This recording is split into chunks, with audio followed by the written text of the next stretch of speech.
Fox Sports. We are sports. We are Sun. The Rays are on a roll, winning 8 of their last 10, including last night's dramatic come-from-behind victory over Seattle. Tonight, left-hander Drew Smyly goes to the hill against old friend Nathan Carnes and the Mariners.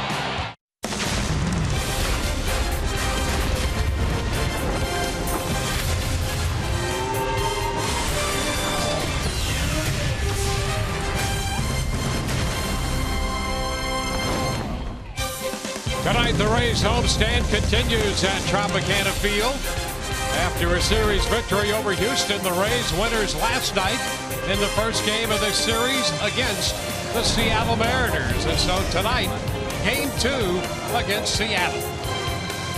Hi again, everyone. Welcome to an evening of Rays baseball with Todd Callis, Dwayne Stats. Great to see you. Well, the Rays have won 8 of their last 10. Evan Longoria, a big part of last night's comeback. In fact, Todd, he has been hot the last couple of weeks plus. It's the Evan Longoria everyone was looking for in the middle of that lineup. Really has been. He's been on a stretch here of the last 10 games with 7 home runs that he's never had before in his career. This is a guy that's hit 3 home runs in a game before, but then you go back to his last 15, 20 RBIs in 15. He's getting his pitches and he's not missing them. He's not leaving the zone. He is just absolutely locked in right now. Everything he's hitting is going a long way. A 379 average in those 15 games with 8 home runs and 20 runs batted in. He had a little support last night as well in the lineup from this guy, Corey Dickerson. First AB against Taijuan Walker. He has done some damage against the 23-year-old from Seattle. A 2-run shot, longest home run of the year for the Rays. And then he used the opposite field. First over the head of Norioki with his triple to left, and then he would break a 7-7 tie after Evan Longoria tied it with his base hit in the left center field. Great game for Corey Dickerson using all fields.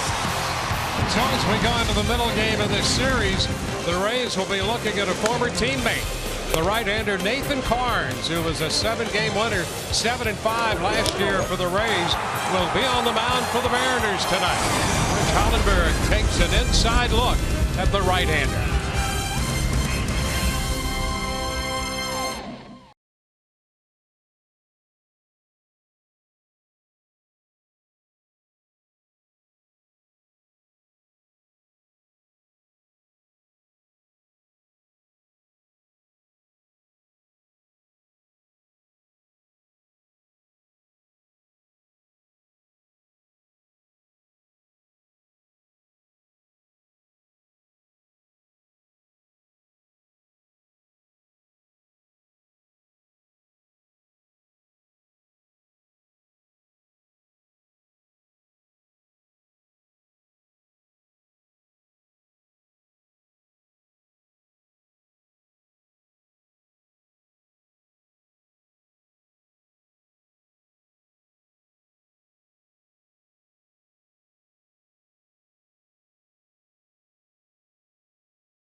Drew Smyly just completing his warm-up pitches in advance of looking for the first start or first win at home this season, believe it or not, and we're in the middle of June already. But he will be facing a very familiar face tonight to not only him, but Rays fans as well. Nathan Carnes gets the ball for the Seattle Mariners, and if you look back at the trade that brought him from Tampa Bay to Seattle, that November trade this past offseason looks like it worked out pretty well for both clubs as part of our Toyota Inside Look.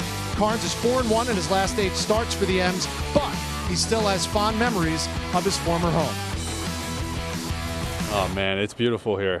It's just, I see a couple of little different things here, some newer faces, but it's still a great feeling to come back and welcome the Trop and see a lot of the guys I played with last year. I mean, it's nice to kind of reconnect with them. You got a couple players in the lineup right now that are really hot, and you get those guys on base in front of them, and a lot of things can happen with this ball club. So for me, it's just going to come in there and try to, throw strikes, work ahead, and let my defense make plays behind me, and try not to issue too many free walks.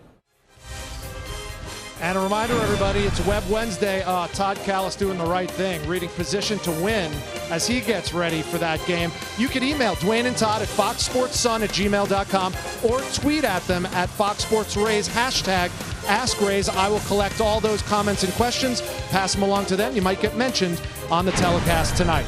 When we come back, our countdown to first pitch is nearing 3 minutes. Drew Smyly and the Rays taking on familiar face Nathan Carnes and the M's, Game 2 of this 3-game set. Enjoy the baseball, everybody.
Tonight's Wednesday Showdown, brought to you by your Tampa Bay area Mazda dealers.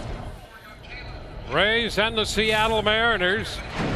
Drew Smyly, after skipping a start in the rotation, trots to the mound to face Seattle tonight, making his 13th start. And we'll take a look at the lineup he'll face, presented by your Southern Ford dealers.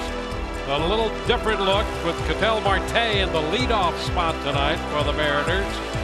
Franklin Gutierrez is in right, hitting second. The third place hitter Robinson Cano, and DH Nelson Cruz hits cleanup. Dale Lee is at first. Kyle Seager down at third base, hitting in front of the catcher Chris Iannetta. Leonis Martin is in center field, and Nori Aoki will be in left field batting ninth. They will face the left-hander Drew Smyly, who is working on 9 days rest, making his 13th start of the year. Drew has been uncharacteristically giving up runs lately in his last 3 starts, 17 earned runs in 15 innings. So really working on his secondary stuff in that bullpen session. We'll see if it pays off tonight. And here's Marte, the switch hitting shortstop, to lead it off. First pitch of this game is upstairs, so we are underway. Sean Barber calling the balls and strikes. A young umpire out of Lake Gibson. That's a cut and a miss, and it's 1-1.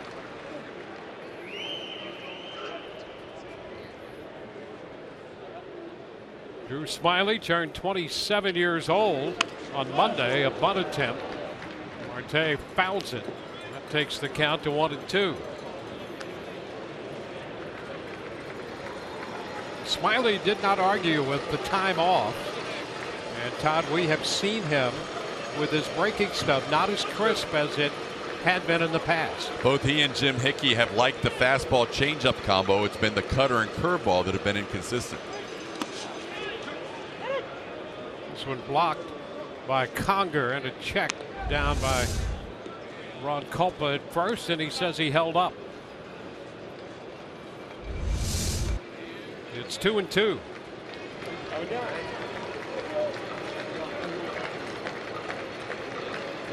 Rays have been impressed with Marte, particularly the series he had against them in Seattle. A little nubber back toward the mound, and Smyly throws him out. That's the way this one begins. Taking a look at the defense behind Drew Smyly, brought to you by Gold and Diamond Source. In left field, it will be Corey Dickerson again. Desmond Jennings back in center. Mikey Matuk in for Steven Souza Jr. at right. Evan Longoria, Brad Miller left side. Logan Forsythe, Logan Morrison right side. And Hank Conger catches Drew Smyly tonight.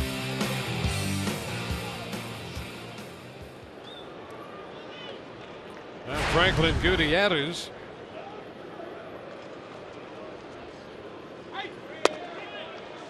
Pitch is down. Gutierrez touched Smyly for a home run in the outing he had against the Mariners in Seattle. That just a little over a month ago. The pitch is down, 2-0. Fastball down there. Scott Service, the manager of the Seattle Ball Club.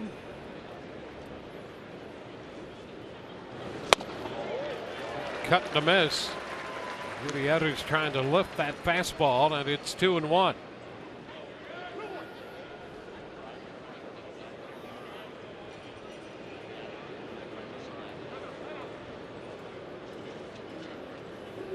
One out, bases empty.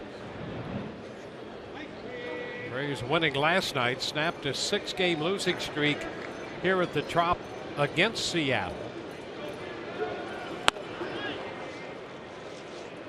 3-1. It's Robinson Cano on deck. Rays also got their first win this year over the Mariners after dropping 3 out at Safeco Field. That will take the count full.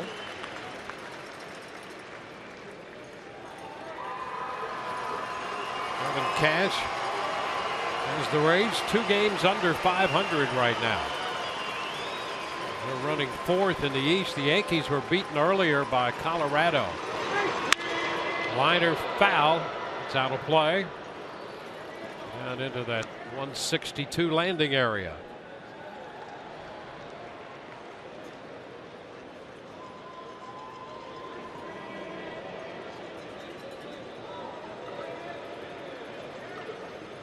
Gutierrez is hitting .235. And strike 3 call. Dandy pitch right there. The breaking ball. Curveball catches him looking. That was one of those pitches he's been working on, and he got a ground ball on the first batter, KETEL MARTE for an out on the curveball, and now he gets Franklin Gutierrez frozen on that curveball. So far so good on that secondary pitch, the curveball tonight.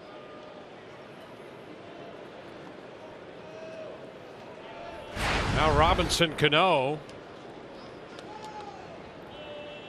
He had a couple of hits and a run scored in last night's game. Average up to 297.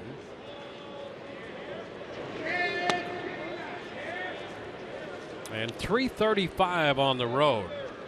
This Seattle ball club, a lot like the Rays, in that they've hit more away from their home park than they have at Safeco or Tropicana Field, respectively. There's a strike.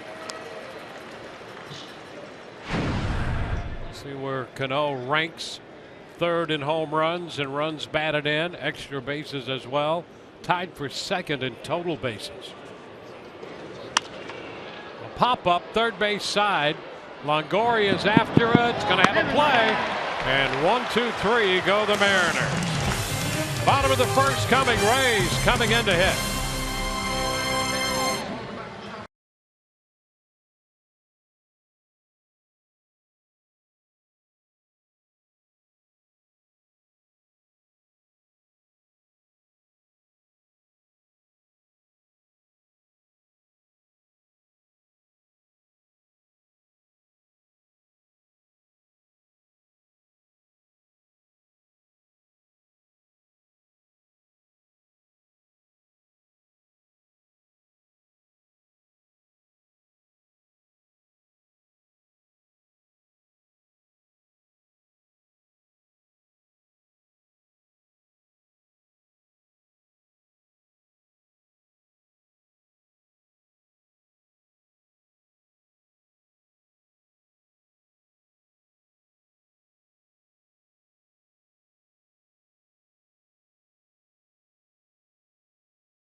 Forsythe, he'll be leading it off as we take a look at the Rays starting lineup presented by your Southern Ford dealers. Forsythe and then Brad Miller, followed by Evan Longoria.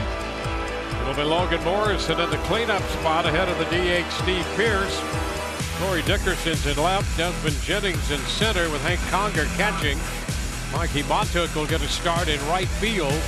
Steven Souza Jr., who left the game with a hip injury last night, not in the lineup tonight. Rays will face their former teammate Nathan Carnes, making start number 13 on the season. Nathan has struggled with his control his last couple of starts. 2 starts ago was fastball command that eluded him in Texas.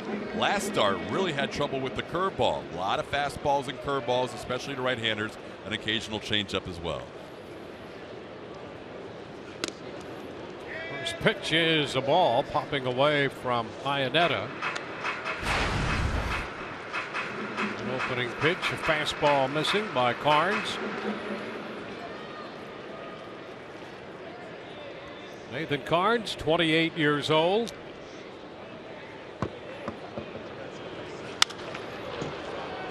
Foul out of play.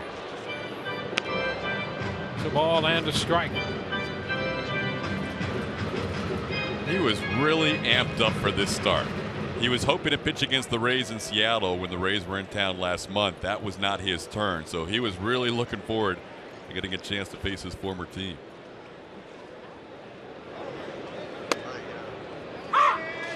To strike 1 and 2. There have been times when Carnes had a little trouble settling in early in the first inning. Once he gets past the first, he's been pretty good, and that has been the trend with him in a Seattle uniform. See what the Rays can do early here. It's foul out of play.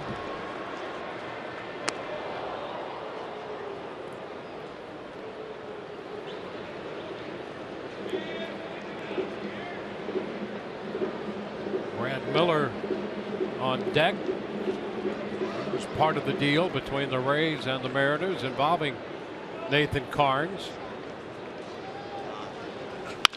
Ground ball, deep short, scoop by Marte, throw to first is in time. Marte had to surround that one and make the play.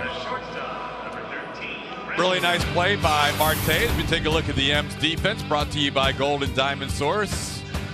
Norioki back in left field. Leonis Martin, really good defensive outfield. Franklin Gutierrez in right. Kyle Seager at third base. You saw the play by KETEL Marte, Robbie Cano, and Dae-Ho Lee over on the right side, and Chris Iannetta, who starts about 3/4 of their games, gets the start today with Nathan Carnes as his battery mate. Shift is on for Brad Miller. Fouls it the other way. Strike one.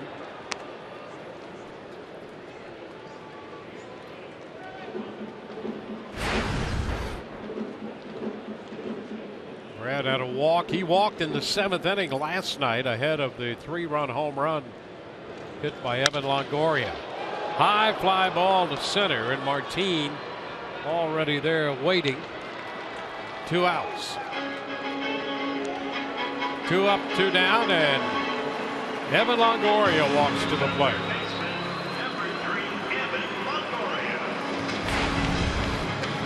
And a great run for Longoria. Up to 16 home runs now. He's tied for 5th in the American League Home Run Derby.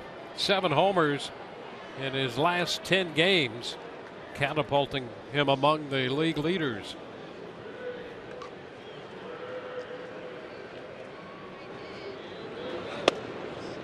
First pitch is a strike. Fastball in the mid-90s.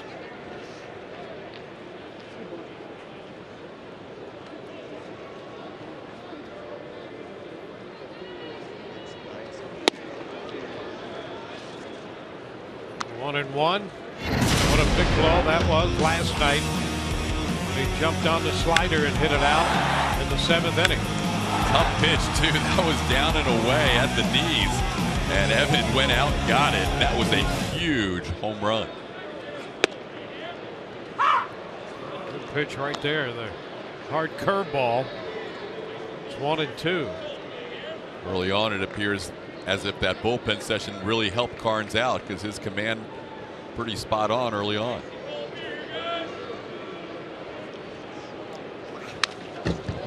Fouled back. Yeah, he can get pretty good depth with that curveball. It's a knuckle curve, which helps him get that depth. Yeah, spikes that finger when he throws the curveball. That can be a real big weapon, especially against right-handers.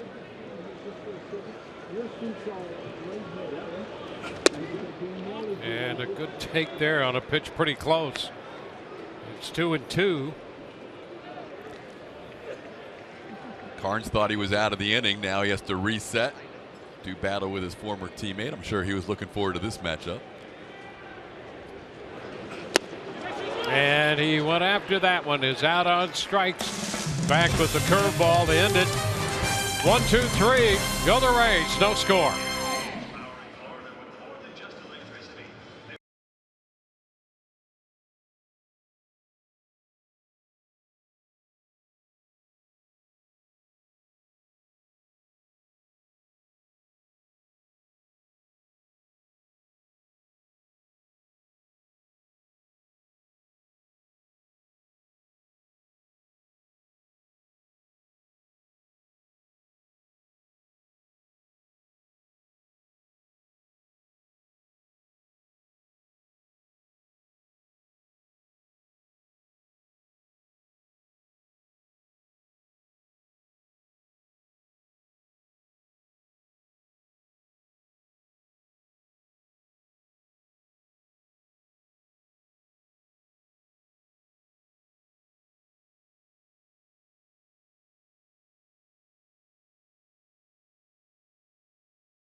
Inning on to the second we go, and in this game tonight, we again are participating in the Home Run Challenge benefiting prostate cancer research. So far, after 2 days this week, nearly $360,000 has been raised. You can make a pledge by going to homerunchallenge.org. Nelson Cruz, the designated hitter, is the cleanup man in Seattle's lineup. First pitch set high. Cruz, Lee, and Seager due up. That's a strike barked out by Sean Barber.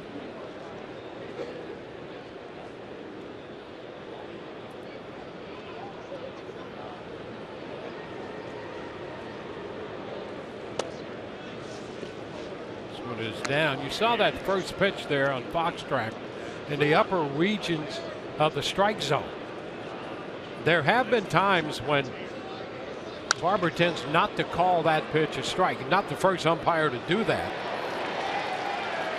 But when he umpired against the Seattle club a couple of years ago, that became an issue. Yeah. There were a number of pitches up there the Mariners thought were strikes, and they were at odds with Sean Barber. This one is down and the count 3-2. So this time the pitch up there by Smiley, and that first pitch went as a ball.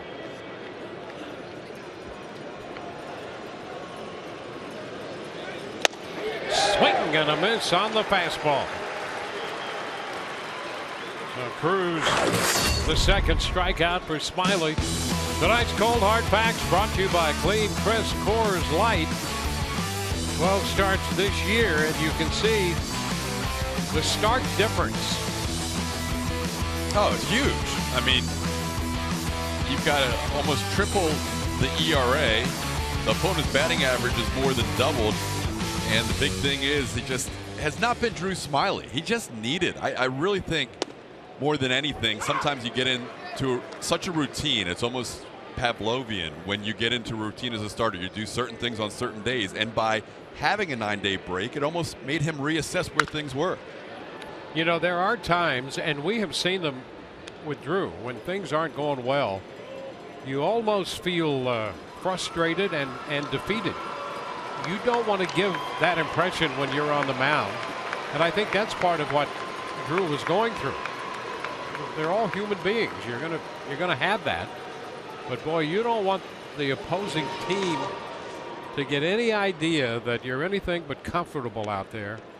And so I think that time off probably not only gave him a chance to work on maybe the breaking stuff a little bit, but just to kind of have a reset of his mental approach too.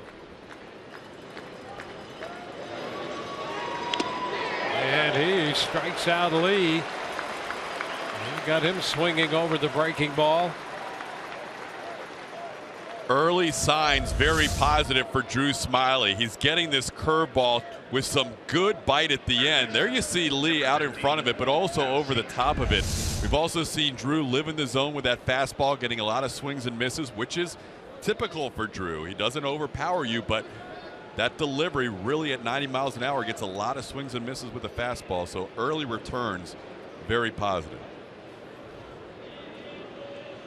It's Kyle Seager. Quick there on the fastball, and that's a strike. You know, that one, I think we had it at 90 right here. It seems quicker than that. Jumps on them.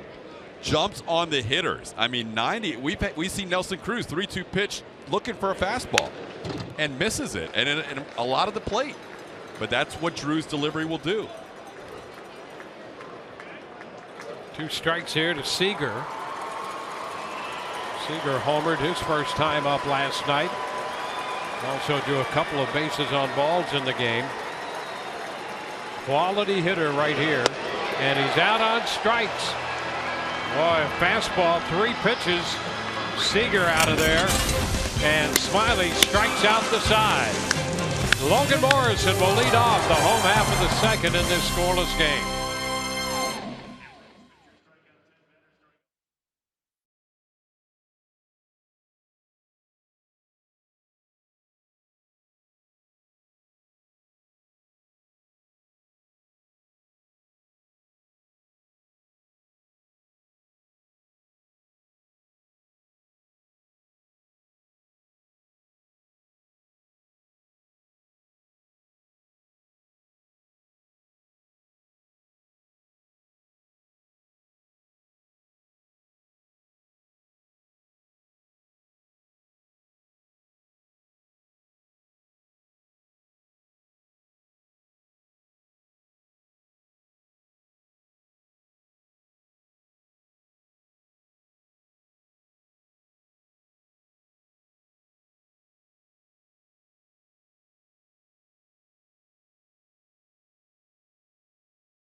hair and cotton candy. Nothing better than that at the old ballpark as we go into the bottom of the second inning. Logan Morrison will lead off against Nathan Carnes.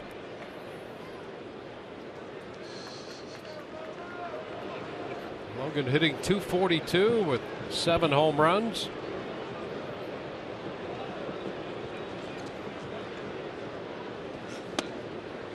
The first pitch, the breaking ball, is a strike.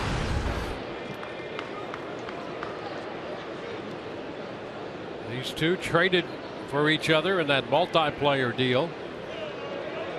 Carnes already faced Brad Miller, who was part of that transaction. He has the jump on Morrison. Off speed so far, curveball, changeup.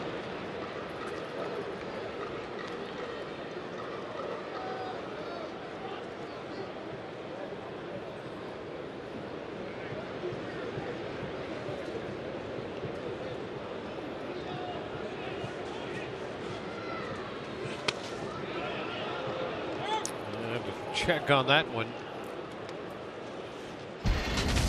Well, here's the trade. The principals in that deal last November, Brad Miller and Logan Morrison coming to the Rays with Nathan Carnes filling a spot in the rotation for Seattle.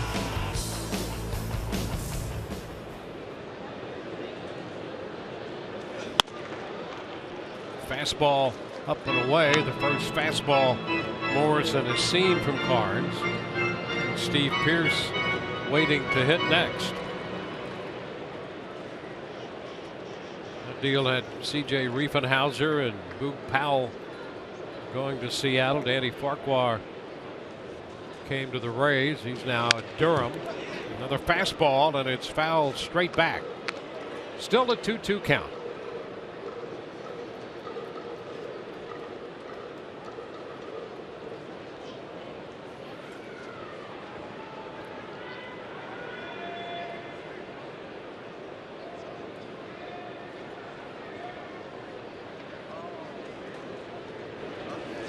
Ground ball and a grab there by Carnes.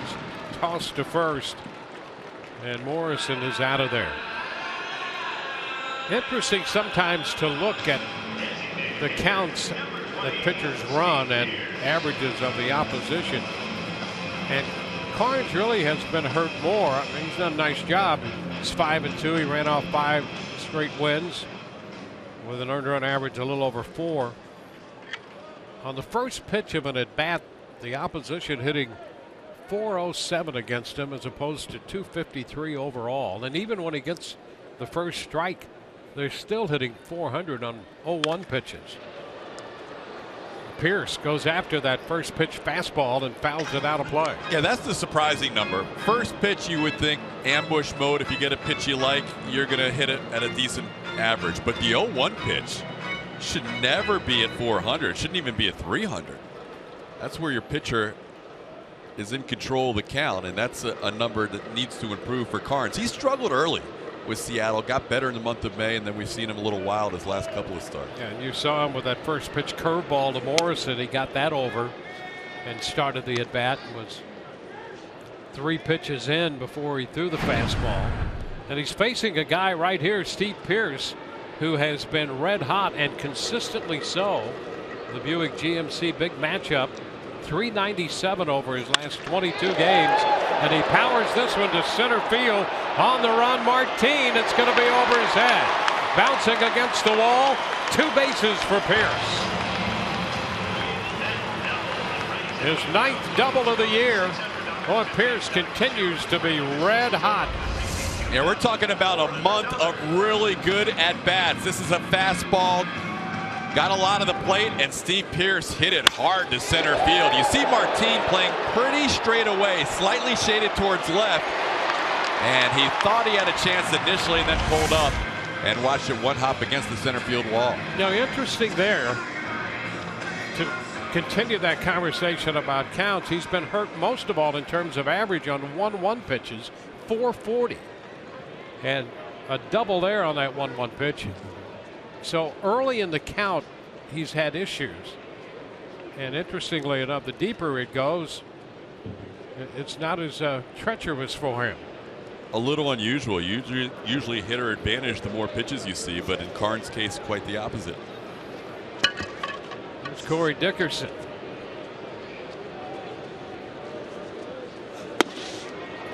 Pitch down, a ball, no strikes. A big night last night for Dickerson. 3 hits, including a home run and a triple. And what a home run that was. They projected it to be 448 feet.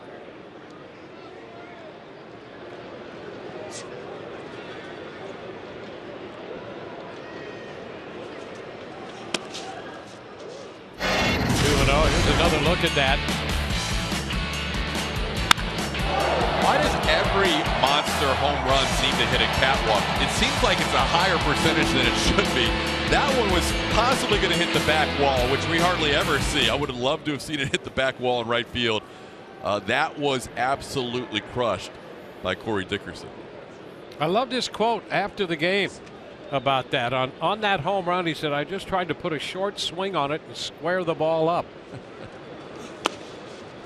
That ball might have been lopsided by the time it hit the catwalk. Corey has immense power. Immense power. He puts on a show in batting practice, and he put on a show in that first at bat against Taijuan Walker on that fastball. He's up 3-0 in the count right now.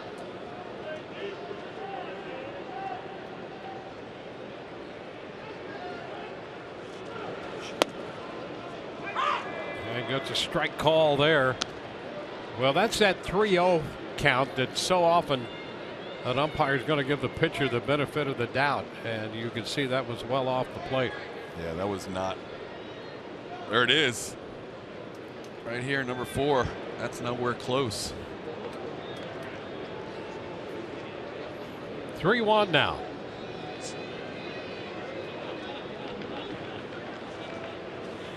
That's ball 4.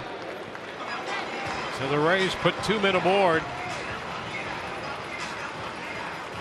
The walk follows the double with 1 away for Desmond Jennings. See if the trend continues, but first 5 batters, pretty good control for Nathan. Really spotting his pitches, fastball and curveball. First time out of the stretch. Really threw 5 outside of the zone. Got a call on the 4th pitch. But the walks are what have really plagued him his last 2 starts, and why he hasn't been able to go 5 in either of those.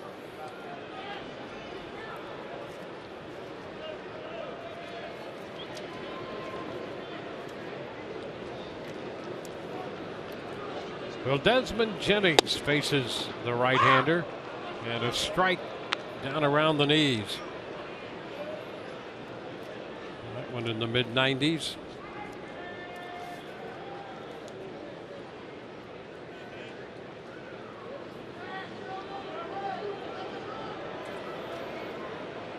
Karn slowing it down with men on base. Too low. 1-1.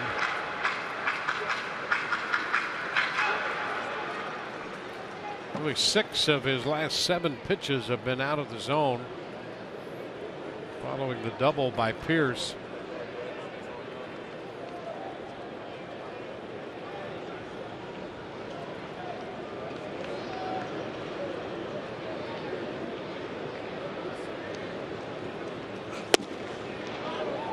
Misses again, just a little bit low there, and that time with a fastball. 2-1. And when you miss consistently, as he's in this stretch, tough to get those close calls.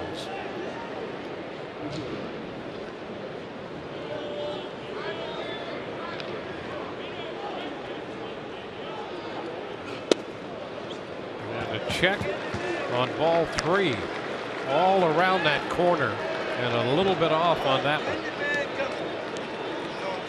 His misses are good misses in that they're low in the zone, but now he's put Desmond in a great hitter's count, 3-1 after walking Corey Dickerson.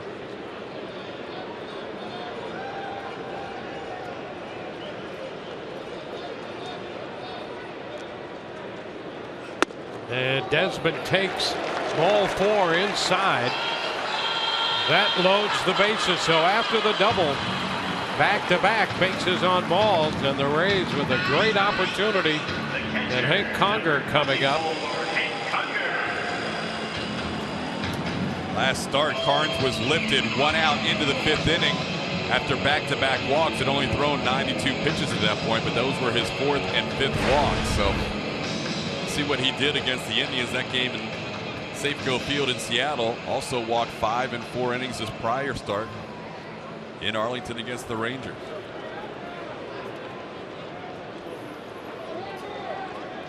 Scott Service already doing a little pacing in the Mariners dugout.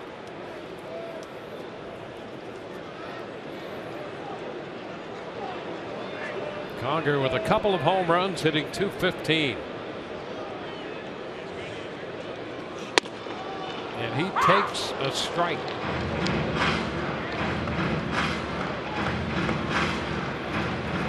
Carnes had a 13-pitch first inning.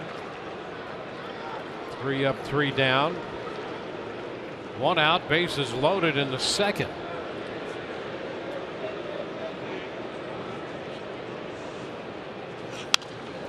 Conger fouls it back, a fastball.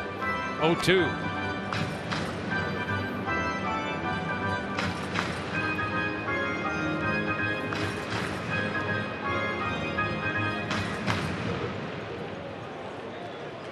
There they are. Pierce third, Dickerson at second, Jennings at first.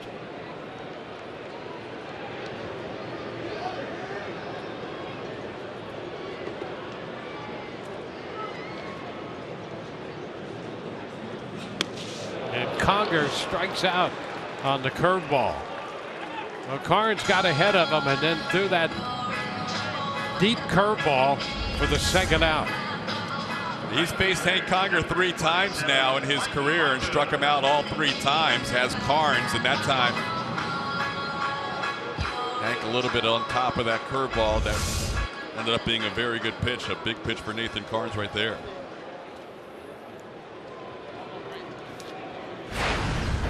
Mikey Matuk.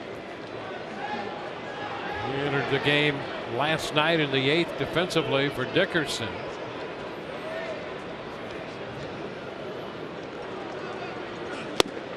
And a nice take there on an opening curveball away. Matuk, as you know, started June. He went 1 for 21 in May, and then June, since the calendar turned, he's hit .258.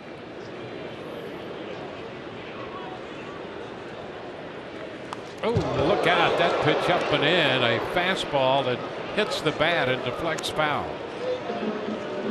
That nearly hit him. It was really riding up and in on Matuk. Instead of a hit by pitch and a run scoring, it hits the barrel of the bat as he tried to hold up. 1-1.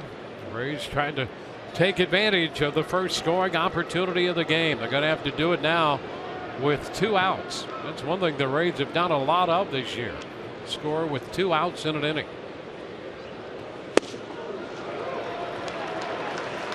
Two balls and a strike. Sometimes when Nathan's been struggling with his control, he can get a little bit quick, and the bottom half can be a little quicker than the top half, and that time he just yanked that fastball. Not even close for Matuk to take a hack at.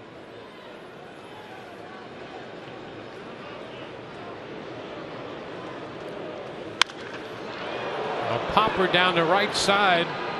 Lee after it, foul territory, and he cannot make the play. Had his back to the infield, and that's going to give the Rays a break. Well, Lee trying to track that one all the way down toward the bullpen, and he was attempting to make an over-the-shoulder catch. Dae-Ho Lee's first game here at Tropicana Field. It looked like he had settled himself under that pop fly, but right off the heel of the glove, giving Mikey Matuk another opportunity. He'll be charged with an error on that, his first of the year. So let's see if the Rays can make that hurt.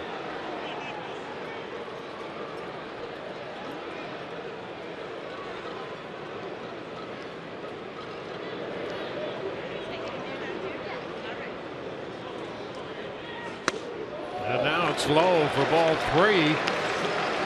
The count is full. Runners getting an early start. See on deck, the top of the order, Forsythe. And a full count pitch about to be made from Carnes to Mikey Montook. And a shot foul off the fastball out of play, forcing again a 3-2 pitch.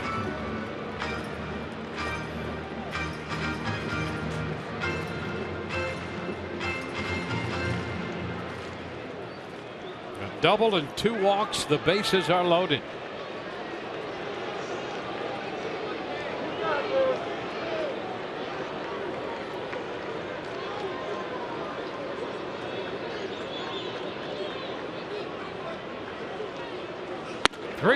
He strikes him out with a fastball, challenged him, and at 95 he got it by him. Rays threaten, leave the bases loaded. At the end of 2, no score.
Score in the bottom of the second. We go to the third scoreless.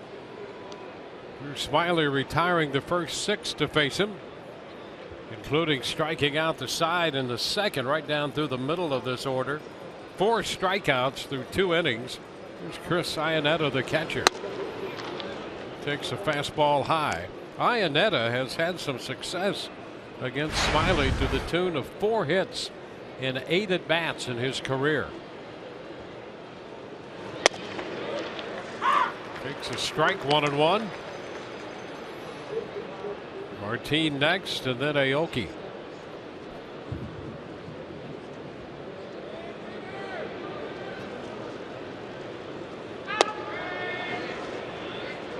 Two and one.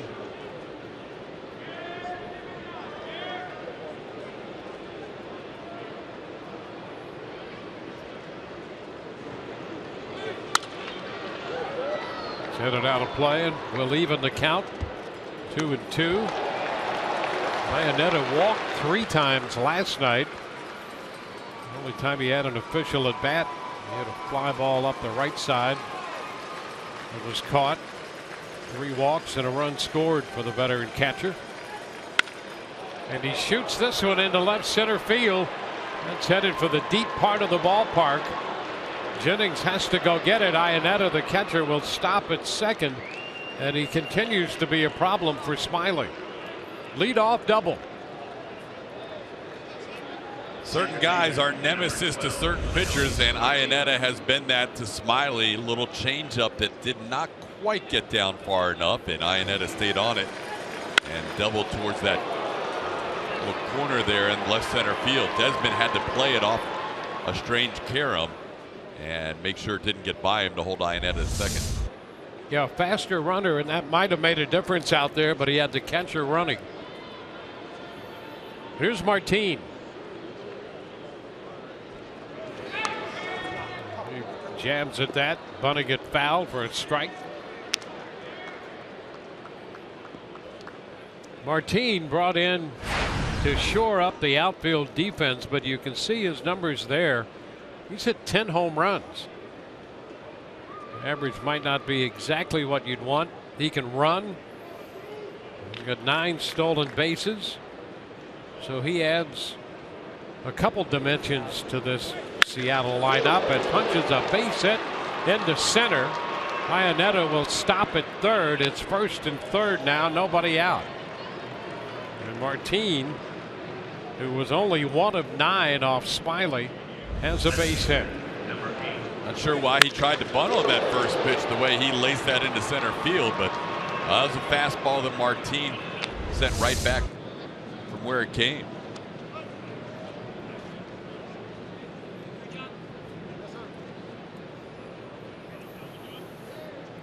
So now the Mariners threaten. Here's Nori Aoki.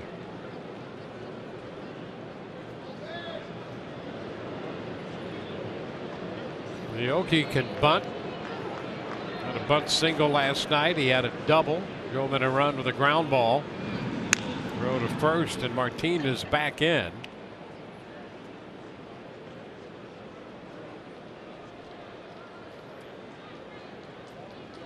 So after retiring 6 in a row, trouble here for Smiley in the third.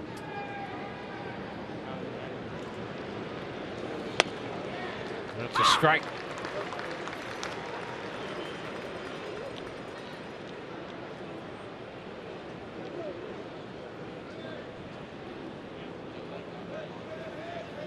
This is the 4th career start for Smiley against Seattle.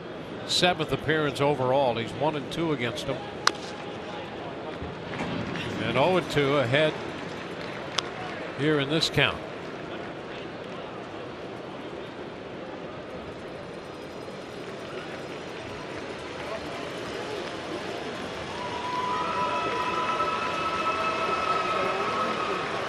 Seven and 8 hitters have doubled and singled, first and third.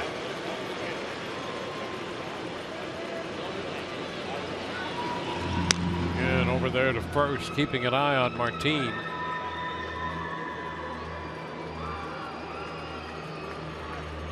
It's another thing he adds. He's had a couple 30+ stolen base seasons in the major leagues. That came with the Texas Rangers. Upstairs, a ball, 2 strikes.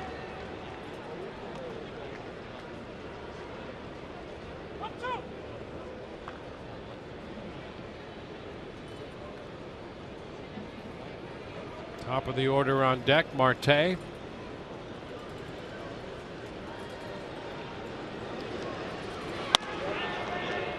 Two and 2.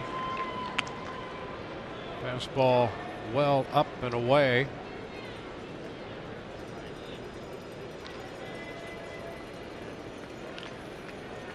Jake Odorizzi looking on after battling through 5 2/3 last night.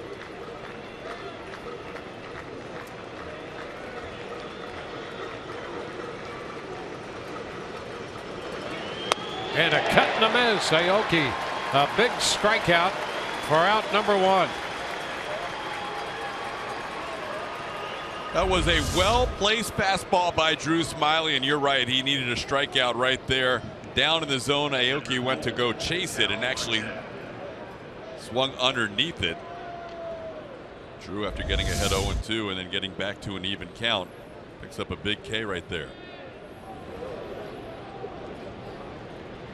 Well, here's Ketel Marte.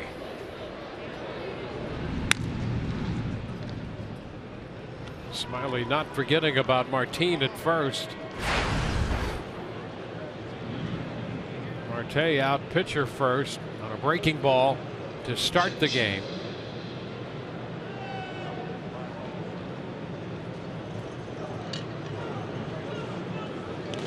he was going to bunt. That ball is a strike. Weren't sure if he had made contact with it or not. Ball popping away from Conger, and then he asked to see if he'd offered. You see, it skipped in. He did not make contact with the bat, but he did offer. The opinion of Ron Culpa, the first base umpire, and it's a strike.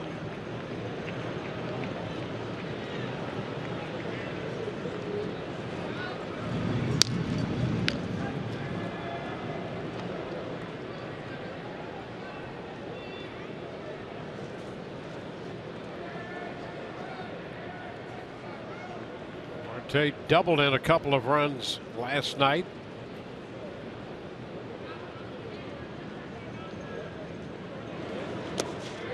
And he's out over this one. The breaking ball.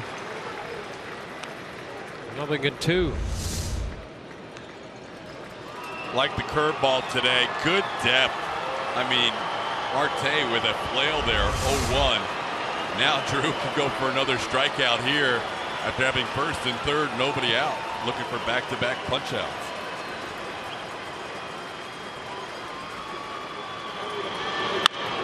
It's fouled up the right side. A fastball out of play. Scott Kersey with a great catch over the rail. Bullpen catcher extraordinaire. And what a kind man, distributing a souvenir to that young fan. Once labeled the nicest man in baseball.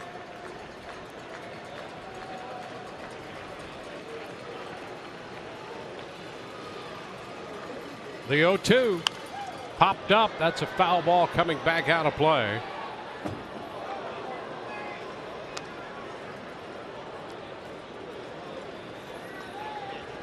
And Netter's at third. Martine's at first. 1 out, 2 strikes. The count on Marte.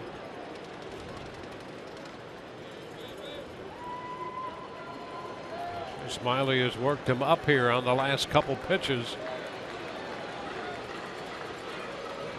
And again over to first. Yeah, interesting sequencing. Curveball down, fastball up. So you've gone down with the eye level back up. You would think maybe a breaking ball down low might get him. That's what they're going with.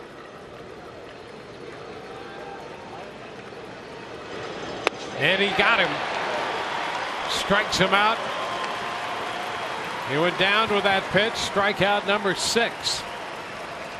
He got Marte to chase down there. Of the 6 strikeouts, equally distributed, 3 on the fastball, 3 on the curveball. Marte did not look very comfortable on the 0-1 swing against the curveball, and did not on that swing either.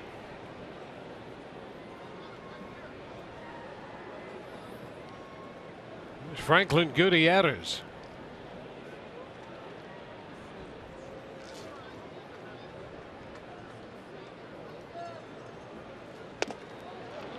There's a strike. You got Gutierrez on strikes, looking on a 3-2 curveball in the first, showing that he would throw it at any time.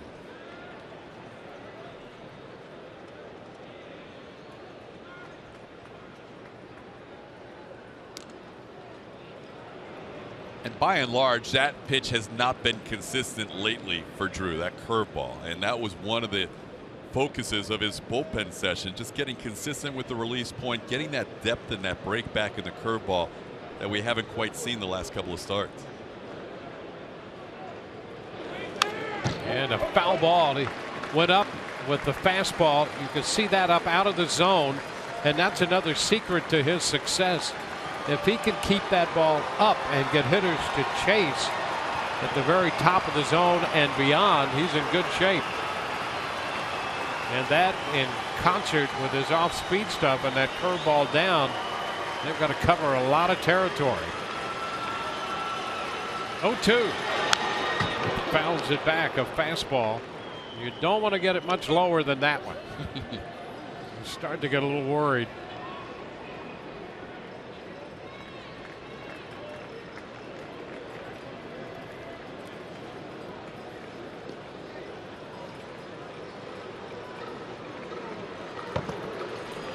Trying to pitch around the opening double and the following single.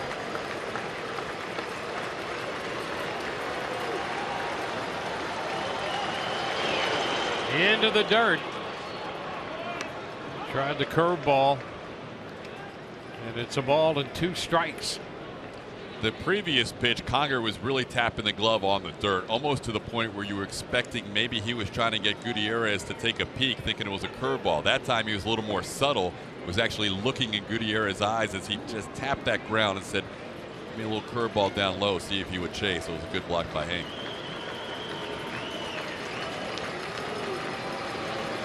1-2. Curveball hit on the ground. And Longoria takes it to Forsythe, and a great job by Smiley to pitch his way out of that first and third nobody out jam. And he gets 2 strikeouts and the ground ball resulting in the force play. Great job, no score through 2.5.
As we head to the bottom of the third on Fox Sports Sun, of course it is Web Wednesday, and of course with still 6 weeks till the trading deadline, there are a lot of armchair general managers out there, Dwayne and Todd, and obviously a lot of them want to know if the Rays are going to be in the trade market. So the first question comes from Christopher. He says, do you think there are any trades in the near future for the Rays, guys? Always fun. That's a great part of baseball when you get down to the trading deadline. I don't think it's as intriguing these days as it once was. You just don't see a flurry of movement like that. First pitch to Logan Forsythe is a fastball taken for a strike. But as soon as you start to think that there might not be much, then you know, your favorite team or somebody's going to make a deal. Well, Matt Silverman and his staff recently have shown they are willing to make deals, but most of those deals they have made, whether it's the trade involving the starting pitcher on the mound tonight for Seattle, Nathan Carnes, or the one acquiring Corey Dickerson, most of them happen in the offseason. I don't see the Rays make many big deals during the season before the trade deadline. Hey, a base hit up the middle on an 0-2 pitch. Mid-90s fastball, and Forsythe picks up hit number 2 for the Rays, and this time it leads off an inning. By the way, this year trade deadline is August 1st, which is unusual. July 31st normally the date, but that falls on a Sunday, so they will push it back one day. There's Matt Silverman. He might be going over some potential deals right now. And the Rays always like to talk about acquisitions at the trade deadline that don't involve deals, and this year we may be talking about Kevin Kiermaier and Alex Cobb joining the team later on in the season. Cut and a miss by Miller, strike 1. And that's a great point, because if those 2 guys come back healthy, and you know, I think you have to be careful about expecting big things from Alex Cobb, but knowing him, you know, he might just come back and be ready to go right away and be effective. And same thing with Kiermaier. Foul ball back, and if you get those guys back, that's like making a trade without making one. There's Alex.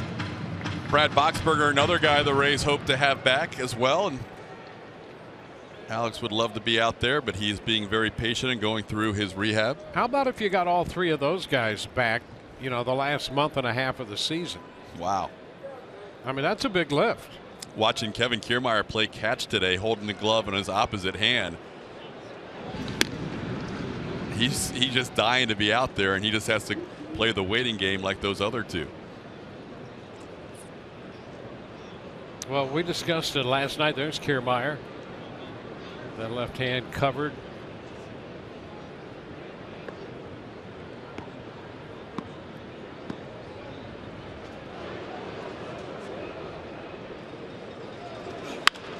Look out, a shot foul. Back a third.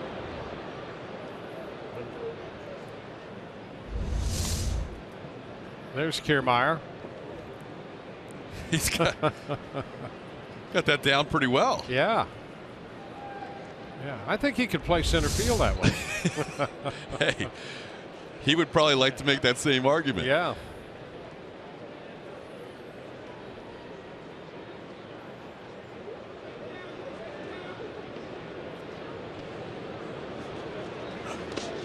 This one down, popping away from Iannetta. Forsythe advancing, and he's safely in at second base. A breaking ball in the dirt. Why was Logan able to get in there? Because he's got a great secondary lead. Watch where he ends up when the ball goes in the dirt. He's all the way out, well beyond the bag, and that's just really good baseball right there. With a fourth wild pitch charged to Carnes this year.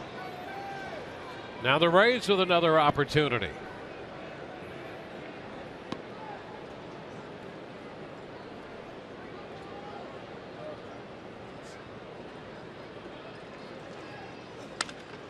And a pop to the left side for Seager, just fouled, and he makes the catch.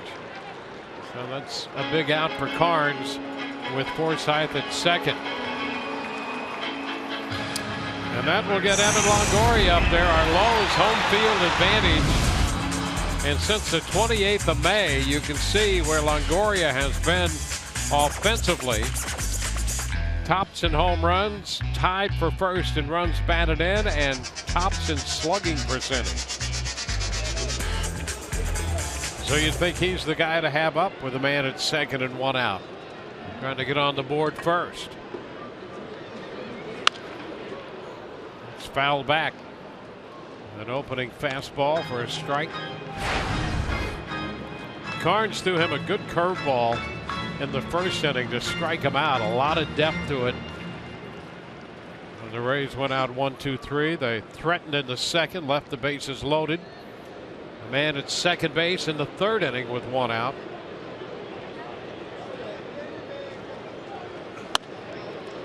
Upstairs, 1-1. Baseball is a constant game of adjustments, and for Longoria, he's just trying to stay. He's trying to just stay in that good comfort zone right now and let this thing ride out as long as it can.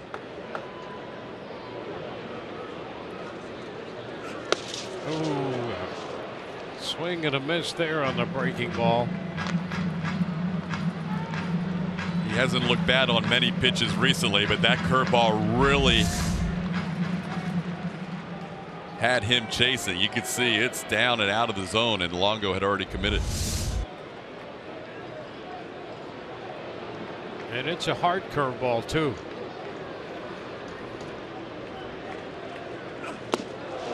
He comes right back with it and strikes him out.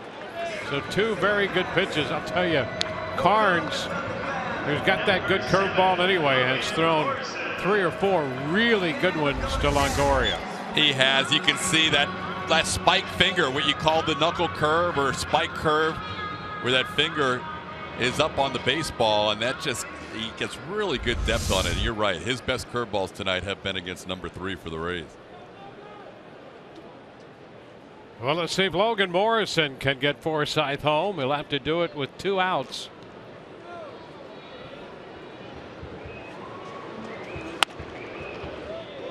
Fastball way upstairs.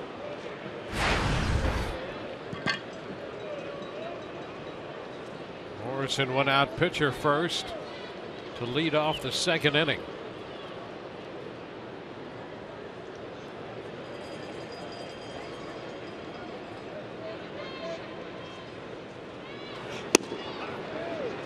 Well, he's up now on the count. Morrison 2-0.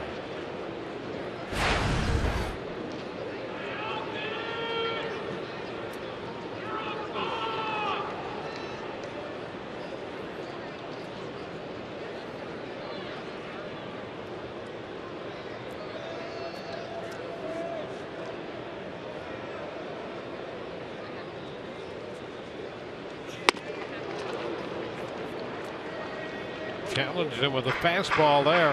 2-1.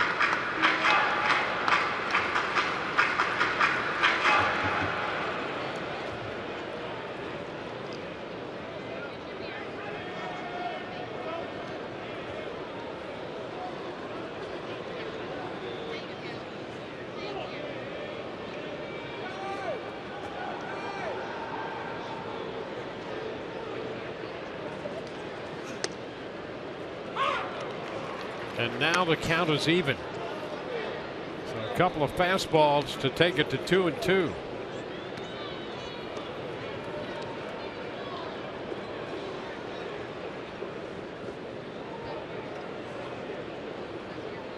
Single by Forsythe. He was wild pitch to second.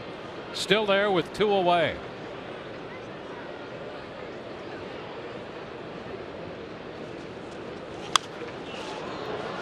Foul back.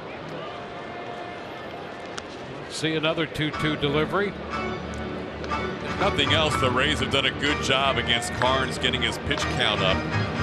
Here we are approaching the end of the 3rd, and he's about to throw his 60th pitch. He's only averaged 5.5 innings per start so far this year with Seattle.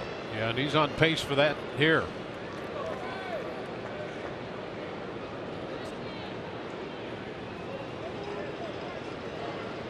Coming off a no decision against Cleveland. Pitched 1 out into the 5th inning of that one. 4 innings in his outing prior to that, when he lost in Texas 5-2. Deepest outing this year, 6 2/3 against the Padres when he won his 5th game. It's popped up. Will it stay playable? Seager's after it and just can't get there. Well, just a few feet in front of the dugout. So Morrison will get another chance. Seager's in that 5-6 hole where he starts during the shift for Logan Morrison, so he's got a longer run than normal. He plays his normal position against a right-hand hitter. He probably catches that foul ball, but where he's stationed now, that's a little too much distance to cover.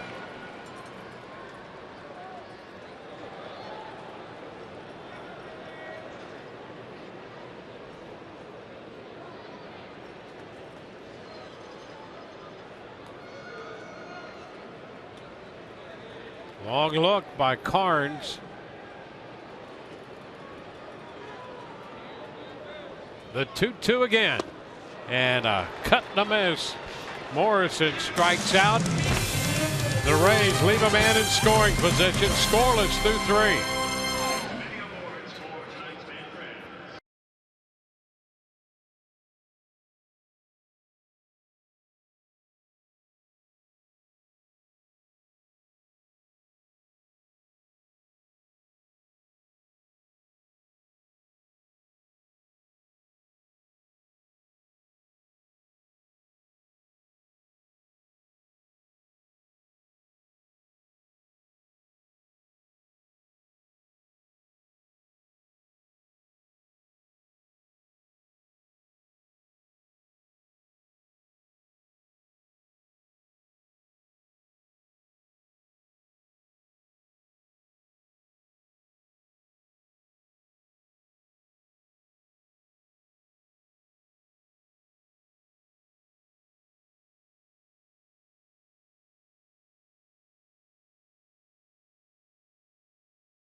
Sports Sun is brought to you by Dodge. Visit Dodge.com today. By Bright House Networks. Visit BrightHouse.com. By your local Toyota dealers. Let's go places. And by FDOT. Drive sober or get pulled over. Drew Smyly, 50 pitches through 3, 6 strikeouts. Giving up a couple of hits, left 2 men on base, and he faces Robinson Cano to begin the 4th inning. 33-year-old second baseman Cano, 0 for 1 in this game.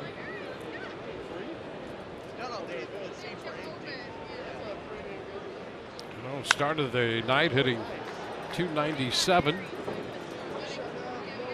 There's a foul ball, strike 1. .295 right now. 3rd in home runs, 3rd in runs batted in the American League.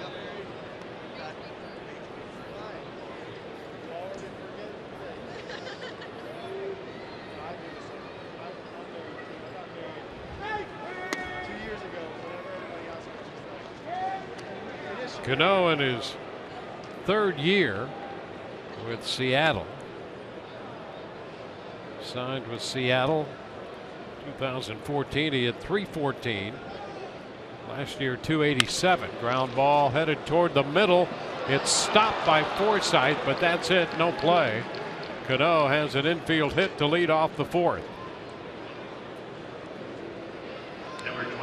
Braves play Robbie Cano a little more towards the first base, second base hole. You can see where Logan Forsythe is there.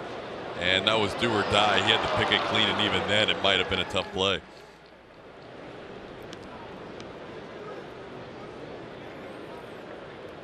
So for the 2nd straight inning, Seattle with the leadoff man on. Iannetta opened the 3rd with a double. Now Cano with the infield hit. Here's Nelson Cruz.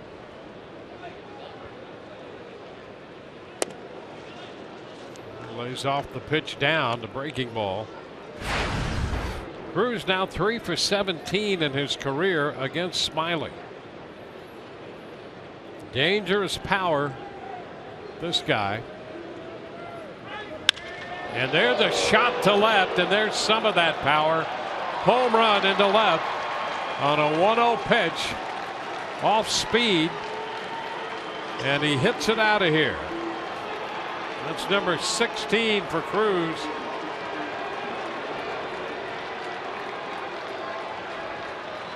It appeared to be a changeup.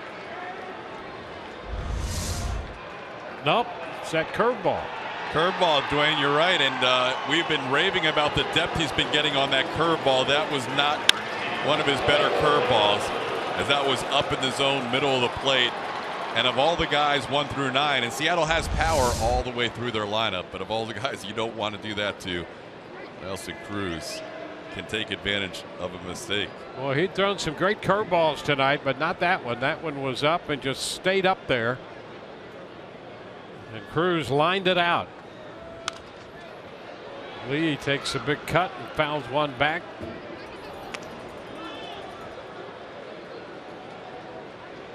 It's the 15th home run given up by Smyly.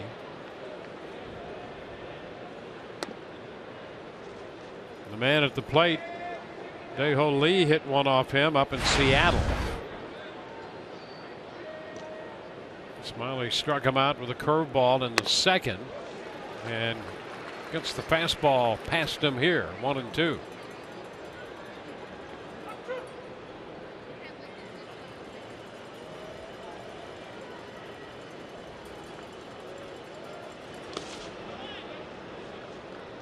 Two and two.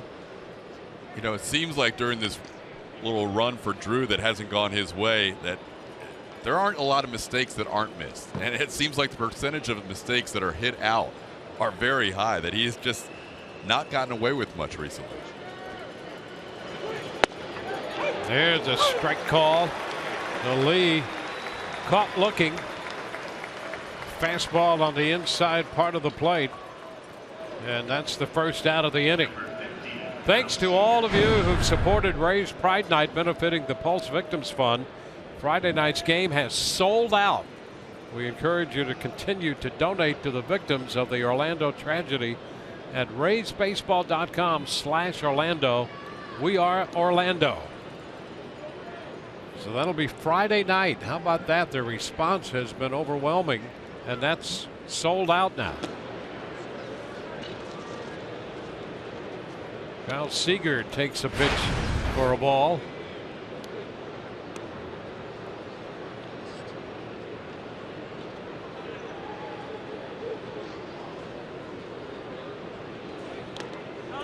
And Seager's hit by a pitch.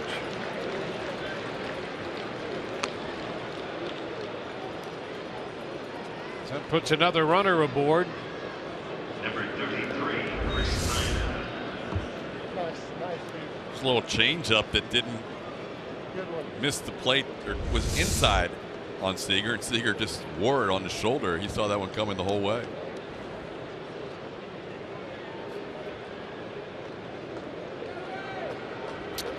One on, one out, 2 runs home in the 4th. Here's Chris Iannetta.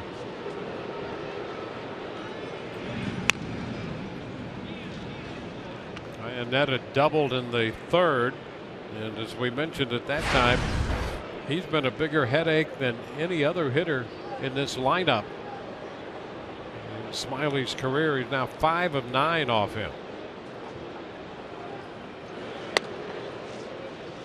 Upstairs. 1 ball, no strikes. Well, this Seattle club will hit home runs. They're 2nd in home runs now with 96. Rays started the night 3rd with 93 home runs. 2-0. Starting to see that curveball evade Drew here in this inning. We saw the one that Nelson Cruz hit out, and we saw, I thought it was a changeup initially, but the one that hit Seager was a curveball that stayed up, and the first pitch in this sequence to Iannetta was a curveball that stayed up. So that depth has been missing this inning from that curveball, which was so sharp. Yeah, when that curveball starts to float up there, it looks like a changeup.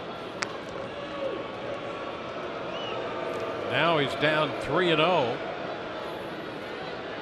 Boston has jumped to a 6-0 lead over Baltimore at Fenway, and the game's now in the top of the 4th.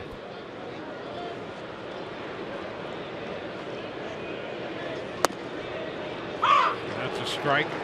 3-1.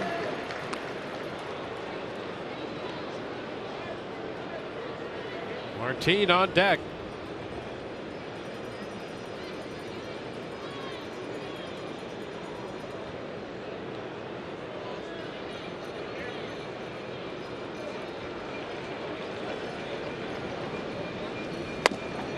And that's a strike. Top of the zone there, and it's a full count. Twice Chris Iannetta has thought he walked, and he's got to go back behind the plate here next inning. But he may want to pause the next time and make sure.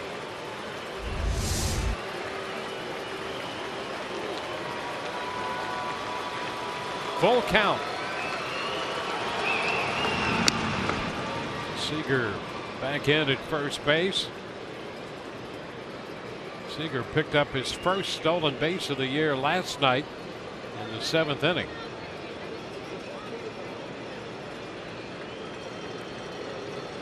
One out, 3-2 the count.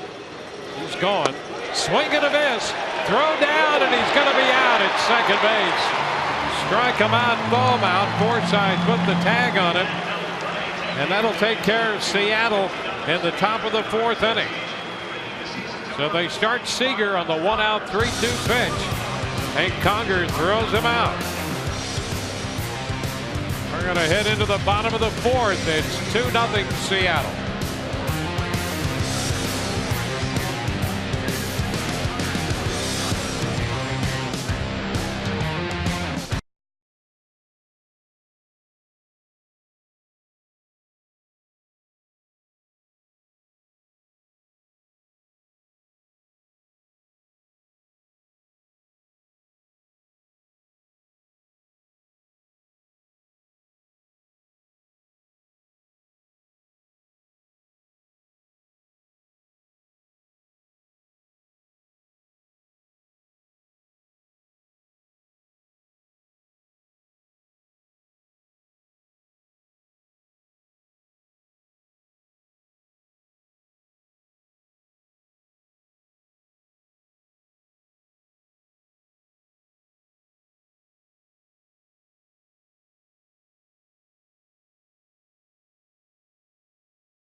Tonight's Geico great moment. Who could forget this? Against the Phillies, Nathan Karns pitching and hitting the Rays to a victory.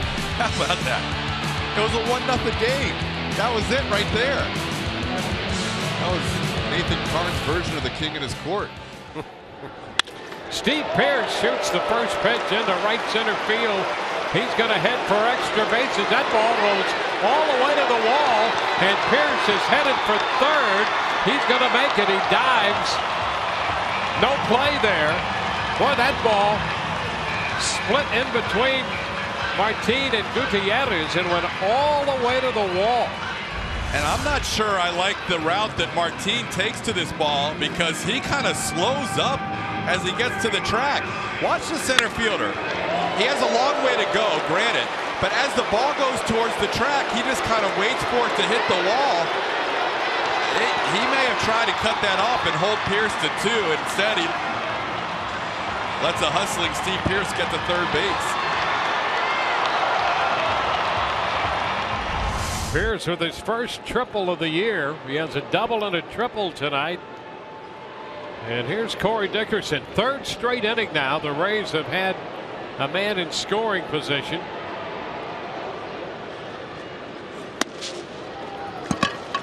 Ball 1 to Dickerson.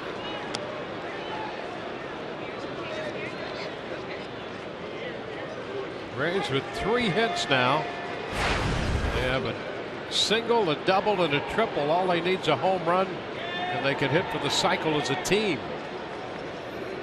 Dickerson, just the guy who could do it, as we saw last night. Takes it away. He's ahead in the count, 2-0. You know, watching Martin go after that ball, I think maybe it fooled him a little bit. And for a guy who doesn't play a ton of games here at Tropicana Field, he probably thought that was going to scoot to the wall a little quicker. And then once he got closer to the baseball, he realized, boy, I should have maybe cut this one off.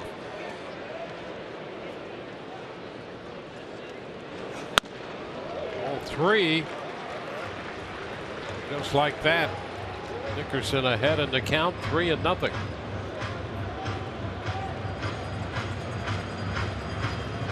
Desmond Jennings on deck.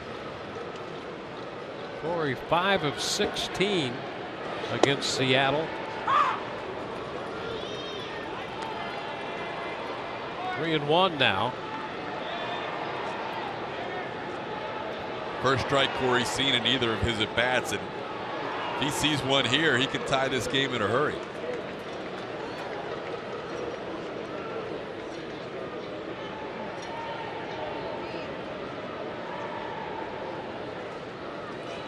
And a shot into right field. That will be caught by Gutierrez. The tag at third. Pearce will score. And Dickerson hit a scorcher out there to right. The Rays get on the board on the sacrifice fly. Combination of Pearce and Dickerson, and the Rays now trail 2-1. You can't hit a ball much harder than Corey Dickerson just did. That ball was a rocket. If it's anywhere other than within a 5-foot radius of an outfielder, that's an extra base hit, because he hit a bullet. Still drives in a run, but robbed of a base hit. Desmond Jennings. This pitch is a strike. Well, during this stretch in which the Rays have won 8 of 10, they have answered the opposition frequently, and they've done that again tonight. Seattle 2 in the top of the inning. The Rays right back with 1 in the bottom so far, and trying to build something else here.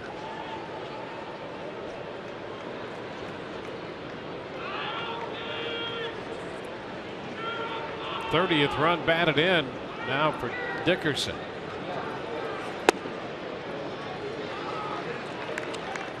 2-1.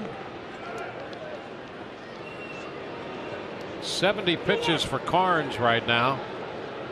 1 out into the 4th.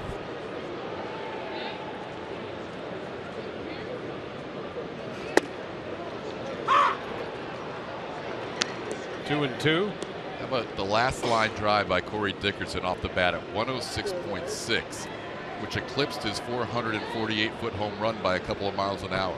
How about that, huh?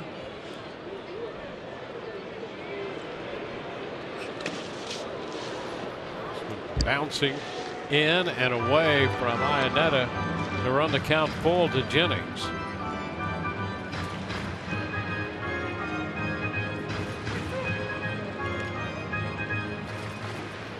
And Conger on deck.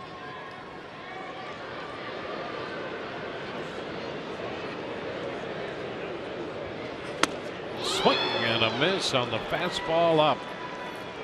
Jennings out on strikes and the second out in the inning. Number 24, Conger. Bases empty, 2 gone for Hank Conger.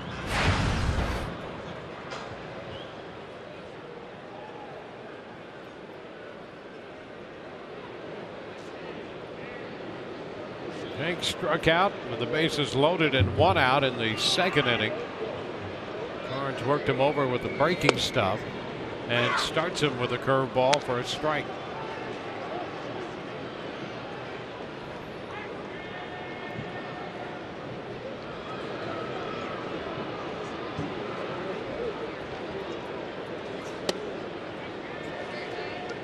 One and one.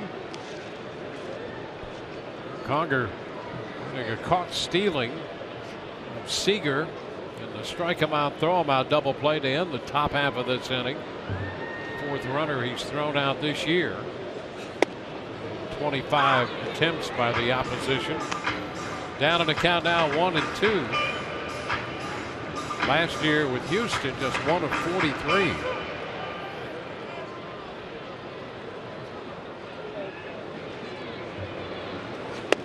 And he takes strike 3, a fastball. 7 strikeouts for Carnes. We're through 4. 2-1 Seattle. We come together.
It was a great win last night for the Rays and a good day today for Northwest Little League in Tampa. Chris Archer on hand representing the Rays to donate $11,000 to the youth baseball program in conjunction with the Good Sports nonprofit organization.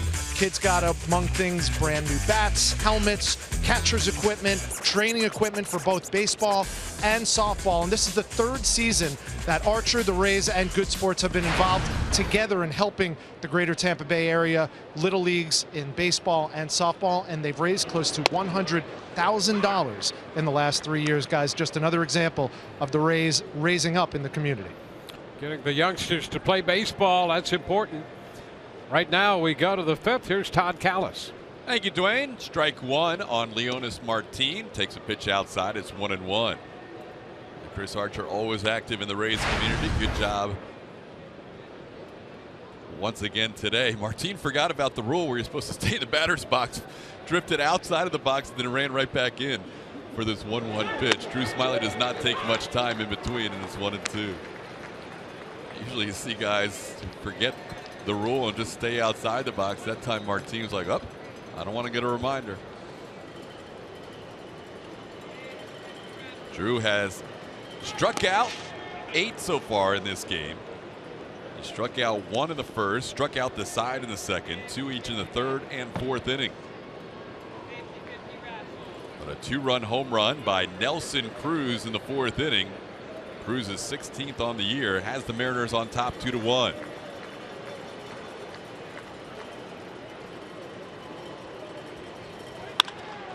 In the air to right field, Mikey Mott took Driss back right on the edge of the track, makes the catch for out number 1 here in the 5th. So Smyly retires Leonis Martin, and now he'll have Nori Aoki. Number 8, Nori Aoki. Rays with a big win last night, their first of the season against the Mariners, and their first of the last 7 games here at Tropicana Field against Seattle.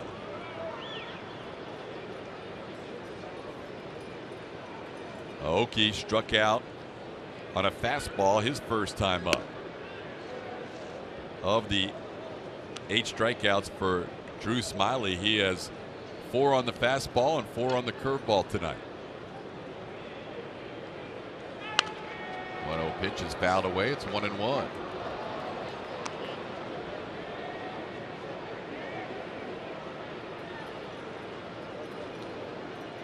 Rays right smack in the middle of their 9-game homestand. So far it's been a solid start, 3-1. Here's a pop fly foul. Long run Longoria, long run Miller. It's Evan with a basket catch. So smooth that those pop-ups 2 away.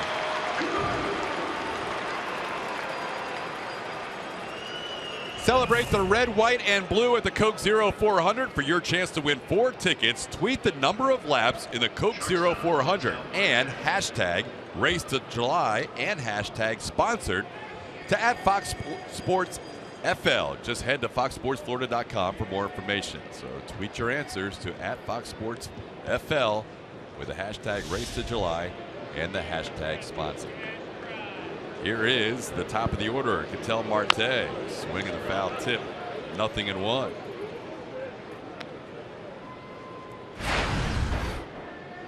Let's see what Marte has done against Smyly. Struck out on the curveball last time up.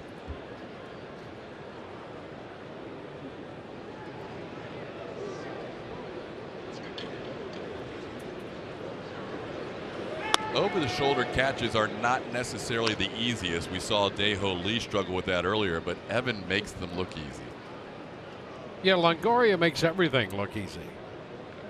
And he still is amazing with the accuracy of his throws to second base from almost any position. He will put a ball on the second baseman or the first baseman right around the chest area with uncanny high accuracy. 2-1 the count. And there's a pitch on the outside corner, 2-2.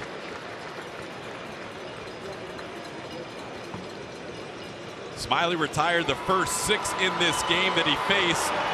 Looking for a 1-2-3 inning here in the 5th. Ground ball right back to him. And Smyly throws to Morrison, a little low, but that'll do it for the Seattle Mariners. They still lead 2-1.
Sports Sun is brought to you by Dodge. Visit your local dealer today. By Geico, 15 minutes can save you 15% or more on car insurance. And by your Southern Chevy dealers. Tropicana Field, Rays trailing 2-1 as Mikey Matuk takes a curveball up high for ball 1. It'll be Matuk then back to the top of the order for Logan Forsythe and Brad Miller, as the former Ray Nathan Carnes works into the 5th inning so far, having allowed 3 hits and a run. There's a curveball for a strike, and it's 1-1. Carnes has struck out 7, walked a couple, back-to-back hitters, Dickerson and Jennings back in the 2nd. Chopper on the ground, 2 big hops for the shortstop. And Marte makes the play across for the first out here in the 5th. So 1 out. And Logan Forsythe will be the hitter.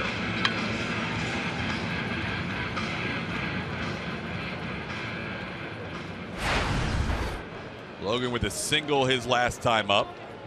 Rays had a pretty good pitch count going on Carnes through 3 innings. He was at 61.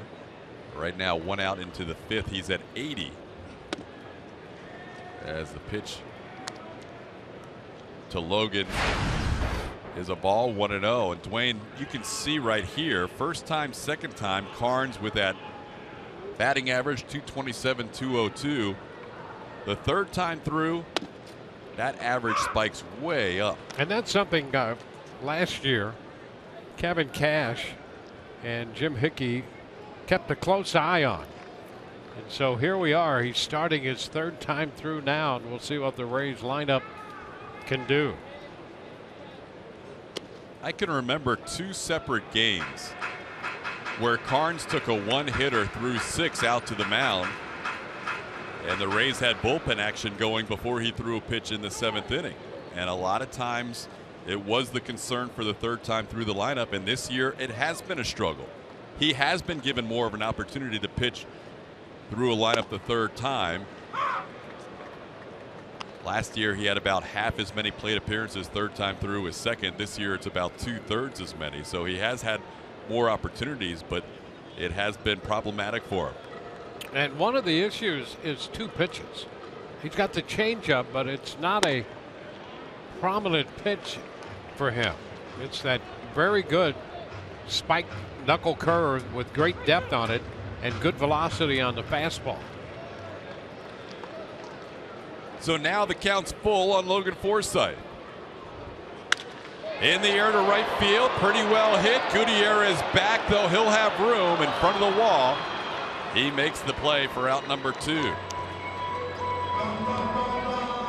Rays players need all the support to get to the 2016 MLB All-Star Game. So you can go to raysbaseball.com/vote to submit your ballot for your favorite Rays players. You can vote up to 5 times every day. Go to raysbaseball.com/vote now. All-Star Game this year will be held in San Diego. We are less than 1 month away, as you can see, July 12th.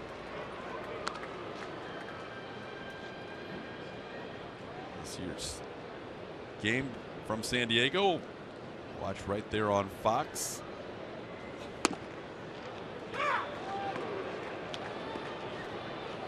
Carnes ahead of Brad Miller, 0-2. A lot of festivities going on around the days leading up to and including the All-Star Game. Miller swings through it, throws his bat. It lands in front of the dugout, but that's a strikeout to end the inning. So Carnes gets Miller with strikeout number 8, and the Rays are down here in the 5th, a 1-2-3 inning for Nathan Carnes in Seattle. The bat goes flying, and that is strike 3 for Brad Miller, and it's 2-1 M's.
the one pitch that Drew Smyly would like back tonight is this curveball to Nelson Cruz, which was punished over the wall in left field, a 2-run home run. That was in the 4th inning.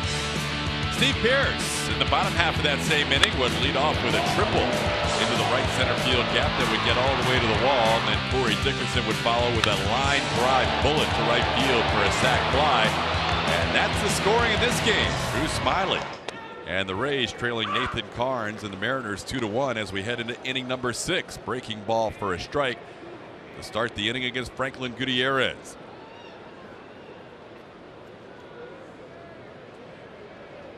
Two, 3, 4 in the Mariners lineup. Pitches away, 1-1. In addition to that home run by Cruz, the Mariners had a 1st and 3rd nobody out situation in the 3rd. Smyly was able to get through that with 2 strikeouts and a ground out, ending the inning on a ground out by Gutierrez. But really, that's getting through that jam. That one pitch to Cruz is the one thing right now that is keeping Drew from an outstanding outing.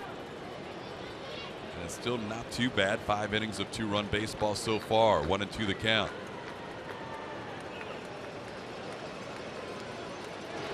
Swing and a miss. That is strikeout number 9 for Drew Smyly. Boy, he has been very good, and there's that breaking ball again. Except for just a couple pitches in the 4th when he just didn't get much break on it. Still a very good line. And he made a mistake to Cruz, and that's it. Almost every other breaking pitch, maybe 2 that weren't very good.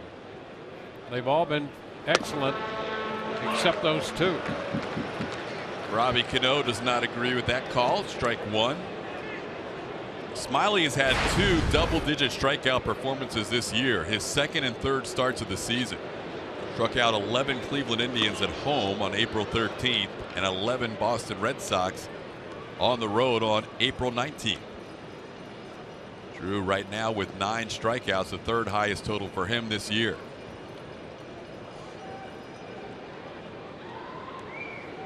He has struck out everybody in the lineup with the exception of Robinson Cano and Leonis Martin. Cano popped up and an infield single and scored on the home run by Cruz. In the air, center field, broken bat. Dickerson will make the call on the catch, and there's 2 away.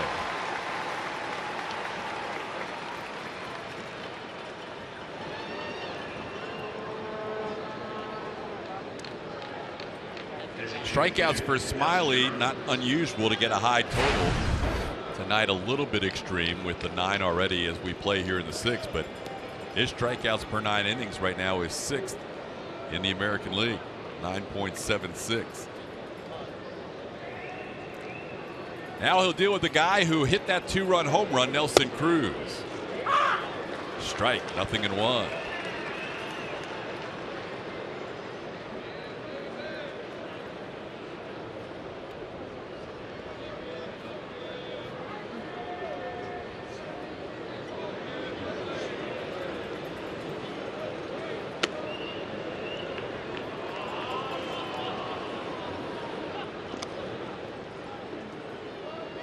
Cruz with that home run against Drew Smyly. Smyly had the advantage on Cruz most of his career prior to that long fly. 3 for 16 coming into tonight. Struck out his first time up. No home runs until that 4th inning shot in the air, foul out of play, and the count's 1-2 on Cruz.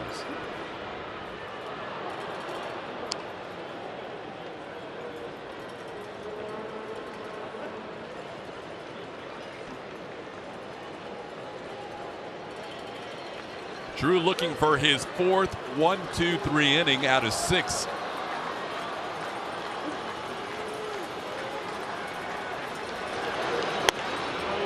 Laid off the high fastball. It's 2-2.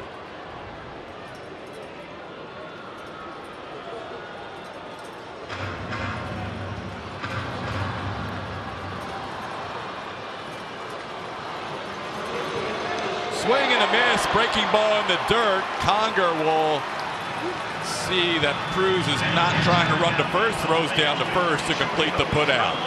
So another 1-2-3 inning for Drew Smyly. Evan Longoria due up for the Rays in a one-run game.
In the world converge on the historic Oakmont Country Club for the 116th U.S. Open Championship. Live coverage begins on FS1 tomorrow and continues through the final round on Sunday on Fox. You can watch it all live on Fox Sports Go. Evan Longoria leading things off. We'll take a breaking ball for a called strike from Nathan Carnes, 0-1, and that's the pitch that's really been a problem for him tonight, as Carnes has 2 strikeouts, both coming on the curveball. Carnes delivers, and Longoria sends it deep to right center field. In the gap, that'll bounce to the wall. Longoria into second base with a double, and Evan a leadoff base runner here in the 6th inning.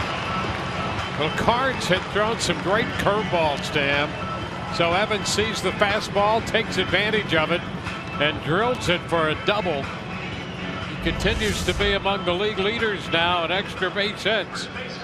Out over the plate, some extension, and he's been driving the ball. 17th double of the year for Evan Longoria, the team lead, and he represents the tie game. We mentioned Carnes has averaged 5.5 innings per start, and we're going to see the manager Scott Service come out here with nobody out in the 6th inning in a 2-1 game.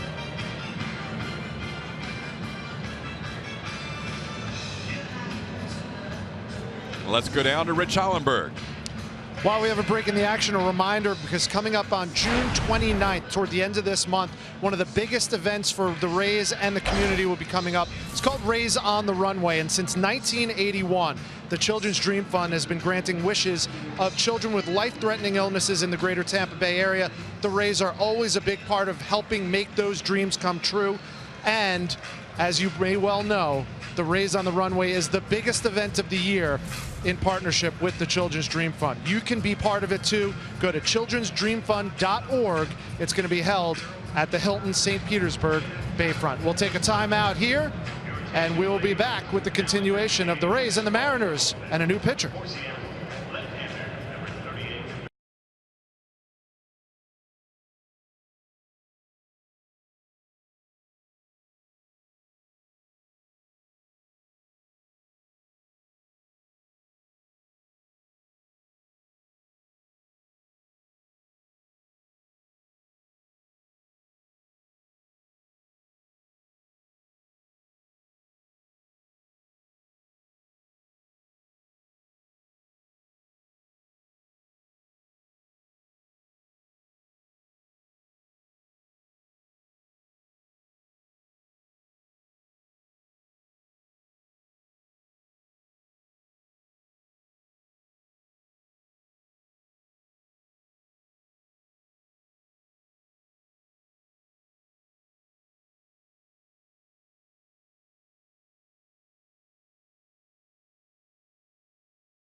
Back at Tropicana Field, Rays in a 2-1 deficit, tying run on second in Evan Longoria. Vidal Nuno is the new pitcher for Seattle, and he faces Logan Morrison. And a swing and a miss from Morrison, 0-1. 24th appearance for Nuno. And he has a wide assortment of pitches. 4-seamer, slider, a change, a 2-seamer, curveball. Likely to see them all. Broken bat on the foul ball, and it's 0-2. Nuno with a season high 3 innings of work in his last outing. That was Sunday in the series finale against Texas. Right off the end of the bat, splitting part of the barrel. So a new bat for Logan Morrison, and down in the count.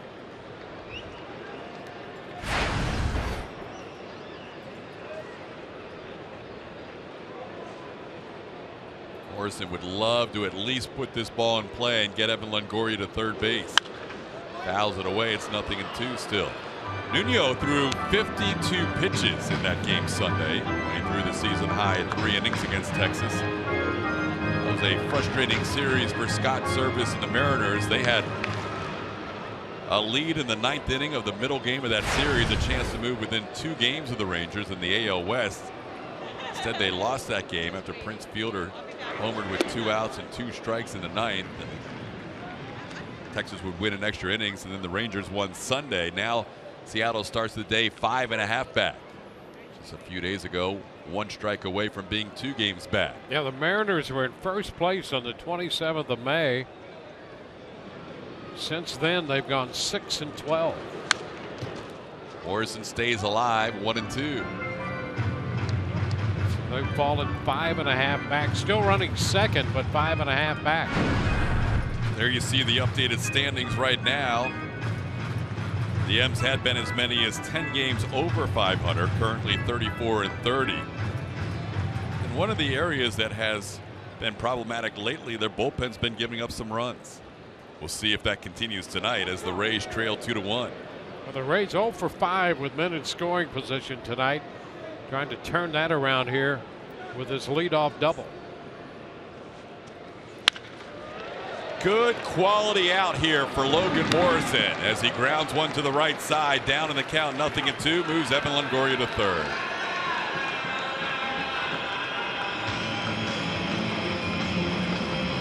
Well, they got around the slider and pulled it down in the count. You're right. A quality at bat for Morrison to get the man over to third with 1 out. And now they will not pitch to Steve Pearce, an intentional walk. Pearce has doubled and tripled, both towards right center field, and now he will be put on, and they would prefer to pitch lefty on lefty to Corey Dickerson.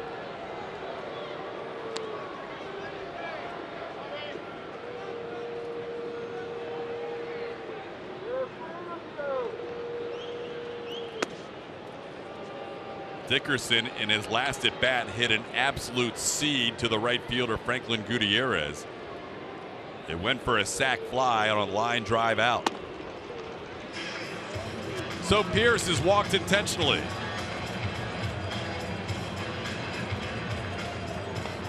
Dickerson has seen Nuno in his career 5 times. He is 0 for 5 and has struck out 3 of those 5 at bats.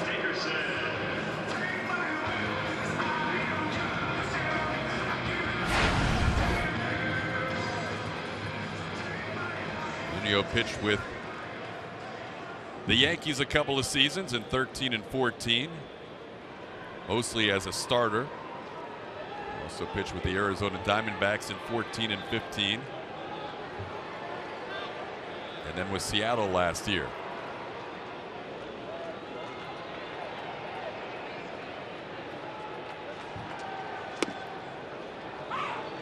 Called strike, 0-1. Rays have the tying run on third, the go-ahead run on first. 1 out in the 6th inning. Longoria doubled against Nathan Carnes, last batter Carnes would face.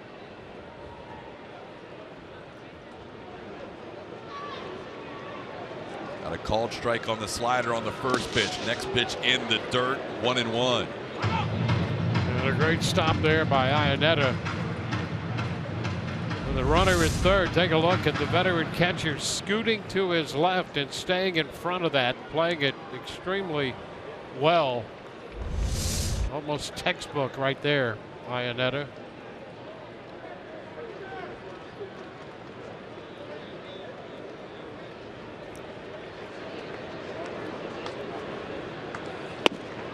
Outside, 2-1. Dickerson against the lefty Nuno. Corey this year 4 for 31 against left-handed pitchers with a couple of RBIs. Trying to tie this game or give the Rays the lead.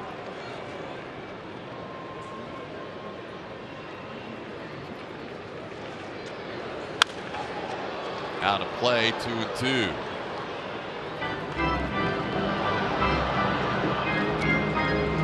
Rays last night kept coming from behind against Seattle, down 4-0, down 5-2, down 7-4. 3 different times they trailed by 3 runs or more and ended up winning that game 8-7. Tonight trailing 2-0 at the end of the top of the 4th, answered with a run in the bottom half, and now a chance for more.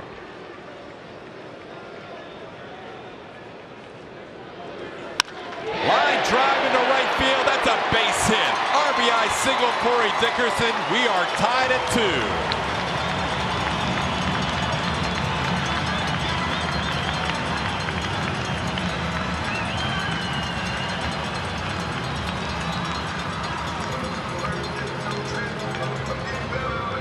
2. Dickerson had fouled a slider away, got one here, and stayed with it out over the plate and pulls it, hit the ball hard, and he really put Gutierrez in a tough spot. That ball in right field hit so hard he wasn't sure if he should charge it or not. The run was going to score regardless, and it fell in for a base hit. Now Desmond Jennings takes a fastball for a strike, 0-1.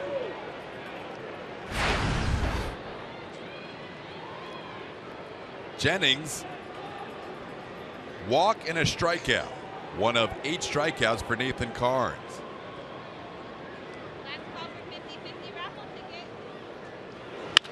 Line drive speared by Seager. Rays get back to their respective bags. Pierce to second, Dickerson to first. That ball was hit hard and speared by the Mariner third baseman. The Rays have hit some balls hard tonight, and Jennings hitting into tough luck and a great play by the Seattle third baseman right here, reaching across and grabbing that sinking hard hit line drive. We're going to see a pinch hitter for Hank Conger as Kurt Casale will get an opportunity here to pinch hit. Our pinch hitter presented by Pinch a Penny. Kurt so far this year has had 1 pinch hit appearance as he faces the lefty Vidal Nuno. Nobody warming up in the Mariners bullpen, so Kurt with a chance to give the Rays the lead here with 2 outs in the 6th inning. Fouls the first pitch back, 0-1. Well, he had a pitch right out over the plate, a fastball there. He'd love to see that one again and hit it hard somewhere.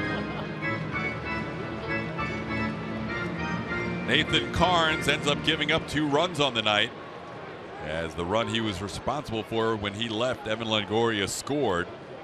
So Carnes will end up with a no decision on this night against his former team. Swing and a miss, 0-2.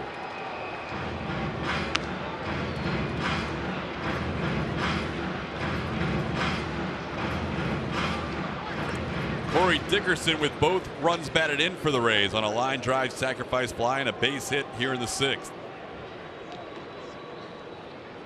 Better at bats the last couple of nights. Dickerson really has been solid at the plate. 0-2 pitch misses, 1-2.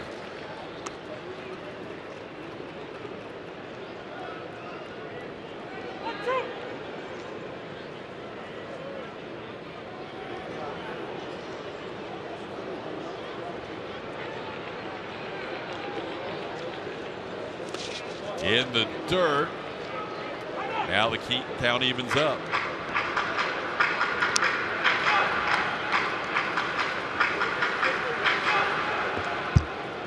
Rays have not had a winning homestand all year long. They're 3-1 on this homestand. It's a 9-gamer.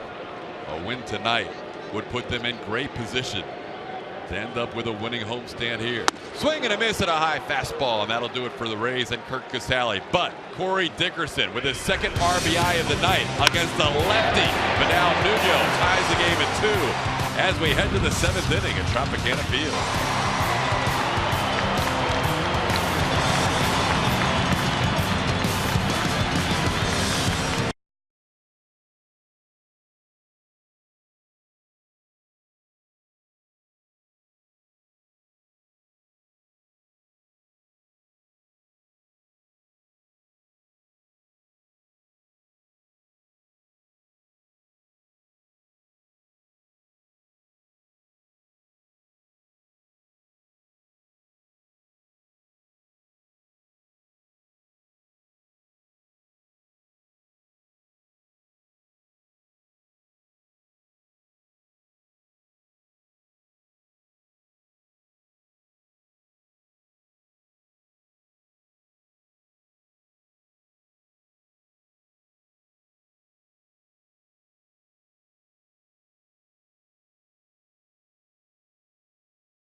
The Mariners and the Rays. Our greater coverage of baseball brought to you by T-Mobile. Looking at the leaders across the board, the Triple Crown in the American League. Xander Bogaerts leading in batting average, .355. Jose Altuve 13 points back.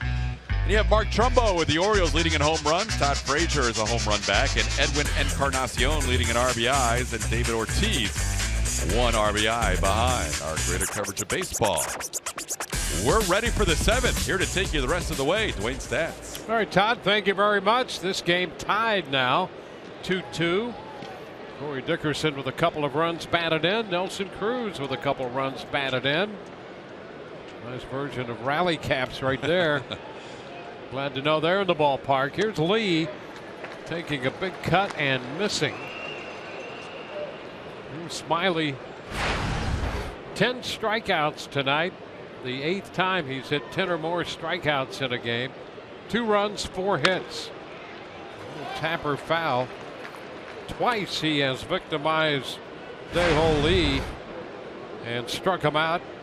They got him swinging at a curveball in the 2nd and taking a fastball for a call 3rd strike in the 4th.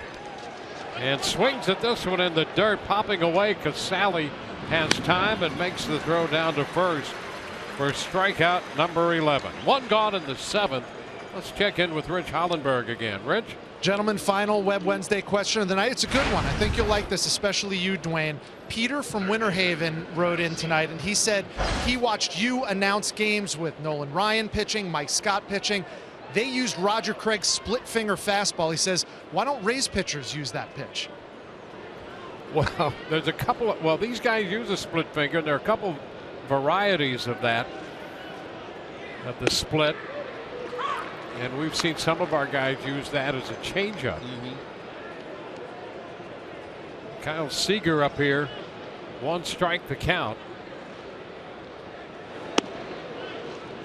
And you know, in those days, they used to call that the split finger fastball. Right. And now it's basically called a split change for a lot of guys. Yeah. You don't hear the split finger fastball anymore. So I guess it's all in semantics or the MPHs, but you're right. You don't really hear of the split finger fastball anymore. I think one of the reasons is that the fastball has greater velocity now than it did in those days. You know, there was guys are throwing harder now than ever before. So if they used the split, it's going to be at less velocity than their four-seam fastball. So they're just saying this can't be a fastball with that much difference in it. Yeah. And that's true. There was a time, I know it seems impossible now, with everybody seemingly throwing somewhere around 94, 95. There's another strikeout. Back-to-back strikeouts here. This one on the breaking ball. Second time SEAGER has struck out. And that's 12 strikeouts for Smiley tonight. And Kevin Cash comes out of the dugout here with Chris Iannetta due up. And boy, what a return for Drew Smiley after being skipped one turn in the rotation. A 12 strikeout performance.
Drew Smiley, he leaves in this game tied 2-2, so he will not figure in this decision. A career high 12 strikeouts for Drew, and he was very, very good tonight. That breaking ball was good for him. It really was, Dwayne. Unofficially, I have him for 7 of his 12 strikeouts on the curveball. His curveball was really sharp tonight with the lone exception of that Nelson Cruz home run, but he was able to get that curveball in places that really hasn't been as effective in recent starts, and that work he did in between starts really paid off this evening. So with 2 outs and Chris Iannetta, who just happens to be 5 of 10 in his career against Smiley, now he drills the first pitch from Ramirez to the deep part of the ballpark, and it's going to be a 2-base hit again. He did that earlier tonight off Smiley in the 3rd, and he was ready for that first pitch from Ramirez, and now with 2 outs, Iannetta on base again and in scoring position. That ball hung up on the inside part of the plate a little bit, and it was almost exact carbon copy from the double he hit against Smiley, to the point where Desmond had to track it on the same angle back on the wall. And Iannetta with his second double. Now Martine up here with a single and 2 at bats. He's 1 for 2. And the pitch is lined into right. Montook gets to the ball. Iannetta's going to have to stop at third base. 2 pitches in, and it's 1st and 3rd with 2 outs. Same thing happened in the 3rd when Martine followed with a base hit. Iannetta had to stop at 3rd. 2 outs, 1st and 3rd. Nice job here by Mikey Montook getting to the ball in a hurry. He is very aggressive with his read, and that forces Iannetta to be held at 3rd as the go-ahead run. But they have jumped on Erasmo, who's usually right around the plate on his first pitches. Aoki 0 for 2 with a strikeout and a foul ball caught by Longoria. There's a strike on the outside part of the plate called by Sean Barber.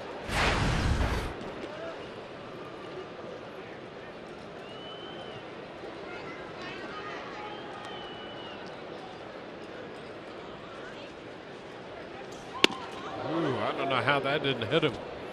Milwaukee got out of the way. It's 1-1. Nick Vincent up in the bullpen for Seattle.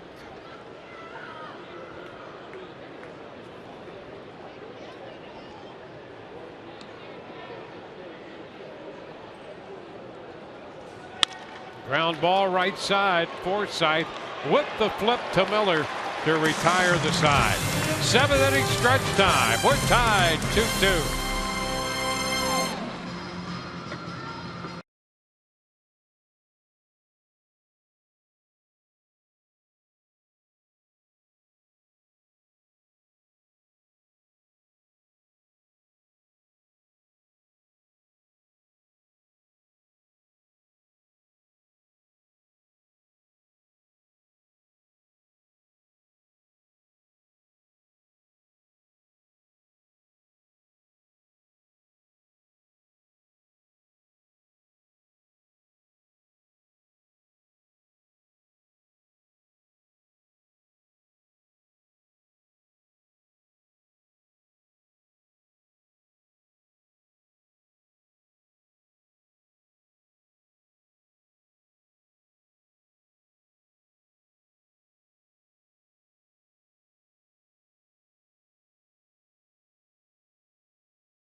Back at Tropicana Field, middle of the 7th. Both starting pitchers out of this game. Literally out and out in regards to a potential decision. Nelson Cruz accounting for both runs with a homer in the 4th inning for Seattle. And in 2 separate innings, Corey Dickerson accounting for both runs with a sacrifice fly and an RBI single for the Rays. Mikey Montauk leads off, and the first pitch, he's out in front. Cut and a miss. But Al Nuno in relief of Nathan Carnes, who worked 5 innings plus.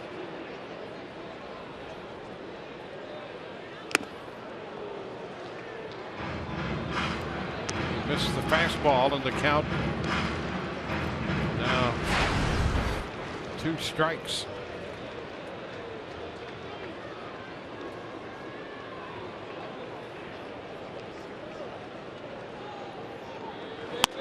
Upstairs, Smiley worked 6 2/3, gave up 2 runs, 4 hits, no walks, struck out 12, 101 pitches, 67 of which were strikes. And Montauk is out on strikes. Nathan Carnes, 5 innings plus, gave up 2 runs, 4 hits, 8 strikeouts, wild pitch, and a couple of walks. Nuno got credit for the full inning in the 6th, gave up an intentional walk and an RBI single. And Benoit is up in the bullpen for Seattle now.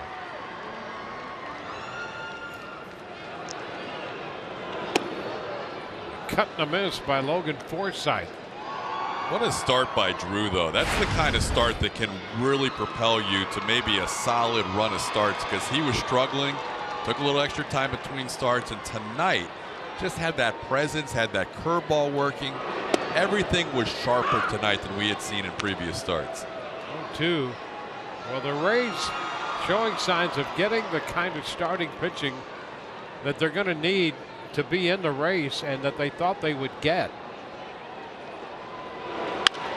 That's a fair ball up the left field line beyond the bullpen. Forsythe on his way to second, and he's in there standing with a double. And with one out in the bottom of the seventh, the Rays have another scoring opportunity.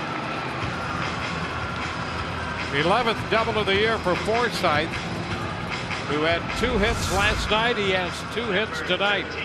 See the changeup grip from the lefty Nuno ahead of the count, 0-2. That had some dive to it, but not enough dive for Logan Forsythe as he pulls it over the bag just bare and ends up with a double.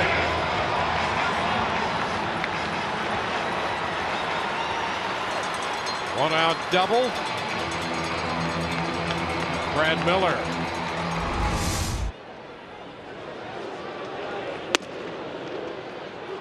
Strike one.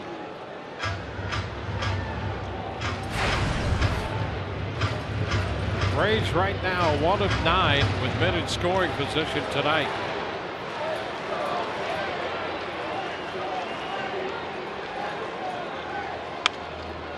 It's fouled out of play. Longoria is on deck. So Miller and Longoria with a chance here to put the Rays on top.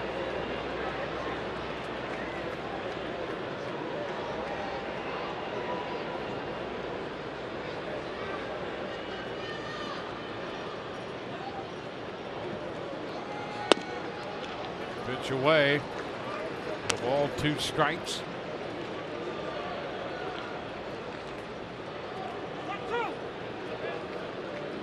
Rays scored a run in the 6th to tie.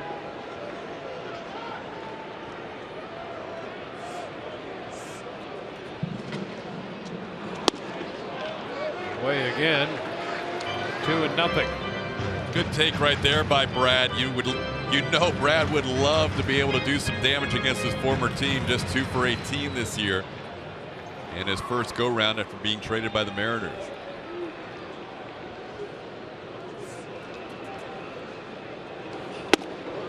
Now the count is full. Was 0-2. A couple misses away and that miss inside. 7 on deck.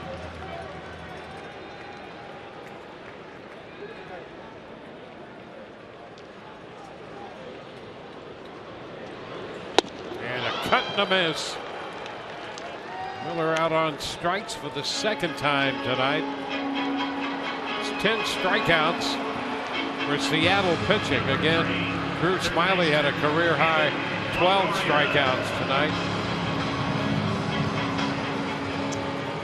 Evan Longoria up here, and they're going to walk him intentionally. Now the Mariners used the intentional walk last inning to avoid pitching to Steve Pearce. They're going to do the same thing here in the 7th and not pitch to Longoria. You really can't blame them. Logan Morrison will be due up.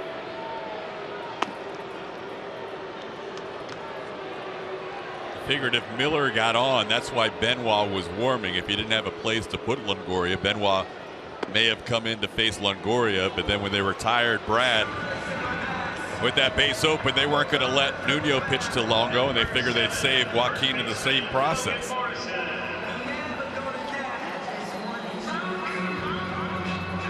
So 2 outs, 2 men on. Logan Morrison will be the hitter. Mariners are going to talk it over on the mound. You know what we haven't seen yet from the Rays is a 2-out RBI tonight, and they're pretty good at those. They have been excellent at that, scoring the majority of their runs with 2 outs. Well, here's what's coming up Friday on Rays Live. The pregame show is presented by your Gulf Coast Honda dealers. San Francisco Giants will be in for the weekend here at Tropicana Field. That means Buster Posey will be in, and the rest is will break down Buster Posey.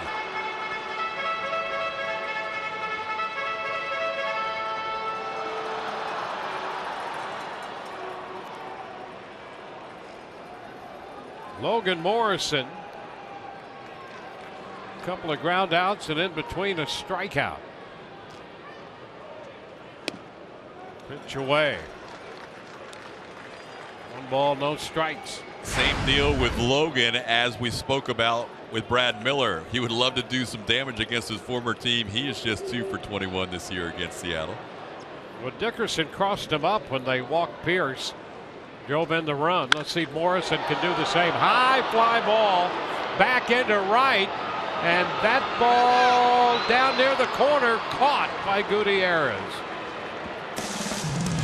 Rays threaten, do not score. On to the 8th, tied at 2.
Snell, he'll be pitching tomorrow here for the Rays, joining the ball club.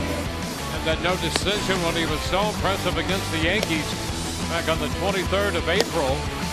And you can catch that game on the MLB Network tomorrow at 1 o'clock. Another lefty, James Paxton, will be on the hill towards Seattle. Paxton and Snell, Rays and the Mariners tomorrow on MLB Network at 1. We go to the 8th, and this one tied 2-2. That's a strike to Marte. He had run up in the batter's box, pulling Longoria in.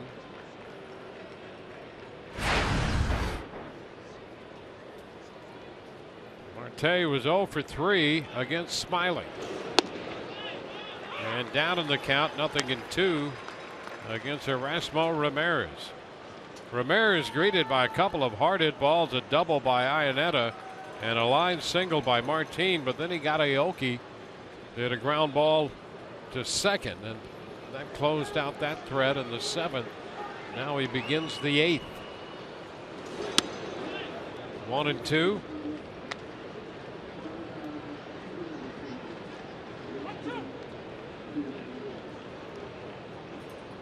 Six and 2/3 for Smiley, and a very good outing for Drew. Look out, that one headed toward the on-deck circle. Seth Smith is on deck.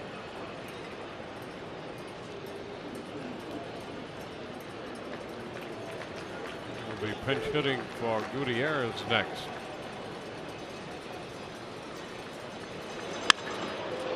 Liner end to left. That's going to drop for a base hit. They have speed at first in Marte. He didn't hit it hard. Had he hit it hard, there would have been an out.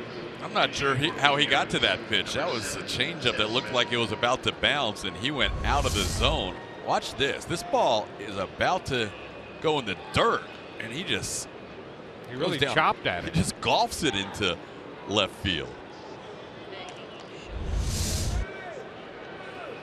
Now Smith will pinch hit for Gutierrez.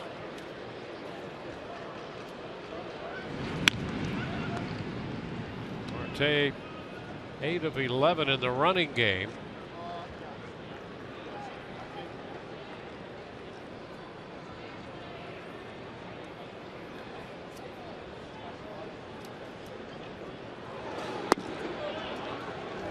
Gets a ball pretty close to Smith there. 1 ball, no strikes.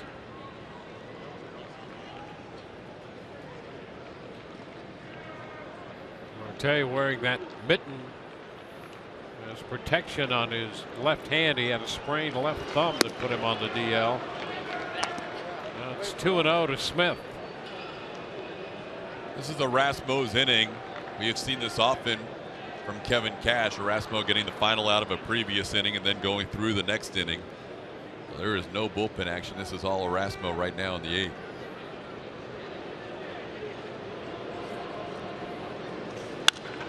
Pop foul that will carry into the seats.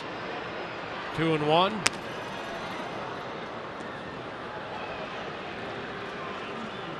Two 7-1 for Seattle, 2-6-0 for the Rays, and Robinson Cano is on deck.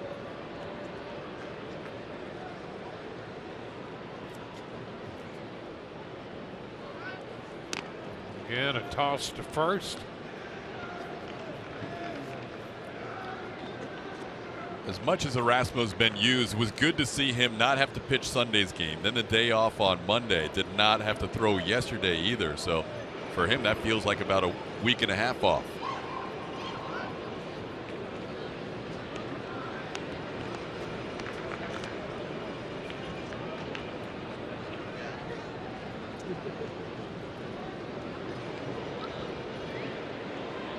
It's just the second time the Mariners have put the leadoff man on in an inning tonight.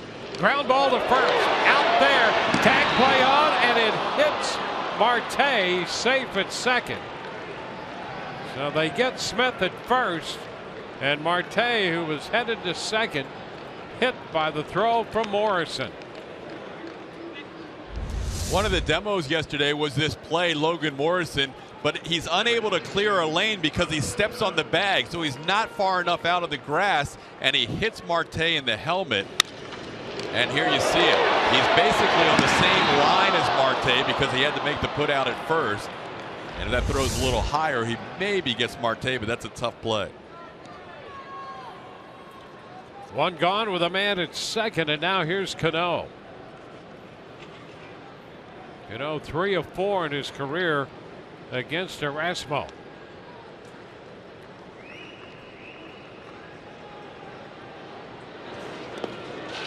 This is low.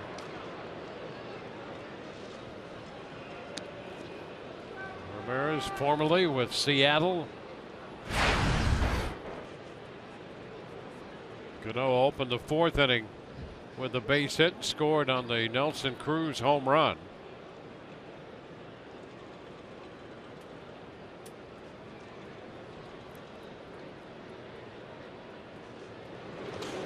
Ground ball first. Morrison will make the play unassisted. And on that play, Marte goes to third. So we'll have 2 outs in the 8th with Ketel Marte at third and Nelson Cruz coming to the plate. Number 23, Nelson Cruz.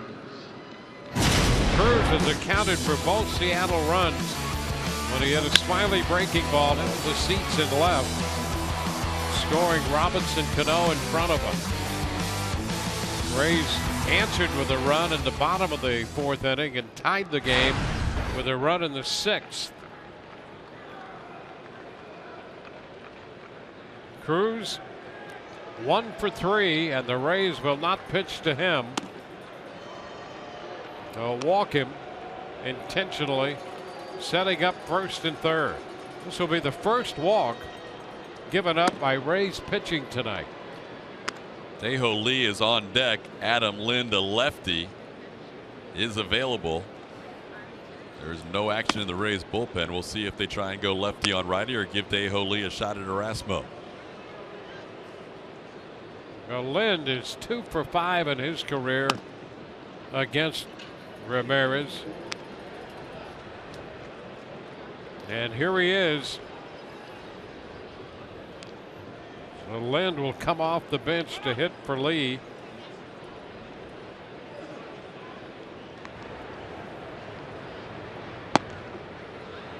Cedeno busy in the Rays bullpen, and Casale to the mound and spend some time out there with Ramirez and give Cedeno a few extra tosses down there as he tries to get loose. And now here comes Jim Hickey. So after Casale's conference, Hickey comes out of the dugout. And that'll give Cedeno a little more time. And he just started loosening up too. When Lynn came out, Cedeno just started to loosen up, so he has not even thrown a pitch from the rubber yet. I doubt he can be ready in time to face Adam Lind here. So there's the Rays lefty down in the bullpen. Coming up on Rays Live, the postgame presented by Checkers. Bruce Smiley's performance will be analyzed, and a positive performance it was. We'll hear from Kevin Cash in his press conference, and we'll have interviews from the clubhouse.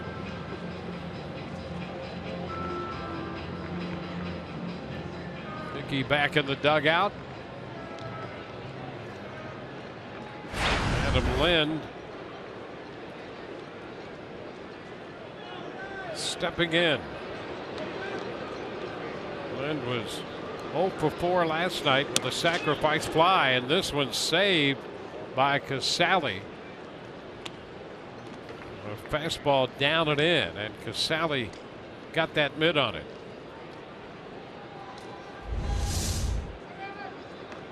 Yanks the fastball. Casale expecting the pitch outside. Instead, it's inside. That was a nice play.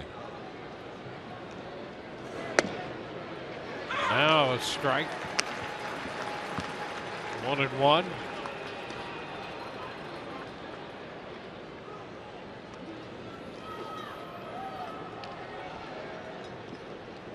A threat. First and third. 2 outs in the 8th. Tie game 2-2.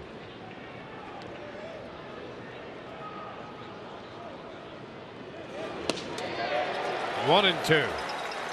Change up and a big cut and a miss. Big pitch here by Erasmo. You can see the changeup grip. And way out in front is the pinch hitter Lynn. In fact, he connected with Casale on the backswing.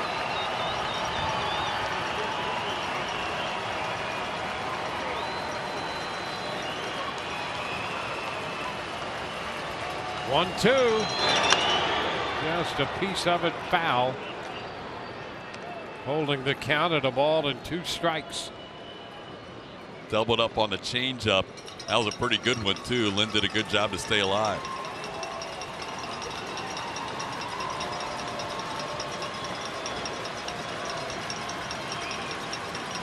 Marte opened the inning with a single. He's at third. Cruz was intentionally walked. He's at first. Lynn getting time from Sean Barber.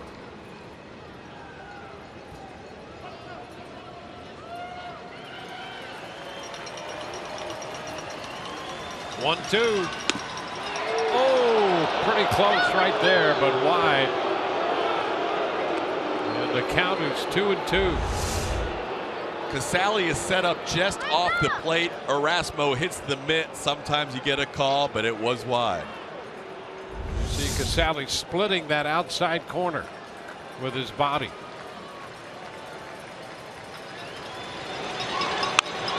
It's foul the other way. You know, the Rays actually got a call off the plate earlier in this at bat. So Casale went out there and tried to position it to look even more like a strike. They just didn't get the call out there, and it was off the plate.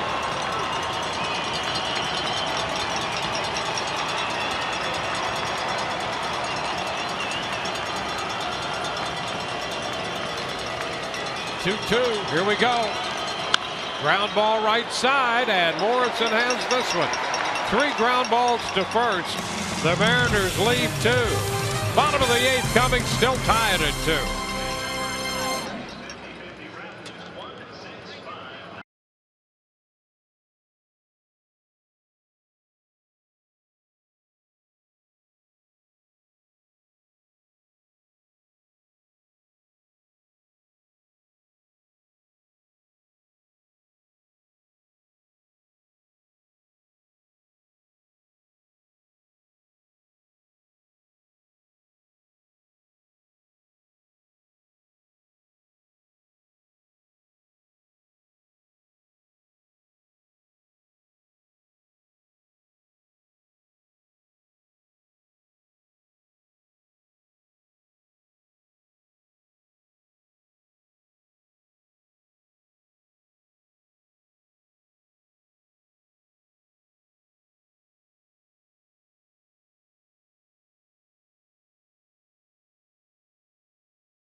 Reds baseball on Fox Sports Sun is brought to you by Dodge. Visit your local dealer today. By Nissan. Choose Nissan today for great offers on our most exciting lineup ever. And by your Gulf Coast Honda dealers. Rays and the Mariners, middle game of this series, bottom of the 8th coming up. Mariners 2 and the Rays 2. Seth Smith in the game. Stays on to play right field. Adam Lynn remains in the game to play first. And the new pitcher is Joaquin Benoit, with Steve Pearce leading off against the Seattle right-hander. Pitch too close. 1-0. Pearce, Dickerson, and Jennings due up against Benoit on for the 14th time. 426 earned run average.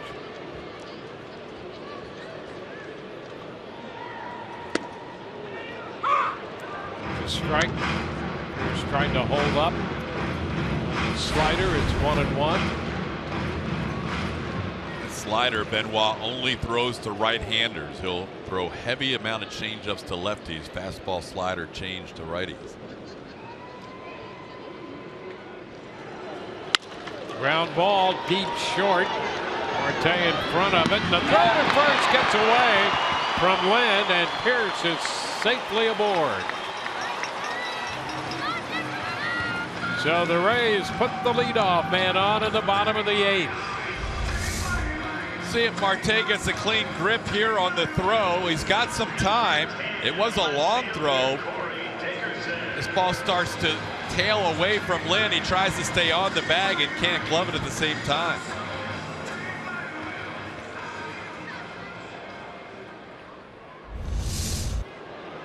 Well, there's a start.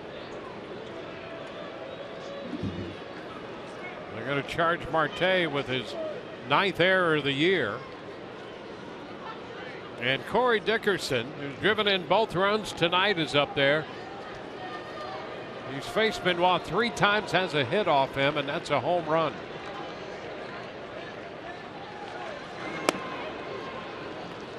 Just too low.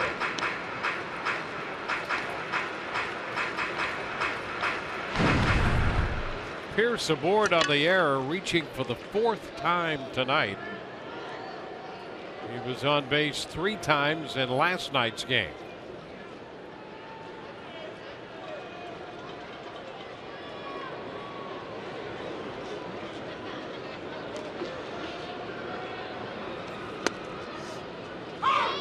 Strike at the knee, says Barber.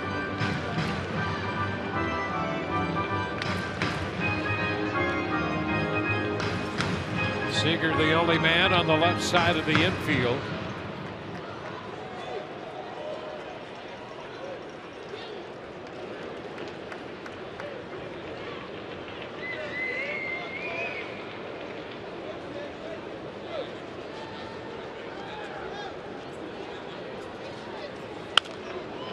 Foul the other way, out of play. Now it's 1-2.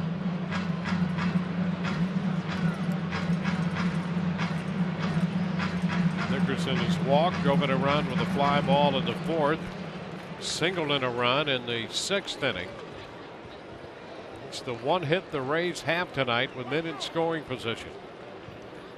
They've gone 1 of 11.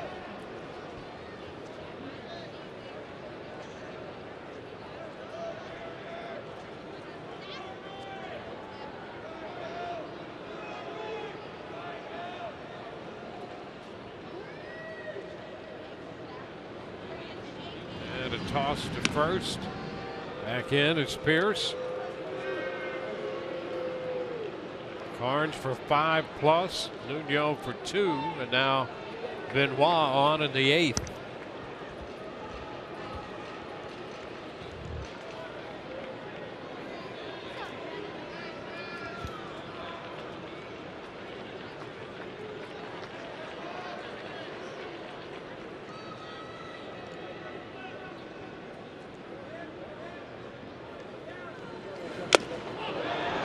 Fastball got him. That's the first out.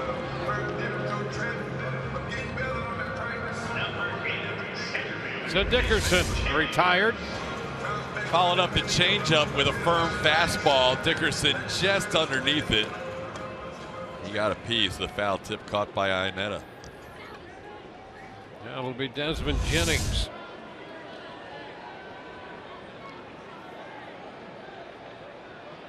Desmond 0 for 2. He walked his first time up, hit the ball hard in the 6th inning, and Seager caught it at 3rd. Benoit keeping in touch with Pierce over there at first with a toss.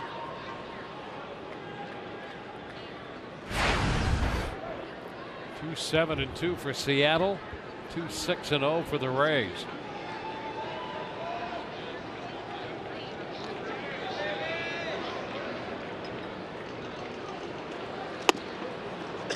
Pitch, a strike to Jennings.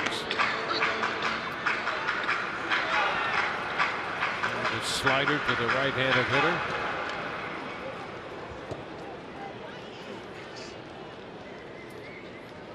Benoit spent some time in April on the disabled list with a shoulder strain.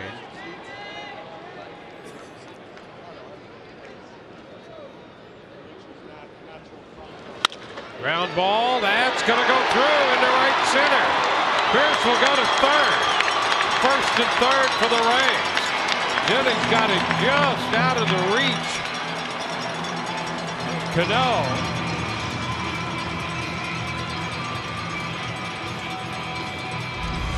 Well, they're shifted up the middle, as you can see, Dwayne, in this ball by CANO and into right center field.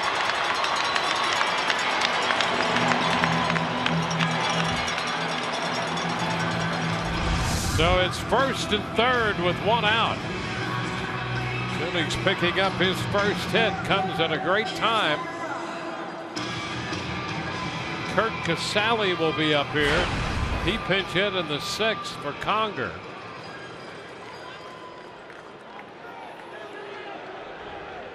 Oh for 1 with a strikeout.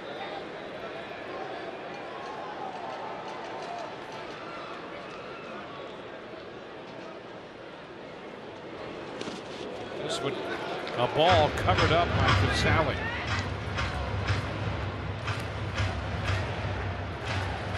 Well, the Rays do with men in scoring position, 1 of 11 tonight. Kurt just looking for something close to the waist that's not down, where he can lift the ball up in the air and drive in this go-ahead run.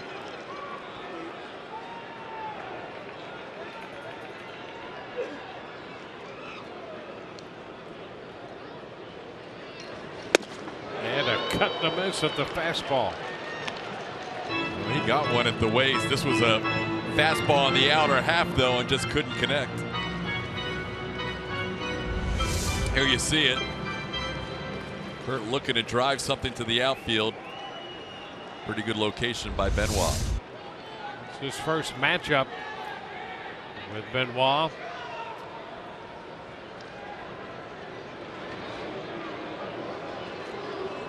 And the bunt, and it's foul. 1st and 3rd with 1 out. Casale tried to put down the bunt. We have rarely seen that the last 2 years. The old 1st and 3rd bunt play. It's one, if you execute it, you're going to score a run. The Rays just have not used it. Brad Miller tried that earlier this year and bunted it right out in front of the plate. But properly executed, it's a tough play to defend. Now it's 1 and 2.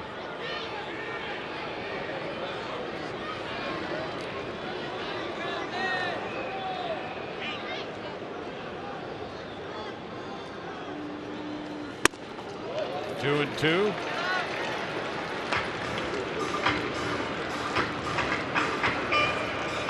Mikey Montook on deck.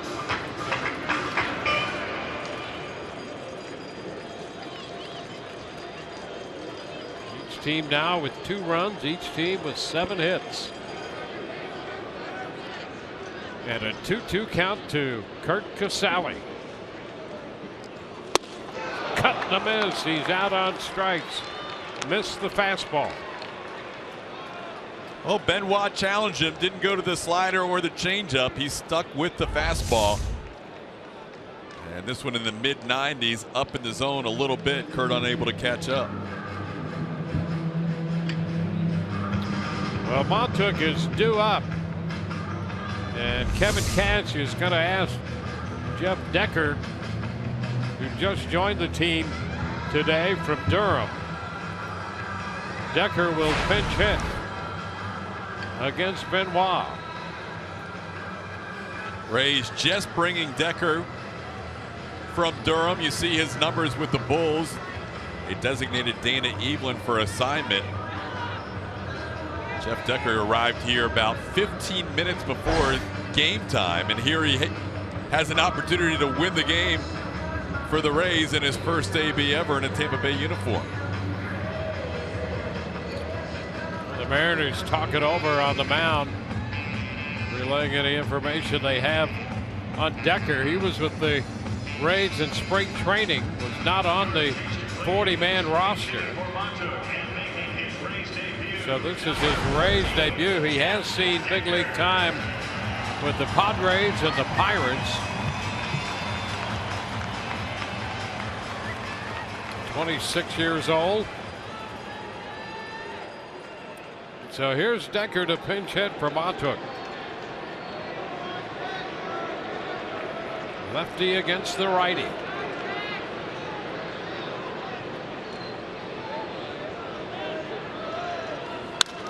The pitch is lifted into high, short right center, and Cano's out there to grab it, and the Rays lead 2 at the end of 8. We're still tied 2-2.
Showdown is brought to you by your Tampa Bay area monster dealers.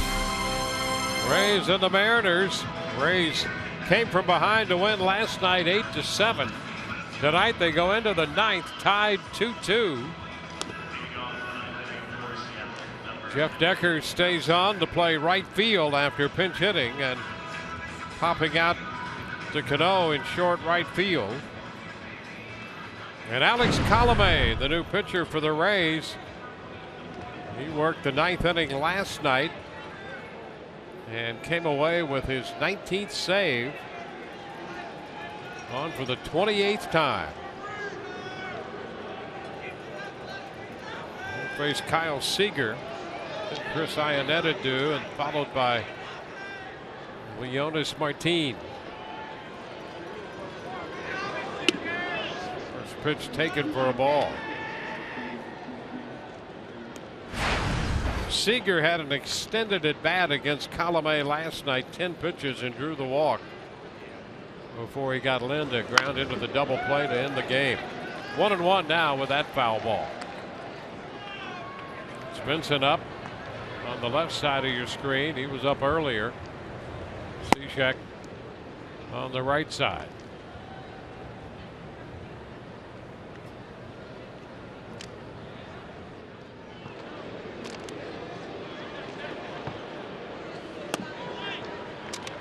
2 balls and a strike.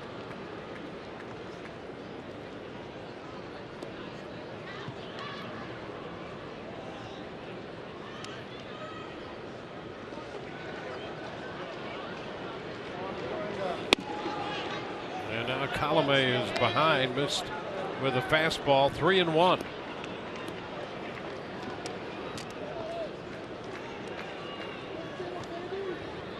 It's the catcher, Chris Iannetta, on deck.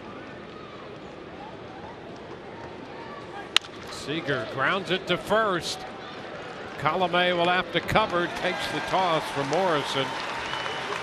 1 away in the 9th, so important to get him, particularly after falling behind 3-1.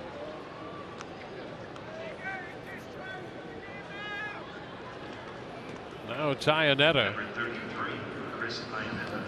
He's had a good night, a couple of doubles, 2 for 3.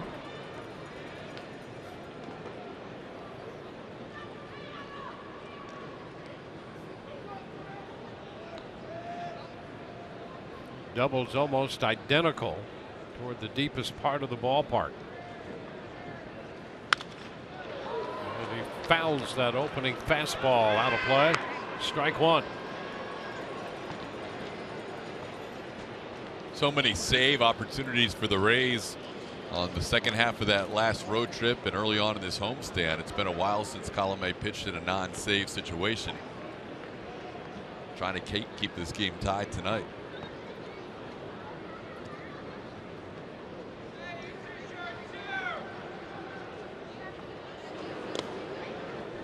It's now 1-1. Smiley worked 6 2/3. Erasmo Ramirez an inning and a third. Smiley gave up 2 runs in the 4th. That was it.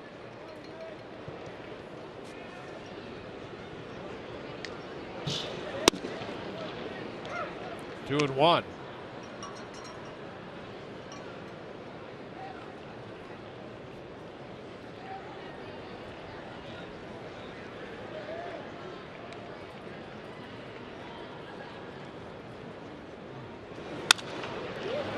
Foul out of play.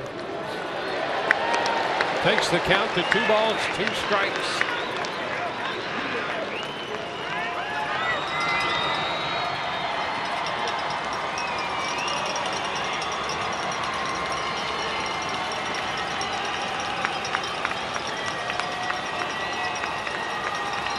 One out, bases empty. And the 2-2. Iannetta lines it to short. Miller reaching across to grab it. A line drive for out number 2. Man, some good at bats tonight from Iannetta. The 2 doubles rocketed into left center field, and that ball was smoked. Fortunately, the Rays were there. I mean, you see the shift with Logan Forsythe up the middle and Brad Miller a little closer to third than he would be normally, and that helped out on that putout. Now here's Martine. He has 2 hits, 2 for 3, a couple of singles. And he comes out swinging at the fastball. Mid-90s, fouling it away.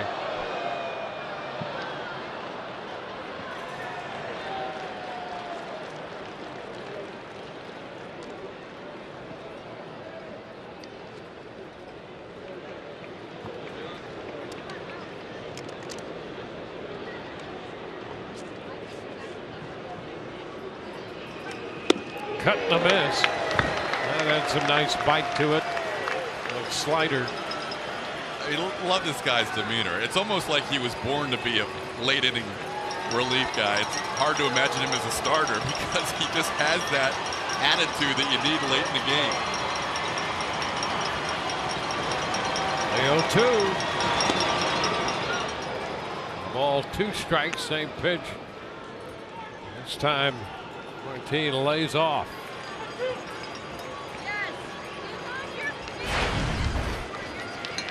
Count 1-2. Miller moves to the right side of second base.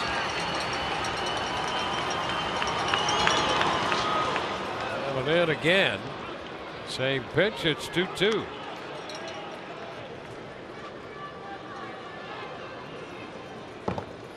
Aoki is on deck. We're in the top of the ninth.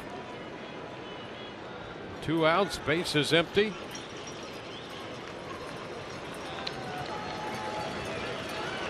To the count to Martine.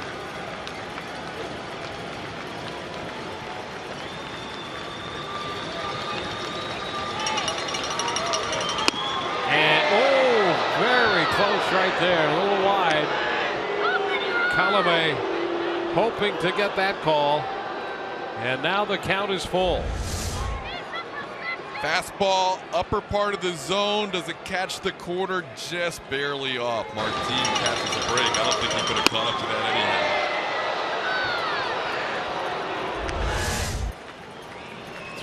anyhow. 3-2.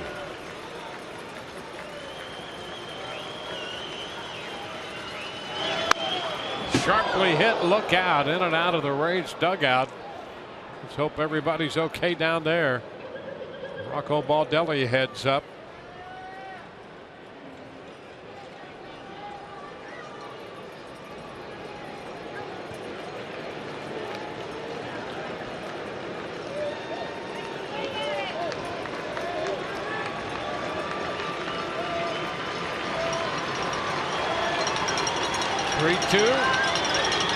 And it's ball 4. He walks him.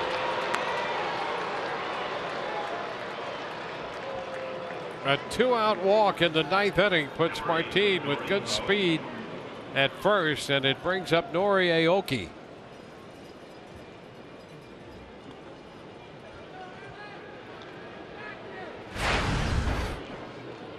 Aoki 0 for 3 tonight. He does have a hit and one at bat against Colome coming into this series.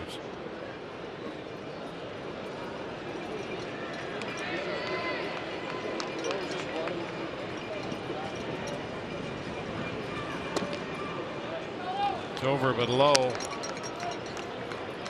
They're at the bottom of the zone.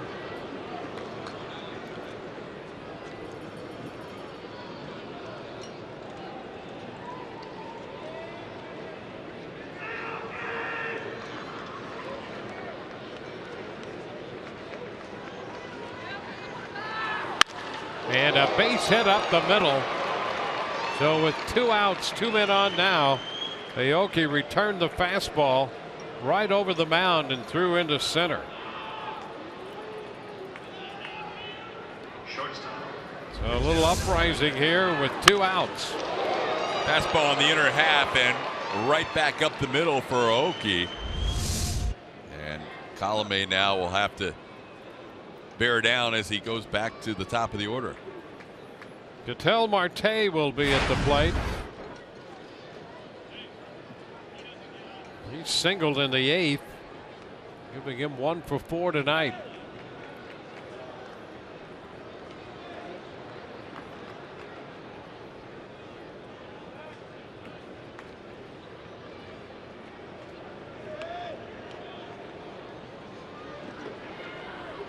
Switch hitting shortstop.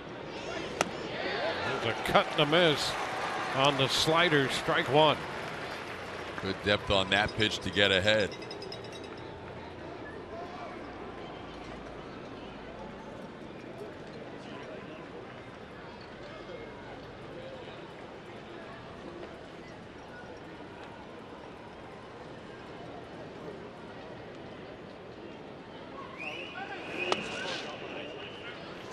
This one down, he lays off that pitch. 1-1. Remember the hit he had in the 8th against Ramirez. He went way down and just hit that little bloop liner into the left that dropped in front of Dickerson.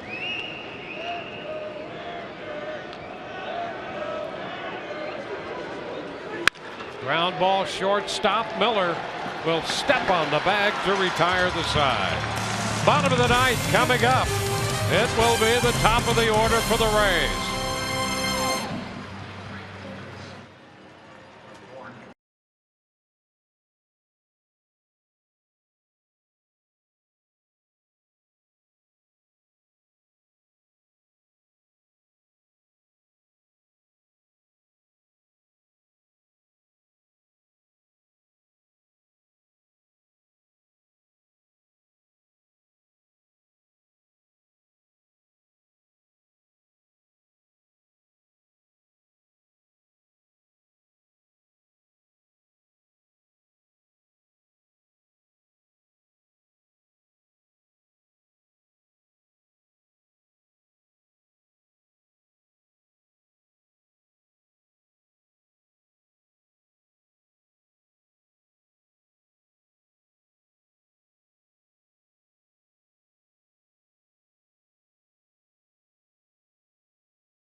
We go to the bottom of the ninth inning, tied 2-2.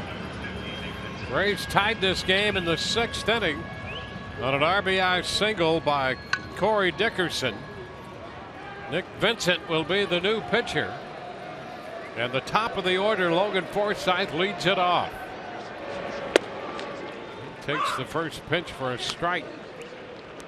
Logan with a single and a double tonight as Vincent is on for the 30th time. He was in the game last night for 2/3 of an inning, and Evan Longoria hit one out. Ooh, a big cut right there by Forsythe, and he missed it. 0-2.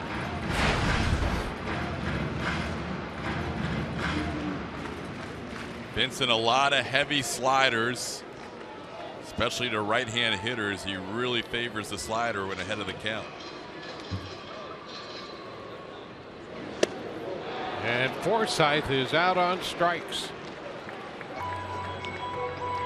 There was that slider to get Logan Forsythe. Struck Logan out last night when he faced him and struck him out today. The good news is the next two guys who faced Vincent last night fared better.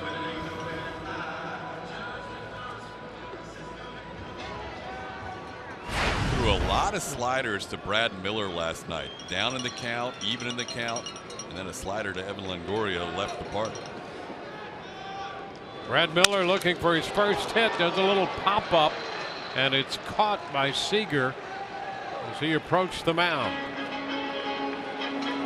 So 4 pitches, 2 outs, and it will be Evan Longoria.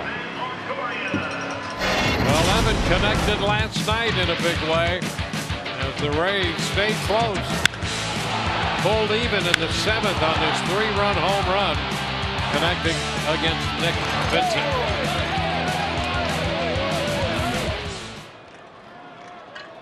And lightning strike twice for the Rays.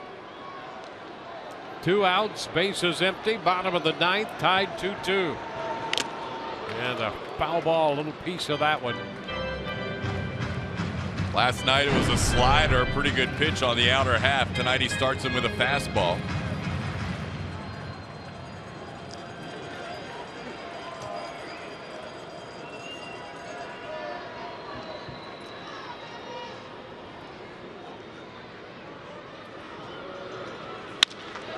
High fly ball into center. Martine is there, and we're going to head into extra innings tonight. 3 up, 3 down in the 9th. We go to the 10th, tied 2-2.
We're tied 2-2. Nelson Cruz opened the scoring back in the 4th when he hit a 2-run home run, connecting off Drew Smiley.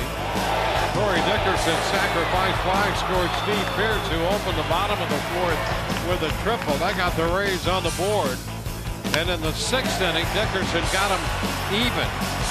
with that base hit driving in Evan Longoria. We've been tied since then.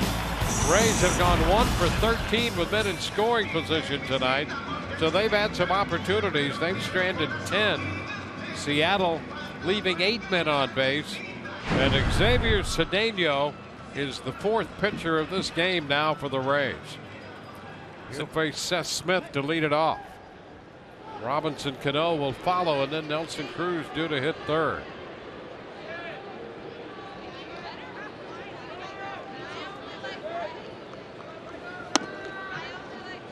Pitch is upstairs. The Rays are 1-1 in extra innings. This is the first extra inning game at the Trop this year. They have an extra inning win over the Red Sox at Fenway on the 19th of April, and a loss to the Mariners on that trip to Seattle. It's a strike. It's 1-1. It was on the 11th of May when Chris Iannetta hit a home run in the 11th inning to give Seattle a 6-5 win.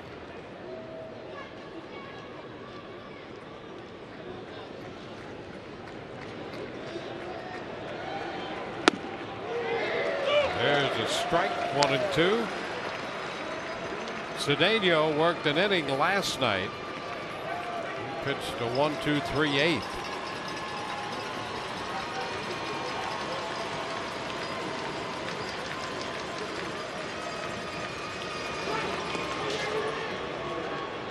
Two balls, 2 strikes.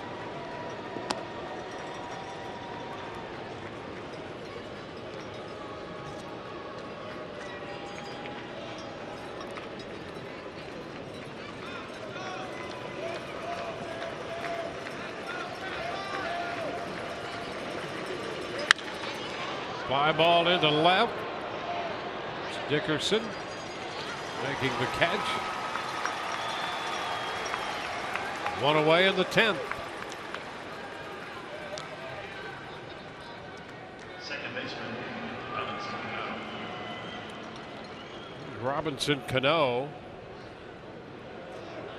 Well, he had singled in the 4th inning and scored on the CRUZ home run. So he's 1 for 4 with a run scored. He did face Cedeno last night, hit a fly ball to Desmond Jennings in center.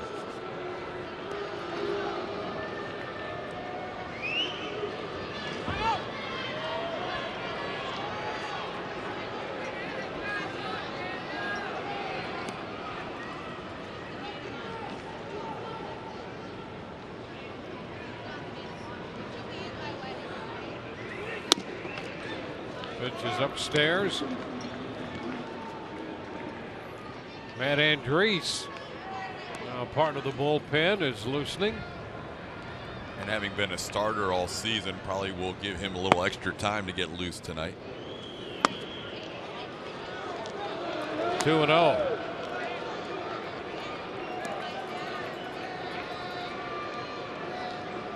Boston beat Baltimore 6-4.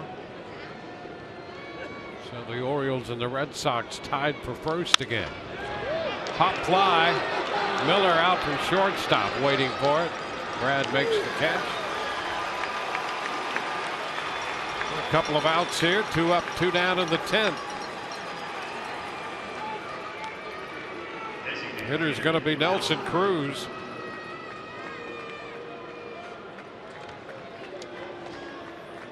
Cruz with that 2-run home run we mentioned in the 4th. He was intentionally walked in the 8th.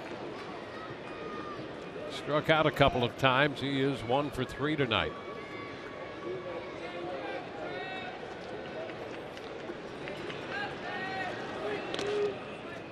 It's low. He has just 1 official at bat against Cedeno, 0 for 1.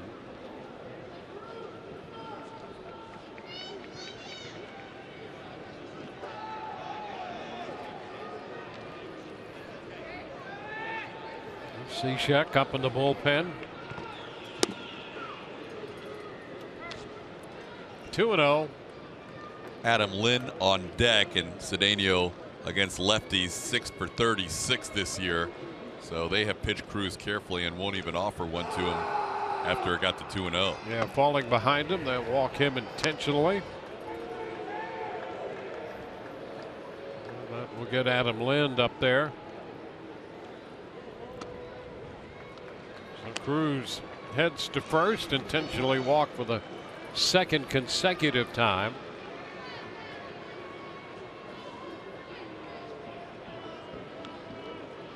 First baseman, Adam Lind. Adam Lind entered the game in the 8th as a pinch hitter. That was against Ramirez, who got him on a ground ball to first. Lind drove in a run with a sacrifice fly last night when he started at first base.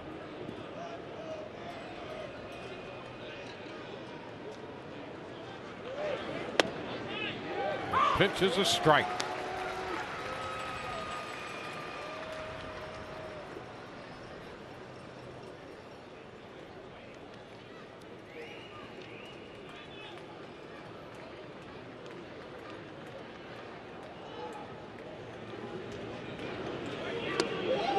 Strike 2.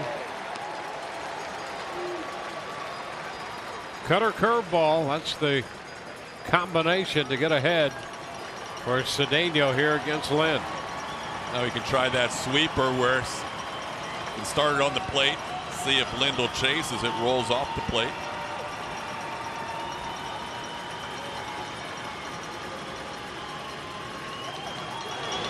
And he does not chase that one. So it's 1-2. Lind, long time with the Blue Jays. Now Seattle.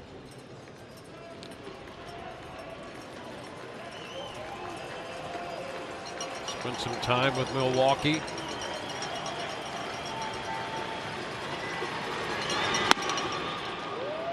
Two balls, 2 strikes.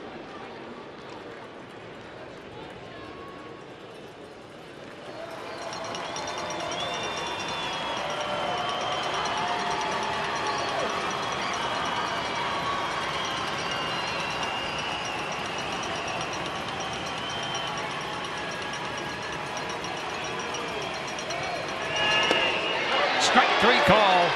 Took that one and it caught the corner. No runs, a man left. We head into the bottom of the 10th. Rays and the Mariners tied 2-2. There's the strikeout pitch.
Tonight presented by Jack Link's Beef Jerky all season long. Jack Link's Beef Jerky, feed your wild side.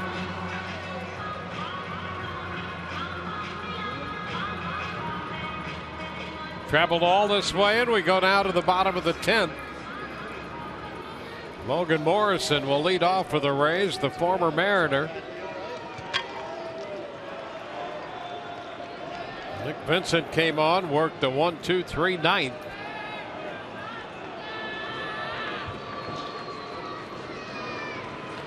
And the pitch is inside. Logan 0 for 4 tonight. Steve Pearce due next, then Corey Dickerson. Montgomery up, the lefty, in the bullpen now for the Mariners. Ground ball right side, short right. CANO makes the pickup and the flip to get Morrison. So one away in the 10th. 4 in a row retired by Vincent. And Steve Pearce, who's been on base all 4 times tonight. He doubled in the 2nd, tripled and scored a run in the 4th, was intentionally walked in the 6th, and then reached on Marte's error in the 8th. He bats here in the 10th.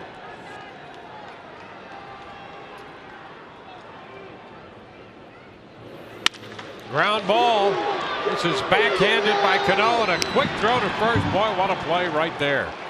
He was on that side of the bag, but got over there quickly and unloaded that throw quickly, and it was right on the money. To play a little shortstop right there. CANO does those long tosses before the game to strengthen his arm, and here was just an easy flip sidearm right on the money.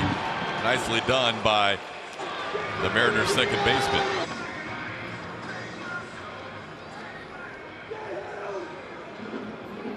So 2 ground ball outs here in the 10th.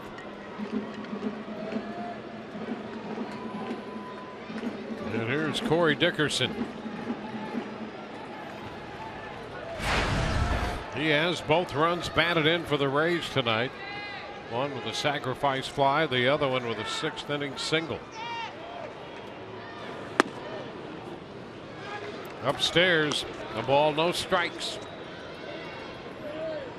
Rays in extra innings for the 3rd time this year. First time at the Trop. This is the 8th extra inning game for Seattle. They're 5-2.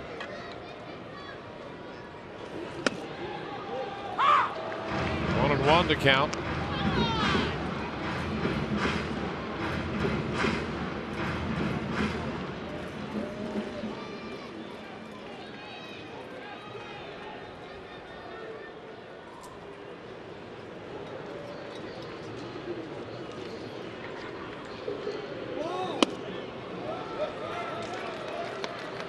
It's 2-1. They are not throwing anything inside to Corey Dickerson here with one swing of the bat who can end it.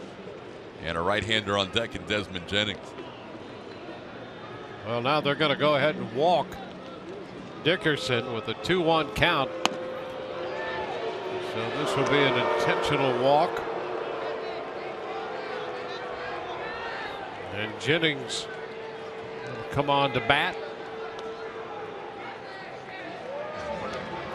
So Dickerson heads down to first.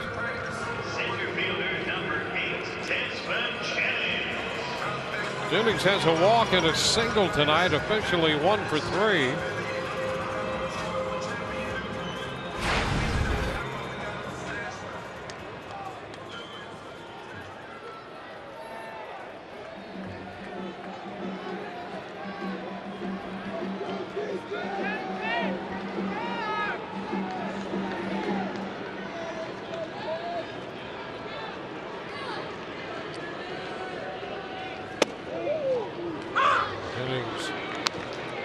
Takes the slider for a strike.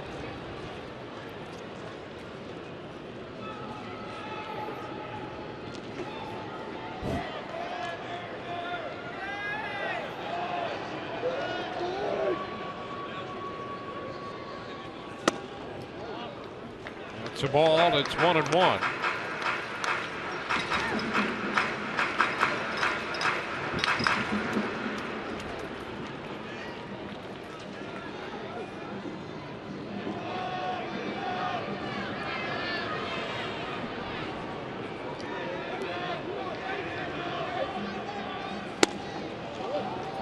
Two balls and a strike.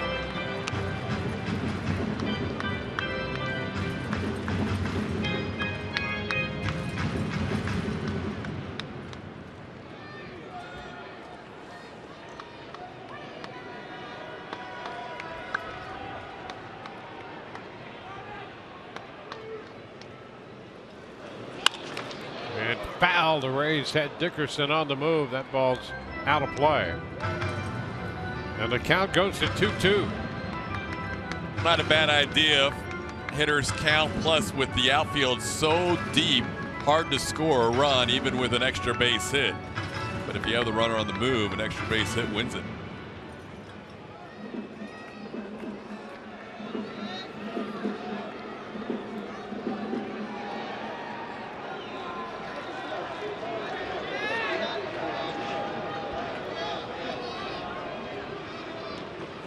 And a cut in the miss. Jennings strikes out. We are through 10. Tied 2-2.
Wrap-up game of this series. Blake Snell will be on the hill for the Rays tomorrow. That game available on MLB Network. Coverage beginning at 1 o'clock. As the Rays and the Mariners wrap up this 3-game series. Snell against James Paxton. So 2 left-handers go at it tomorrow. Snell making his first appearance here at Tropicana Field after that impressive appearance at Yankee Stadium. First pitch here to Kyle Seager, the 11th inning underway, and that's a strike. Kevin Cash got a very solid performance from Drew Smiley. Then Ramirez, Colomé, and now Cedeno out of the bullpen. Seager short and on the bat. Longoria, the only man on the left side of the infield. Saw Snell today before he left the stadium. He talked to the media. He is very excited not just to pitch in the big leagues, but pitch against the team he grew up watching. Ground ball right side. That's Morrison. And the toss to Cedeno. One gone in the 11th. That's a big hitter to retire. And now it's Chris Iannetta. He's the man who decided that 11-inning game in Seattle back on the 11th of May with a home run. And here comes the Rays skipper. And we're going to see a pitching change here. We'll be back in a moment.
converge on the historic Oakmont Country Club for the 116th U.S. Open Championship.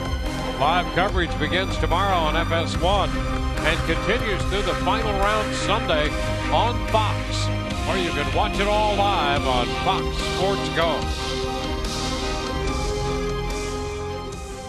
Matt Andriese in from the bullpen now. Pitcher number 5 for the Rays. 5-0, making his 8th appearance. First time out of the bullpen. He went back and forth between the rotation and the bullpen last year and came out of the pen 17 times, but after 7 starts, first relief appearance of the season. He faces Chris Iannetta, and the pitch, fastball upstairs. 1 ball, no strikes. Cedeno worked an inning and a third. And now it's Andriese.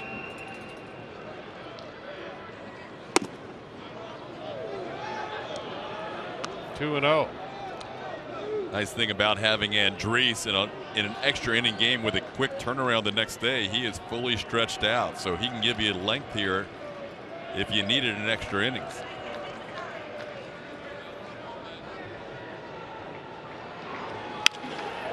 Jammed and a pop-up on the right side. That's Morrison. 2 gone.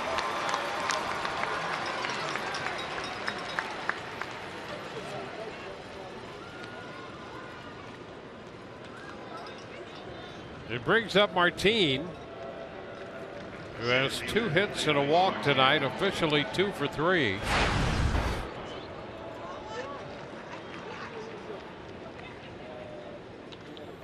He does have a couple of at-bats from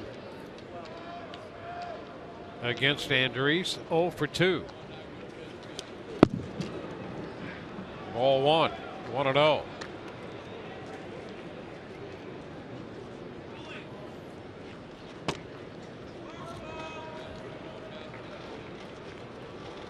Matt's last outing was on the 10th. It was Friday against Houston.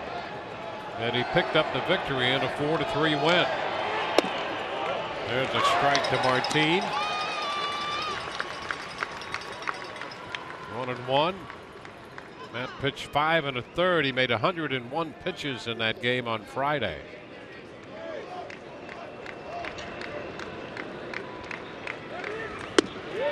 That's in there, breaking pitch.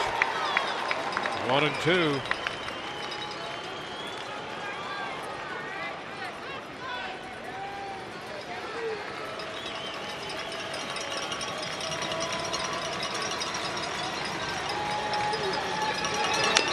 A little piece of it foul, chopper. Smiley 6 2/3. Ramirez an inning and a third. Colome an inning.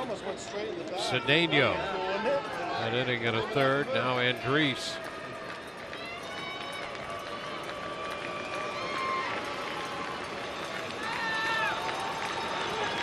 And a cut in the minutes. Fastball strikes him out. On to the bottom of the 11th we go. Tied 2-2.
Link's Beef Jerky all season long. Jack Link's Beef Jerky. Feed your wild side. That's Jennings tonight. Middle game of the series between the Rays and the Mariners. Tied 2-2. The Rays will have Curt Casali to lead off against Nick Vincent. Vincent already 2 innings under his belt. His longest outing this year, an inning and 2/3 twice.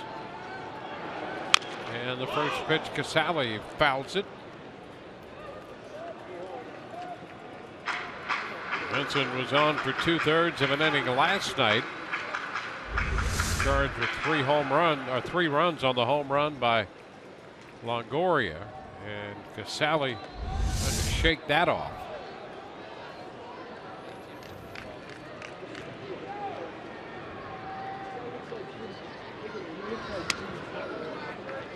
It's 1-1. It's Mike Montgomery down in the bullpen. Jeff Decker is on deck, and then Logan Forsythe to follow. And a popper in the short right. Seth Smith still coming on, is there and makes the catch. It's the first out in the Rays half of the 11th. Right fielder, number 14, Jeff Decker. Decker came on as a pinch hitter and popped out in short right field on a ball handled by Robinson Cano. Vincent getting plenty of work. You mentioned pitching last night, also pitched Friday and Sunday in that series against Texas. Now he's into the mid-20s soon and pitch count tonight.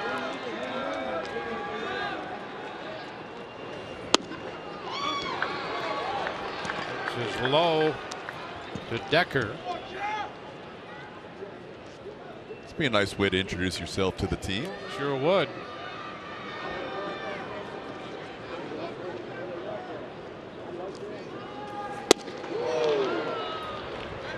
It's 1-1.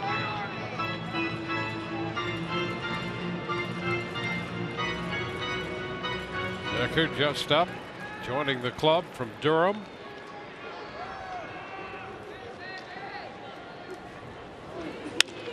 And a popper into short left. Aoki coming in. 2 gone. A couple of outs here in the 11th for Logan Forsythe. Second baseman, Logan Forsythe.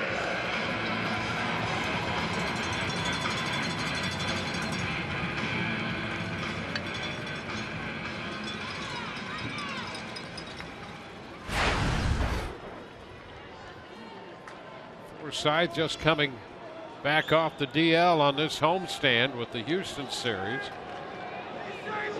2 hits tonight. Strike 1.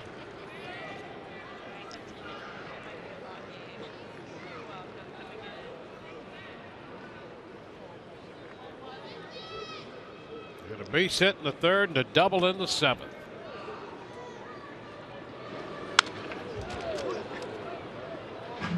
And down on the count 0-2.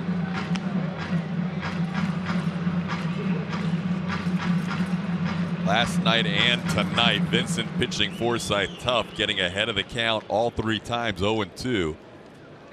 Able to use that slider to get Forsythe on strikes.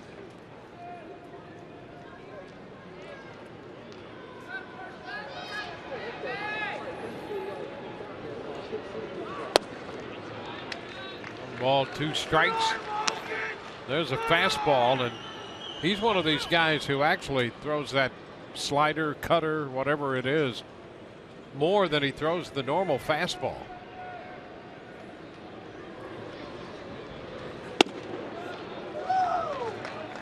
Two and 2.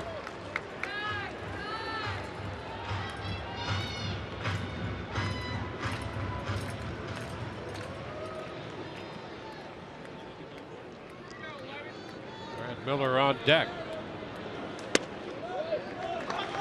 Now it's a full count.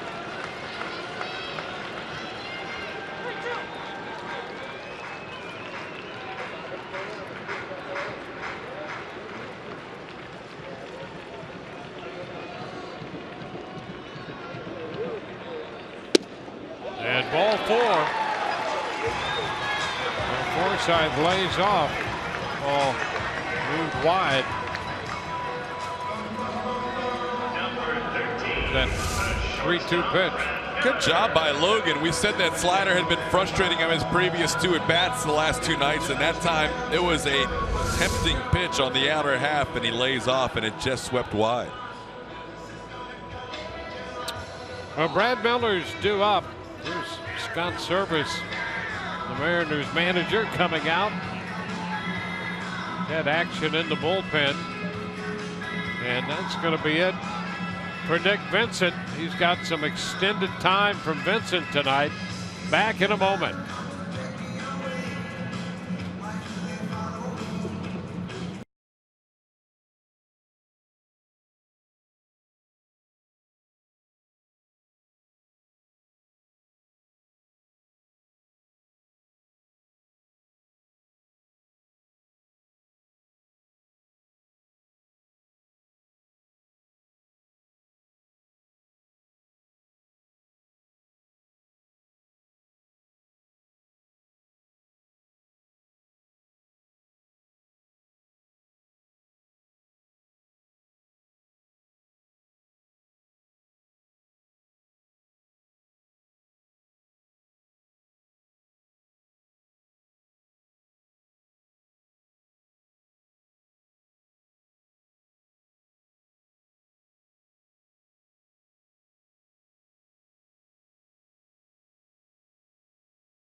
Outing of the year. Gave up an intentional walk to Dickerson and a walk to Forsythe. Steve Cishek now becomes pitcher number 5 for Seattle. A sink on that fastball and sort of a slurvy slider. And the matchup will be Miller and Cishek. Yeah, everything from way underneath, side armor. Loves to throw that slider to righties. More sinkers that'll tail away from the lefties. And the pitch is a ball.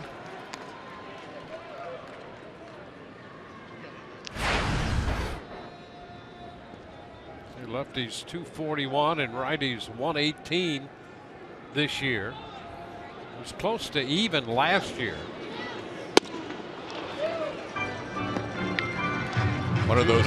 One of those 4 home runs in his last outing on Saturday. 1 pitch away from a victory, and Prince Fielder hit a solo home run to tie that game with 2 outs in the top of the 9th in Seattle.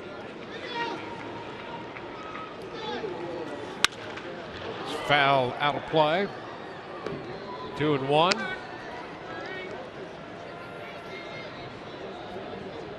Miller looking for his first hit of the night.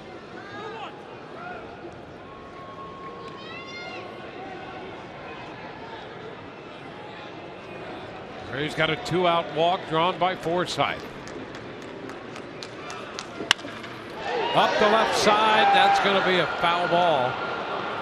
But boy, that would plug. Yeah, it would. Miller's had a couple of games this year where he was running on an over going into his last at bat and then ended up with the game-winning hit.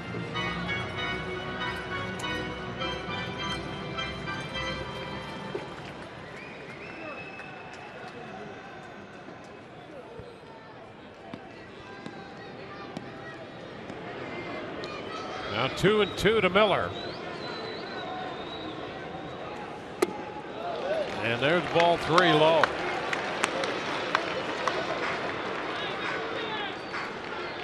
Evan Longoria on deck.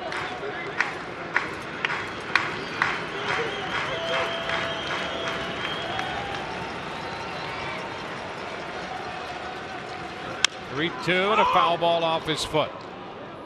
Cishek grabbing that barehanded, but it's a foul ball.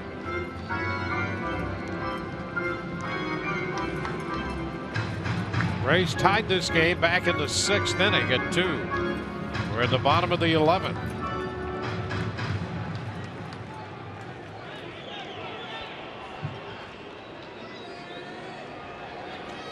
And there's ball 4. Forsythe will move up to second as Miller draws a walk after getting down in the count. And Evan Longoria will come to the plate. Evan has a double and a run scored tonight.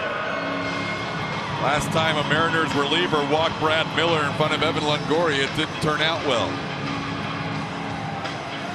Yep, that was just last night in the 7th inning when Evan connected to tie the game on the home run of Nick Vincent.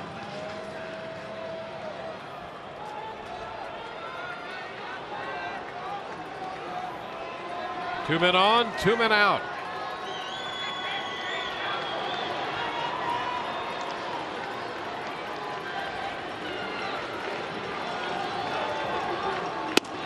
Pitch is wide to Evan.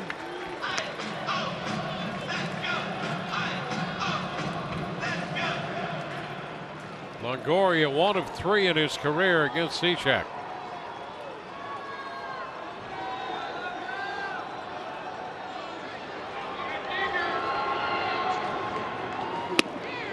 Ball 2.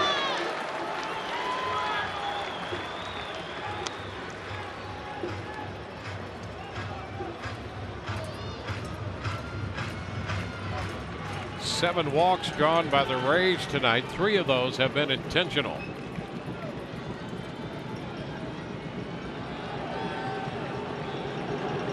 Longoria takes that one for a strike at the very bottom of the zone. 2-1. Everything Cishek delivers is right near the bottom of the zone, and this one on the knees on the inner half.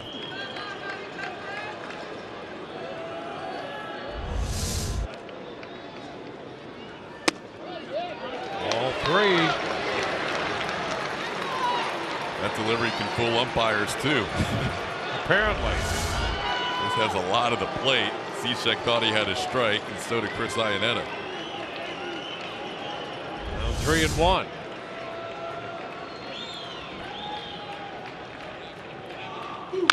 And a foul ball. So the count is full.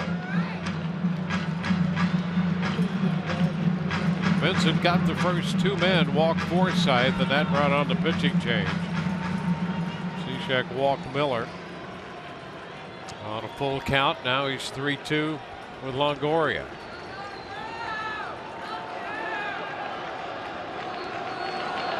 Evan trying to end it in the 11th.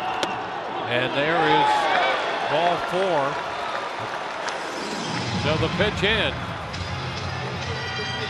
The Rays have loaded the bases now.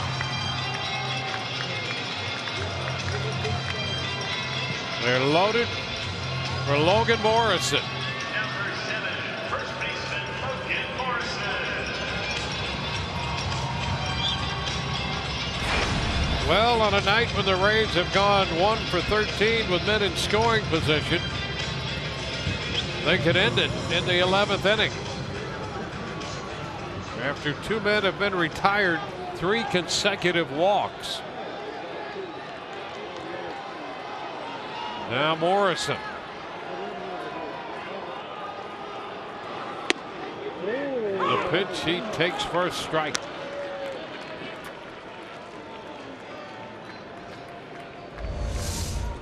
Take a look at that. Did it ever get to the plate? I'm not sure it did. That looked like it could have gone around the plate for a ball.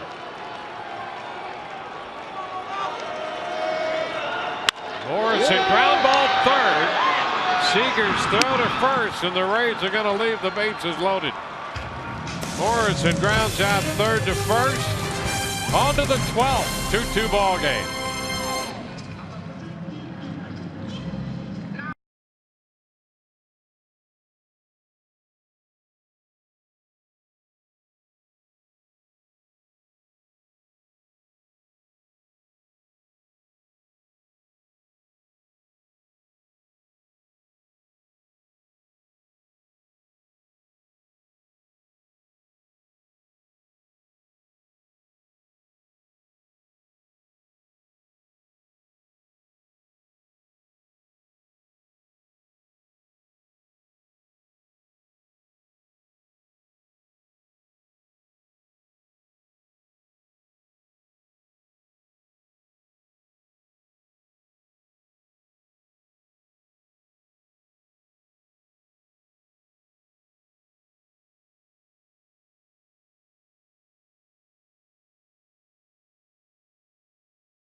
The Rays, he got the last 2 outs in the 11th.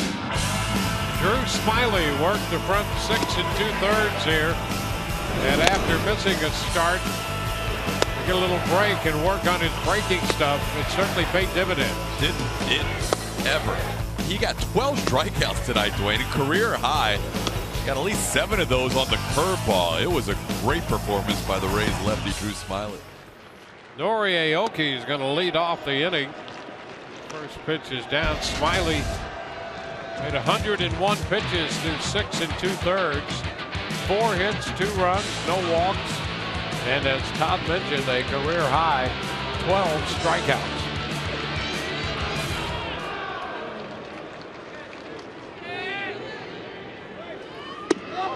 Curveball in there to Aoki, and it's 1-1.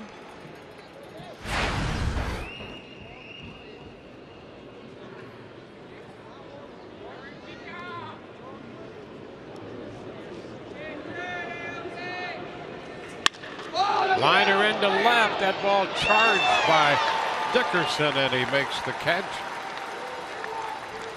1 away. You know, we can answer a Web Wednesday question that I'm sure was out there about why is Matt Andriese in the bullpen? Here's a guy that was 5-0 and 7 starts and 2 no decisions. And the simple answer is the bullpen could use some help. And Matt Andriese has done it before.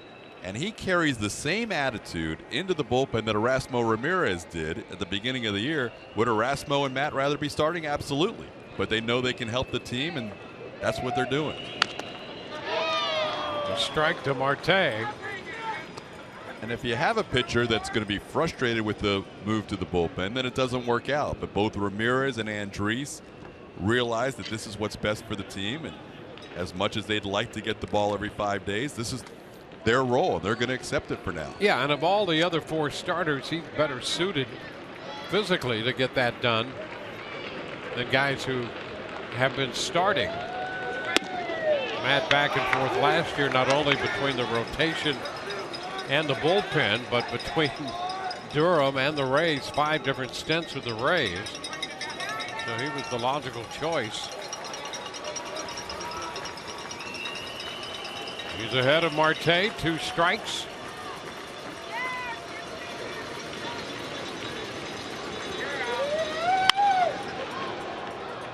Marte fouls it.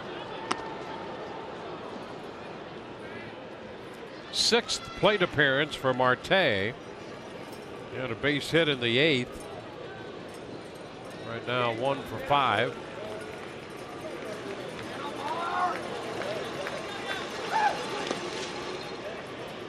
It's a ball, 2 strikes.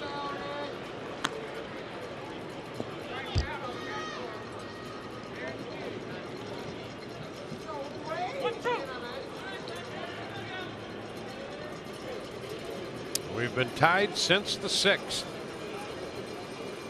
Now in the 12th.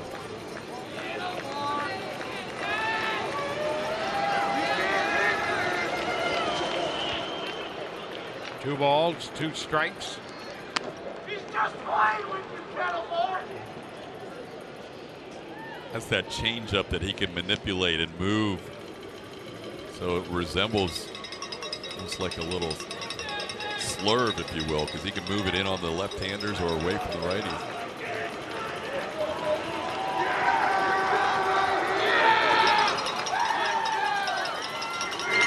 And that pitch pretty close, but he missed wide.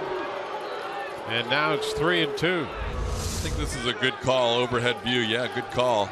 Kurt was set up just on the edge there and just missed the plate.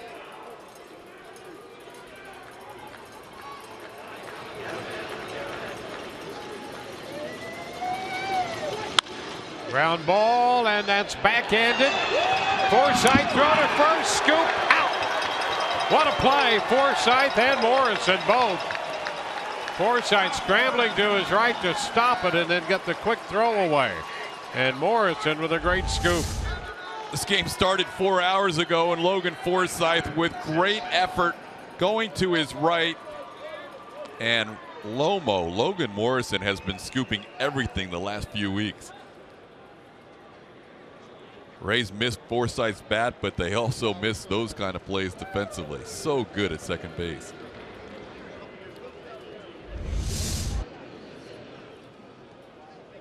So 2 gone. Now Seth Smith, who entered the game as a pinch hitter in the 8th inning.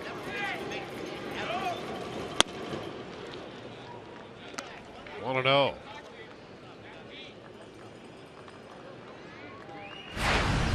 Franklin Gutierrez, who started in right field, went 0 for 3.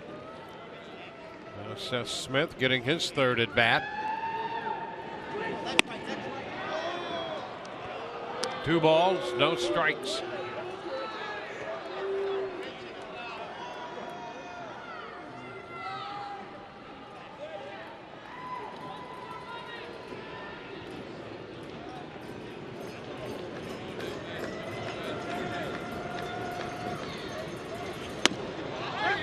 And a bit wide. 3 balls, no strikes.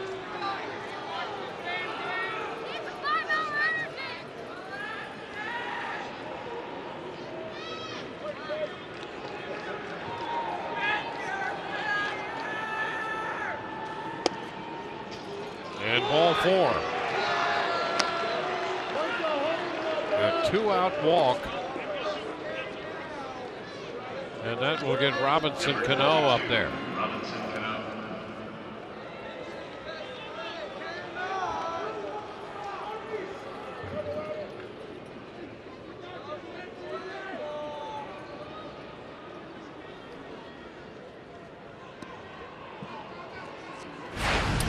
Cano singled and scored in the 4th. He scored on the Nelson Cruz home run.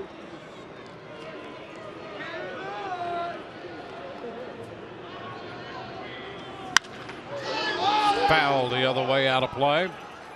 An opening fastball from Andriese.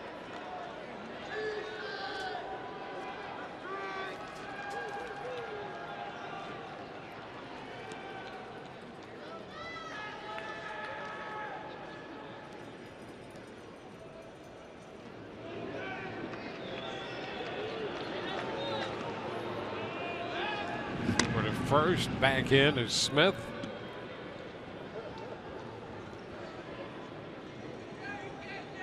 Each team utilizing 5 pitchers so far tonight.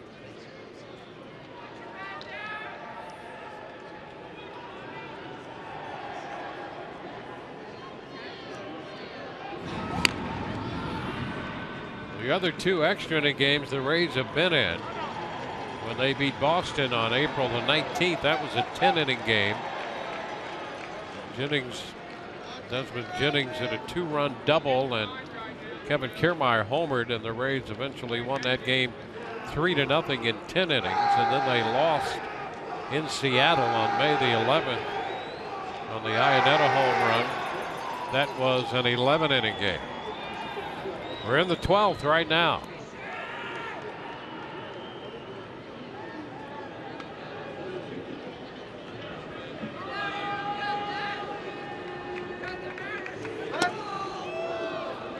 Low, 1-1. After Andriese checked Seth Smith a couple of times at first base, he saw Evan Longoria call a meeting at the mound, and I think Longoria said, he's stolen 1 base in the last 4 years. Let's focus on Robinson Cano and not worry so much about the guy at first base.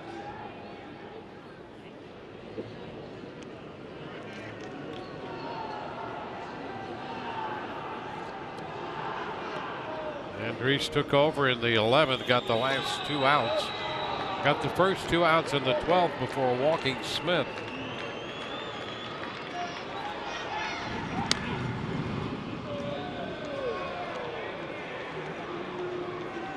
Looking good on the bench, Ketelborn!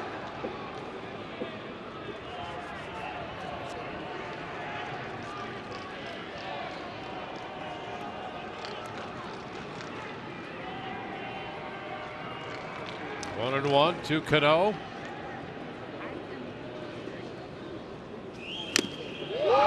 Foul ball.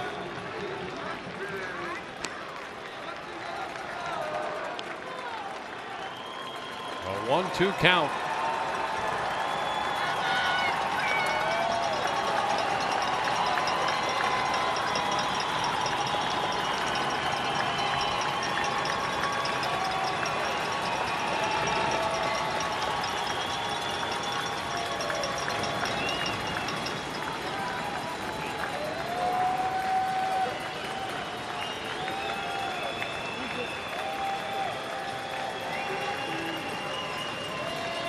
1-2 pitch.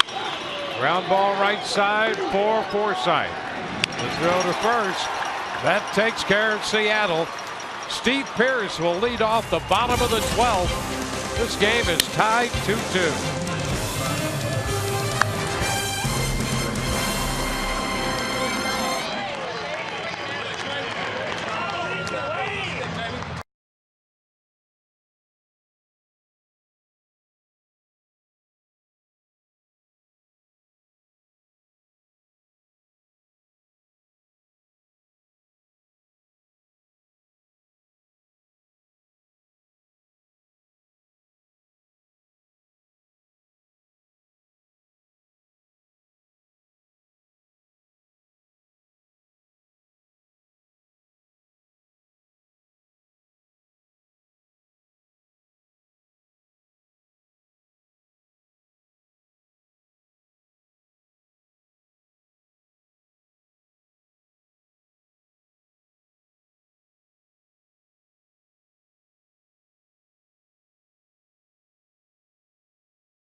Pearce on his way to the plate to begin the bottom of the 12th inning. Seattle 2 and the Rays 2. Pearce retired in the 10th inning when CANO made a very good play out of the shift on him. Otherwise, he's reached 4 times. And he'll face Steve Cishek to open the 12th, the bottom half of the frame, in a 2-2 contest. Pearce takes a strike.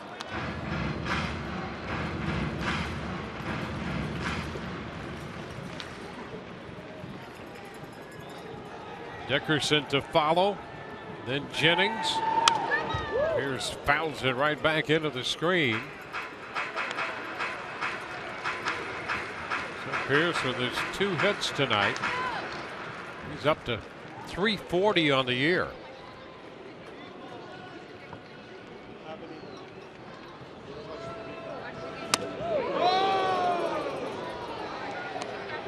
It's a ball, 2 strikes.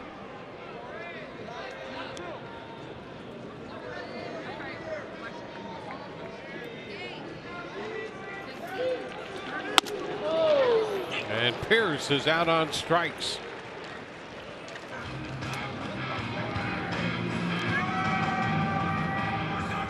Cishek picks up his first strikeout.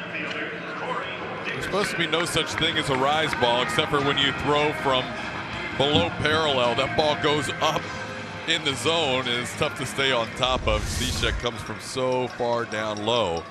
That ball does actually move up as it approaches the plate. 16 strikeouts tonight for Seattle pitching. The Rays have 14. Dickerson looks at a strike.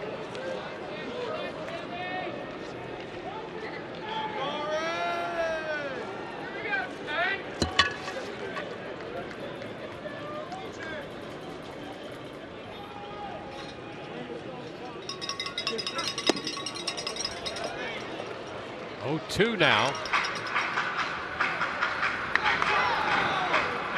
Cishek came on, gave up a couple of walks and got a ground out of Morrison.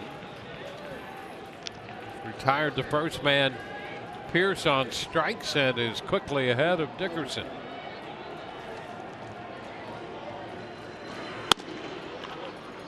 It's a ball, 2 strikes. Dickerson does have a home run off Cishek in 4 at bats. But down in the count right now, a ball, 2 strikes.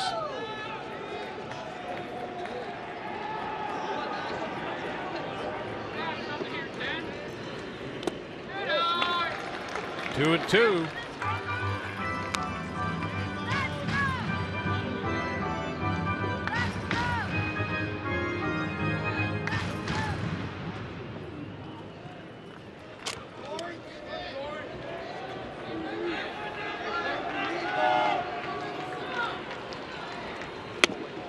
Big cut and a miss. And Dickerson is out on strikes. Back-to-back strikeouts for Cishek.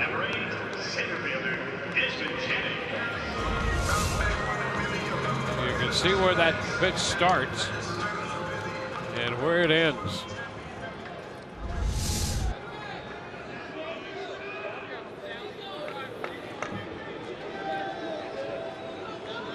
Now it's Desmond Jennings. Low.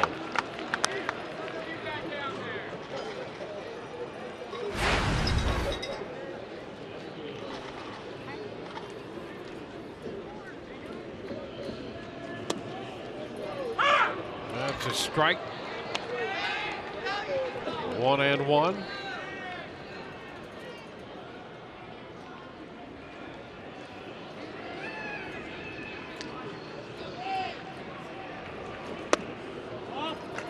Side, 2-1. Even though Cishek is the closer, he's pretty solid with that delivery. He's had 3 different outings out of the bullpen where he's thrown more than 30 pitches. So he, with that delivery, can repeat it often and not get tired.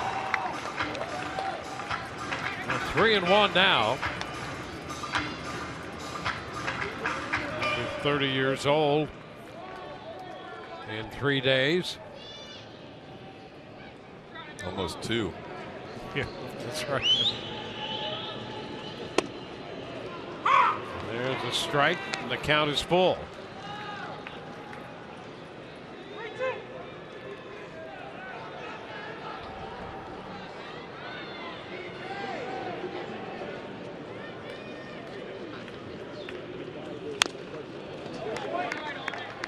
Count holds at 3-2 with that foul ball.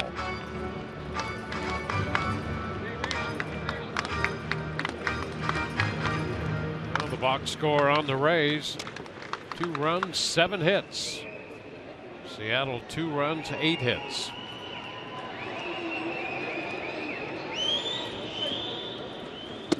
And Jennings draws the walk.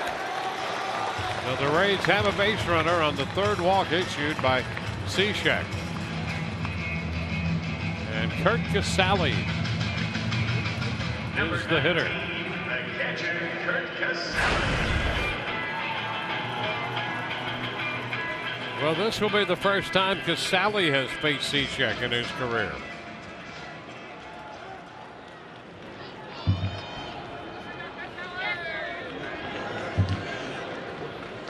Jennings started and stopped, and the pitch is fouled back for a strike.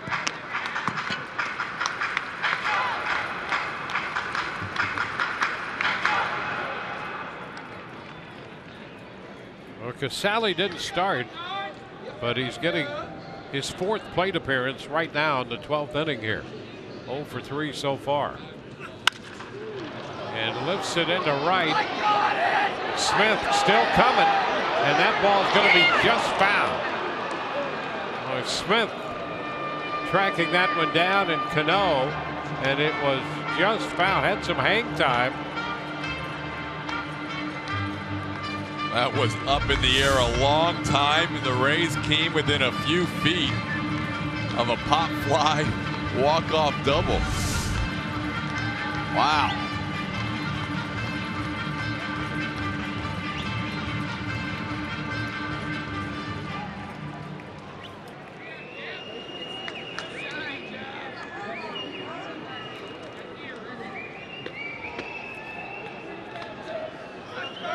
Now they're shifting the outfield more towards right field. Martin shaded towards right center, and Smith closer to the line after that foul ball. Upstairs, Well, the Rays looking for their second walk-off win, and Casale single in the 9th inning on the 30th of April against Toronto provided them with one. So let's see if he can do the same here in the 12th inning tonight.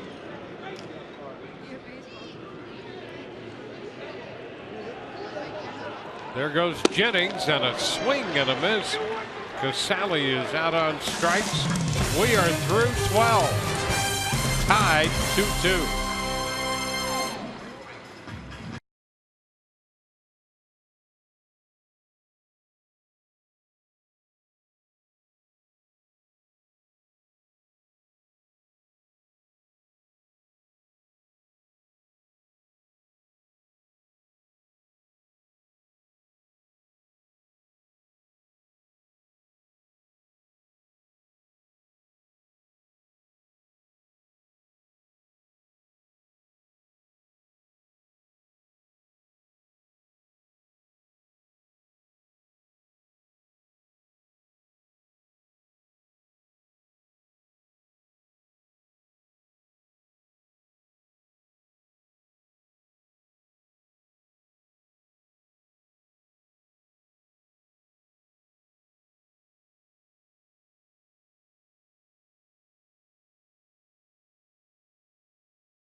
We have a 2-2 ball game headed into the 13th inning. Nelson Cruz hit a 2-run home run in the 4th, connecting off Drew Smiley.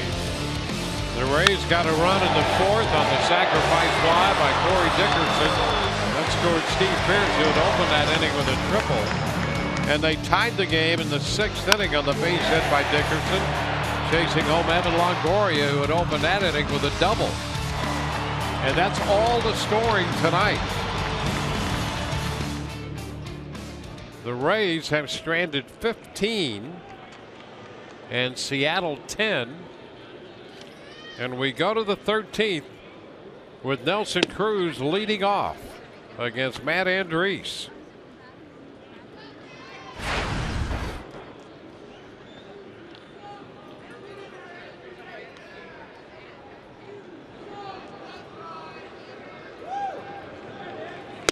Big cut and a miss there.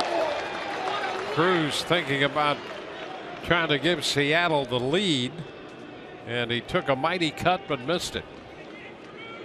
It's the first time Andriese has faced Cruz tonight.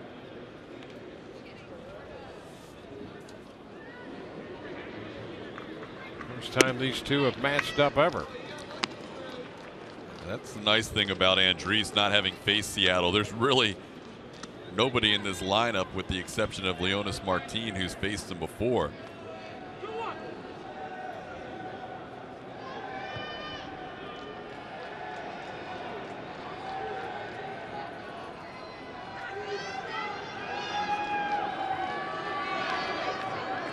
A 2-1 count. There's a strike on the corner. And Cruz picks up an argument here with Sean Barber. This is a close pitch. It is right on the edge. Yes, he got a piece of that corner. And a swing and a miss. Cruz out on strikes, and he has a word or two for Barber as he departs. So Andriese picks up the strikeout. It's his second in this game.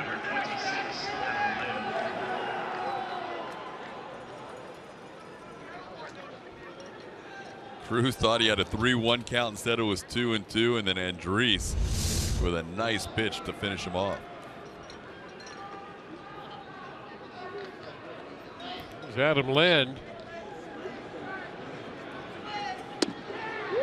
Pitch is a strike.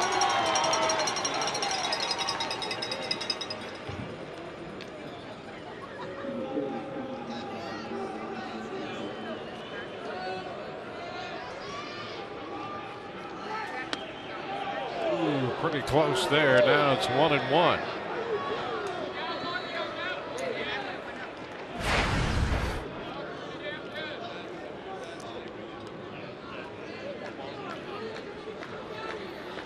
Mike Montgomery back up in the bullpen again. Foul back. How many times has he been up tonight? It's at least 3. Yeah, 3 that I can remember. Maybe 4. There is the lefty back up.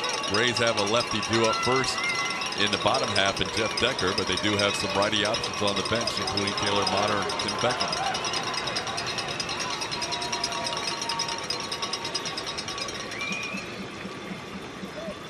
Andrews ahead of Lind, 1-2. And a cut in the miss. He's out on strikes. Fastball got him. Andrews got CRUZ on that changeup that really dives away from a right-hand hitter, and that time Kurt Casale wanted the fastball up on Lind, and that's exactly where Andrews delivered it. Casale set up high, and Andrews put her right where he wanted.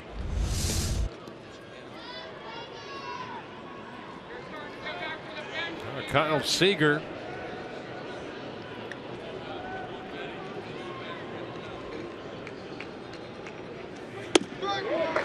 And the first pitch strike in there.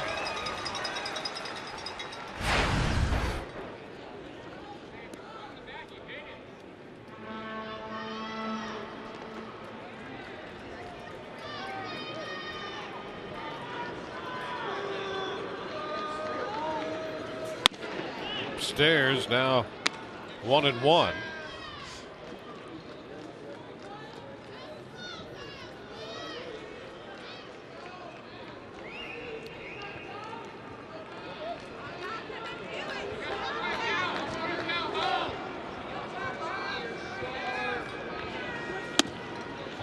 Upstairs, Seager started to go, but he checked. Rays pitchers now with 16 strikeouts, and the Rays have struck out 18 times tonight. Both teams have thrown over 200 pitches. And the pitch popped up left side for Longoria. Evan makes the catch. 3 up, 3 down in the 13th.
Presented by Jack Link's Beef Jerky all season long. Jack Link's Beef Jerky Feed your wild side.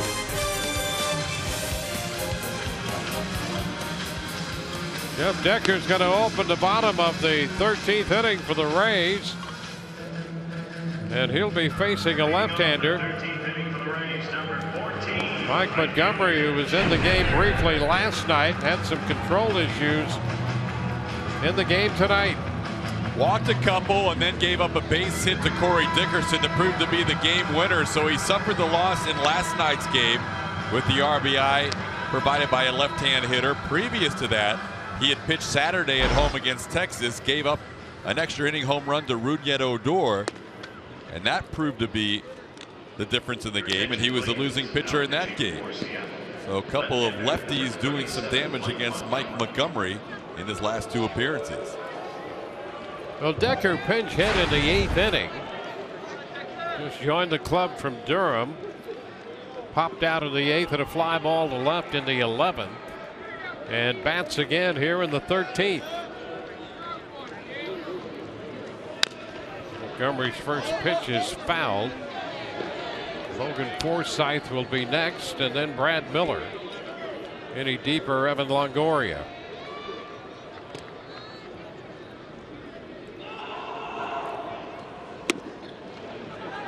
There's a pitch down. It's 1-1.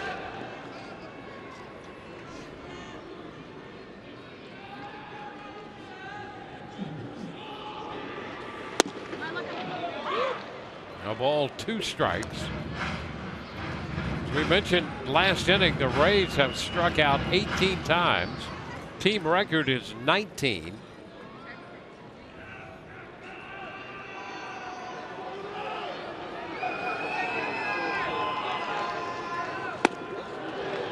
And Decker is out on strikes. That's number 19 right there. So the Rays equaling their team record for strikeouts. Well, there would be the available players, position players. Steve Clevenger and Sean O'Malley.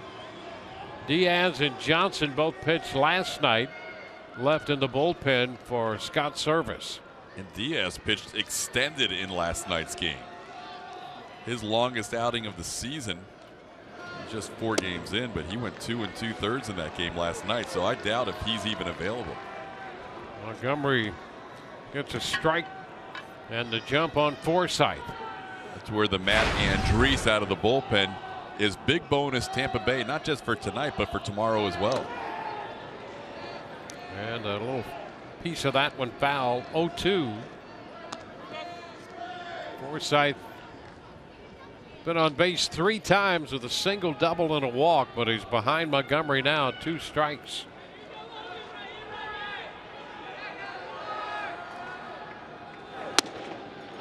Upstairs, 1-2. Miller on deck.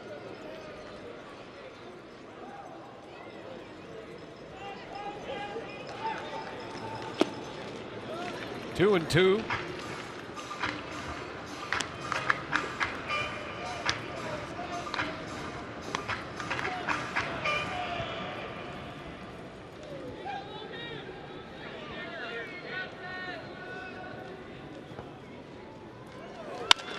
That's a base hit up the right side toward the corner.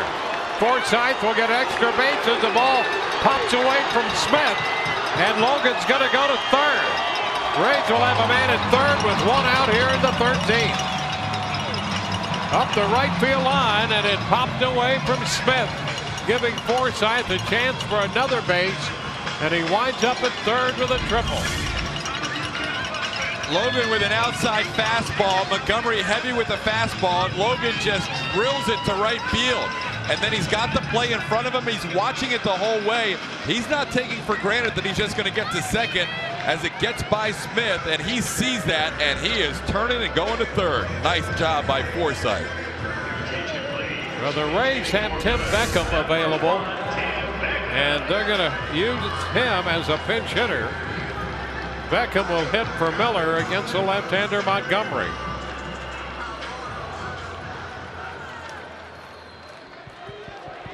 Rays pick up their 8th hit.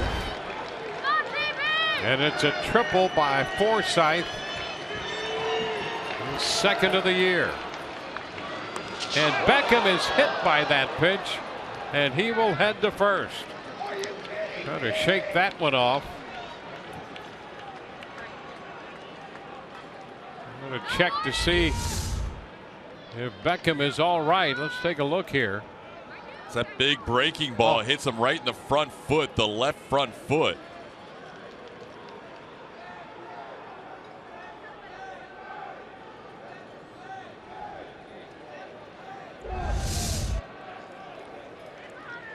So Beckham will be at first.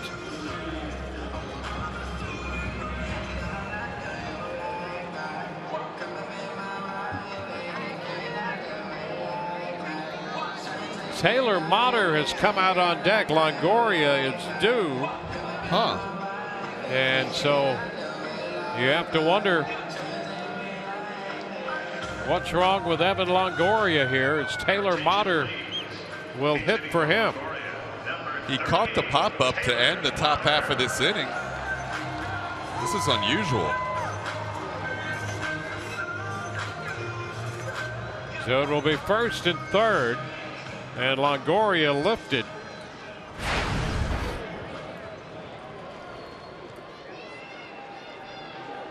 Maybe that's why Jeff Decker was kept in to hit, because they needed Motter and Beckham later on in the inning. Motter hits a fly ball into right toward the line. That ball will drop. Smith decided to let it drop as opposed to catching it and trying to make a play on Forsythe at the plate. Smart play, because if he catches this, it may be a diving effort or he's not in any position to throw. And he elects to let it go as a foul rather than give the Rays what probably would have been the victory if he catches that with Forsythe tagging.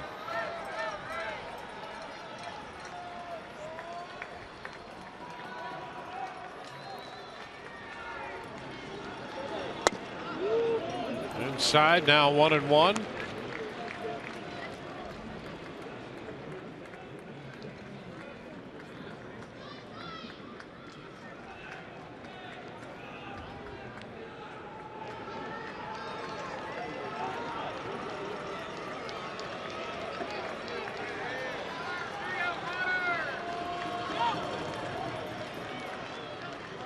With one out, Forsythe has tripled. And Beckham pinch hitting for Miller. Hit by a pitch on the left foot. Infield up. Motter hits a pop fly foul up the right side. This one out of play.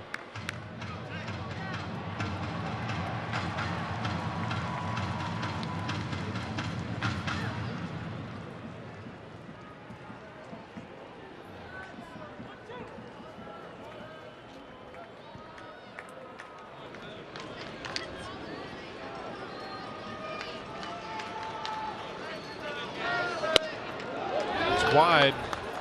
2-2. Gotta love this game. Taylor Motter watches for 4.5 hours, and now he gets a chance to, in one at bat, be the hero.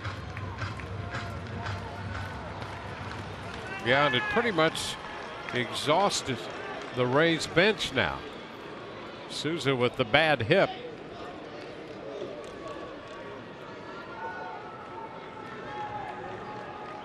The count 2-2 to Motter.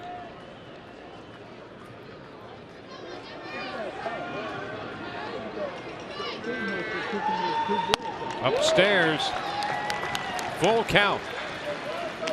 Rays dugout looks like they are ready to enter the field. They are poised.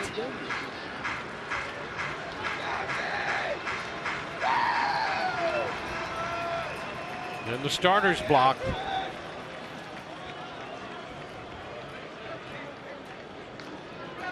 (3-2).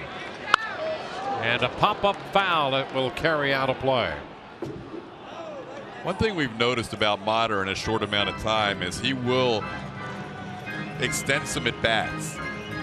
And facing Montgomery here, getting a chance to see a lot of pitches in this AB.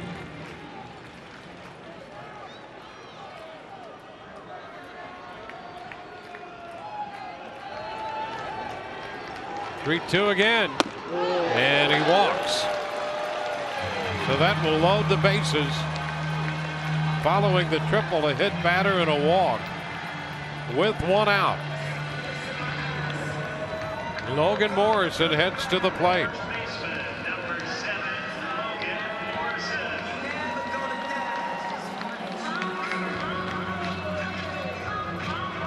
Well, it's been a frustrating night for Logan against his former team, but it all gets washed away if he can contribute here and end this night.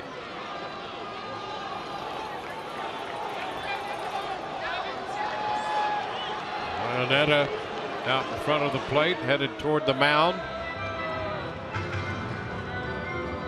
This has been quite a game. 13 innings. Tied since the 6th at 2. Rays have the bases loaded. They left the bases loaded in the 11th inning, and they've loaded them again in the 13th. They've struck out 19 times tonight.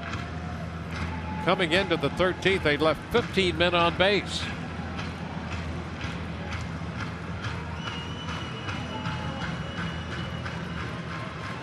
And they're facing Mike Montgomery.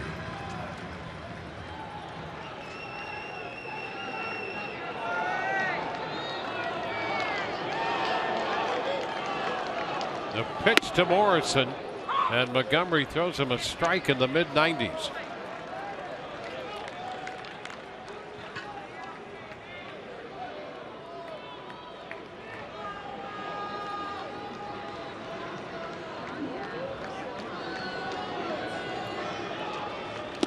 Down and away, and what a save by Arnetta. It was goalie-like right there. Game saver right there for a guy who played last night and has been behind the plate for all 13 tonight. That is a really nice stop.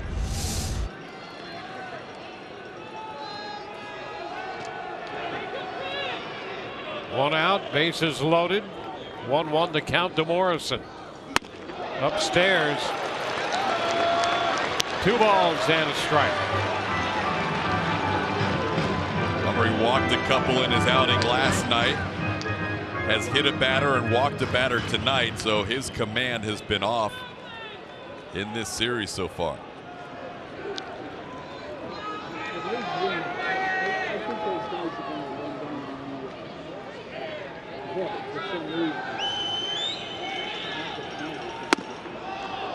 Ooh, a strike called on that one.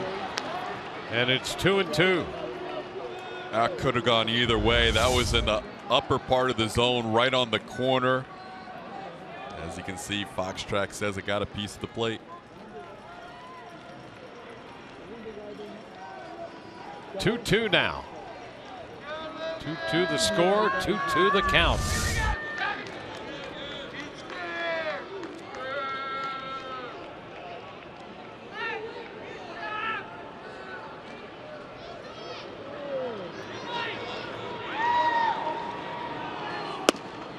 And that's a close pitch, but wide, and the count is full. Why wouldn't it be? Why not? I mean, both those last 2 pitches very close. They called the last one a strike accurately. I think this one was accurately called a ball. Outfield in. 3-2 the count.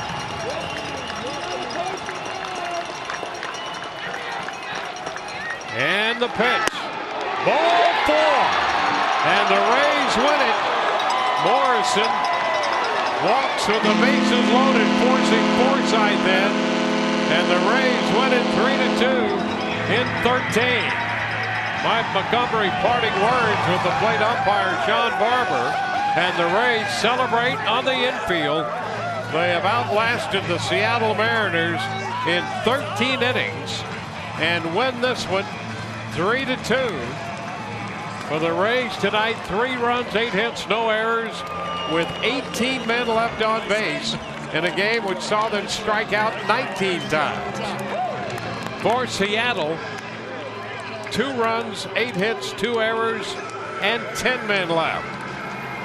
Matt Andriese will get the win He is 6-0. Mike Montgomery, the losing pitcher.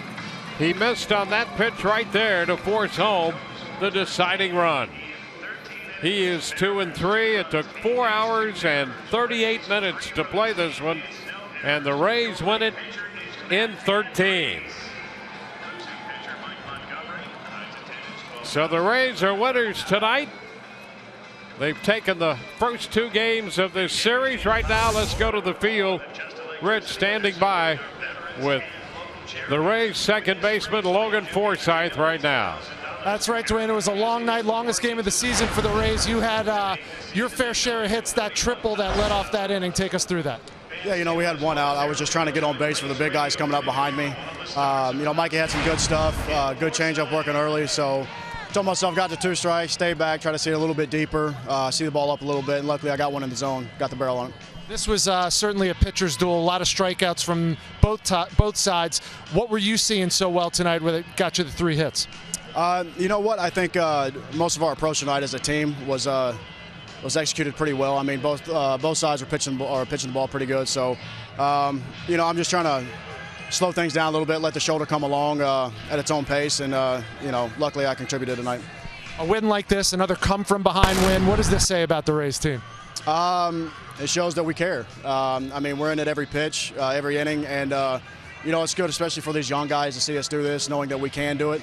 So when their time is called, you know, like Beck and MARTE are coming up in that inning, you know, working good at bats, getting on base for us. Always have in the back of your mind that it's a possibility. 1 home run shy of the cycle, but the big hit that led off this inning and scores the game-winning run. Logan Forsythe, congratulations. Appreciate it. All right. Back to you guys upstairs. All right, well, the Rays, a come-from-behind victory last night. They outlast Seattle tonight in 13 innings. It's a 3-2 final, so the Rays go to 4-1 on this current homestand. For Tom Callis and the rest of our crew, Dwayne Stats. Hope you've enjoyed the telecast. We'll be back with you Friday, 6:30, when the Rays entertain the San Francisco Giants. Rays Live, the postgame presented by Checkers, comes your way next.